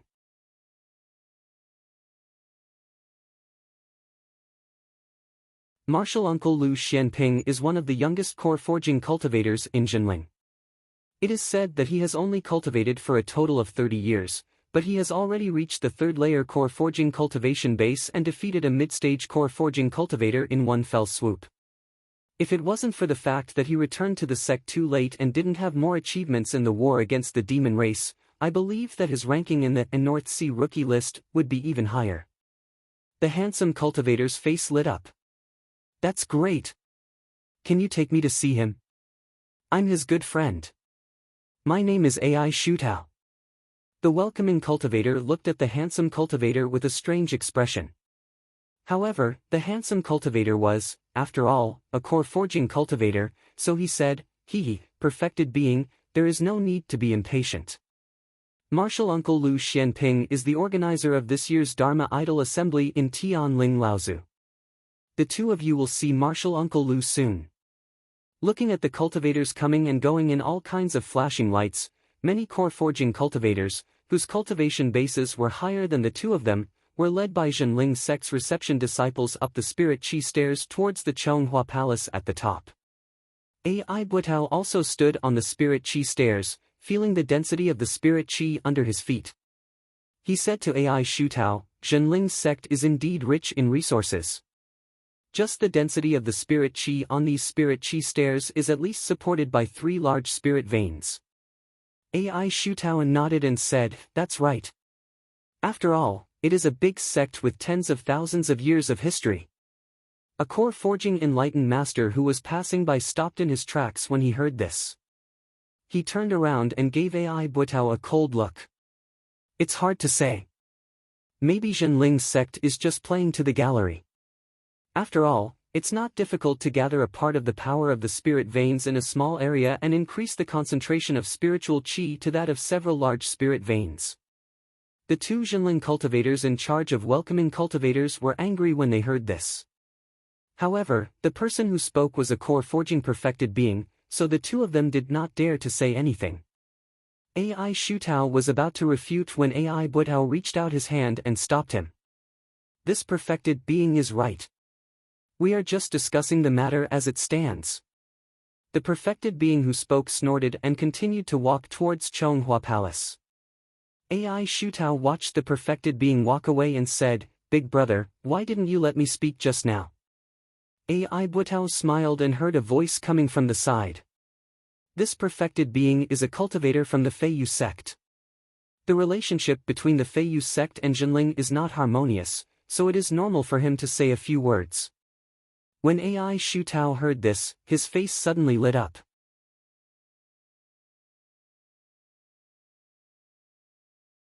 He saw Lu Ping standing on the platform in front of the spiritual Qi steps with a strange expression, looking at the brother and sister. Not far behind him was the small island in the lake where Chonghua Palace was located. When AI Shutao saw Lu Ping, he waved excitedly and shouted, "Big brother Lu." A green light flashed across Lu Ping's eyes. He smiled bitterly at AI Butao and said, "Brother AI, you and your sister have been hiding this from me for a long time." AI Shutao's brother is actually a woman. What a clever trick. You're tuning into the Passion Pages YouTube channel. We're so grateful for your support, and don't forget to subscribe to join us on this incredible journey through captivating stories. Your generosity through donations truly makes a world of difference, as it's the primary source of revenue that allows me to expand and enhance this channel for you. Thank you from the bottom of my heart for being a part of this adventure.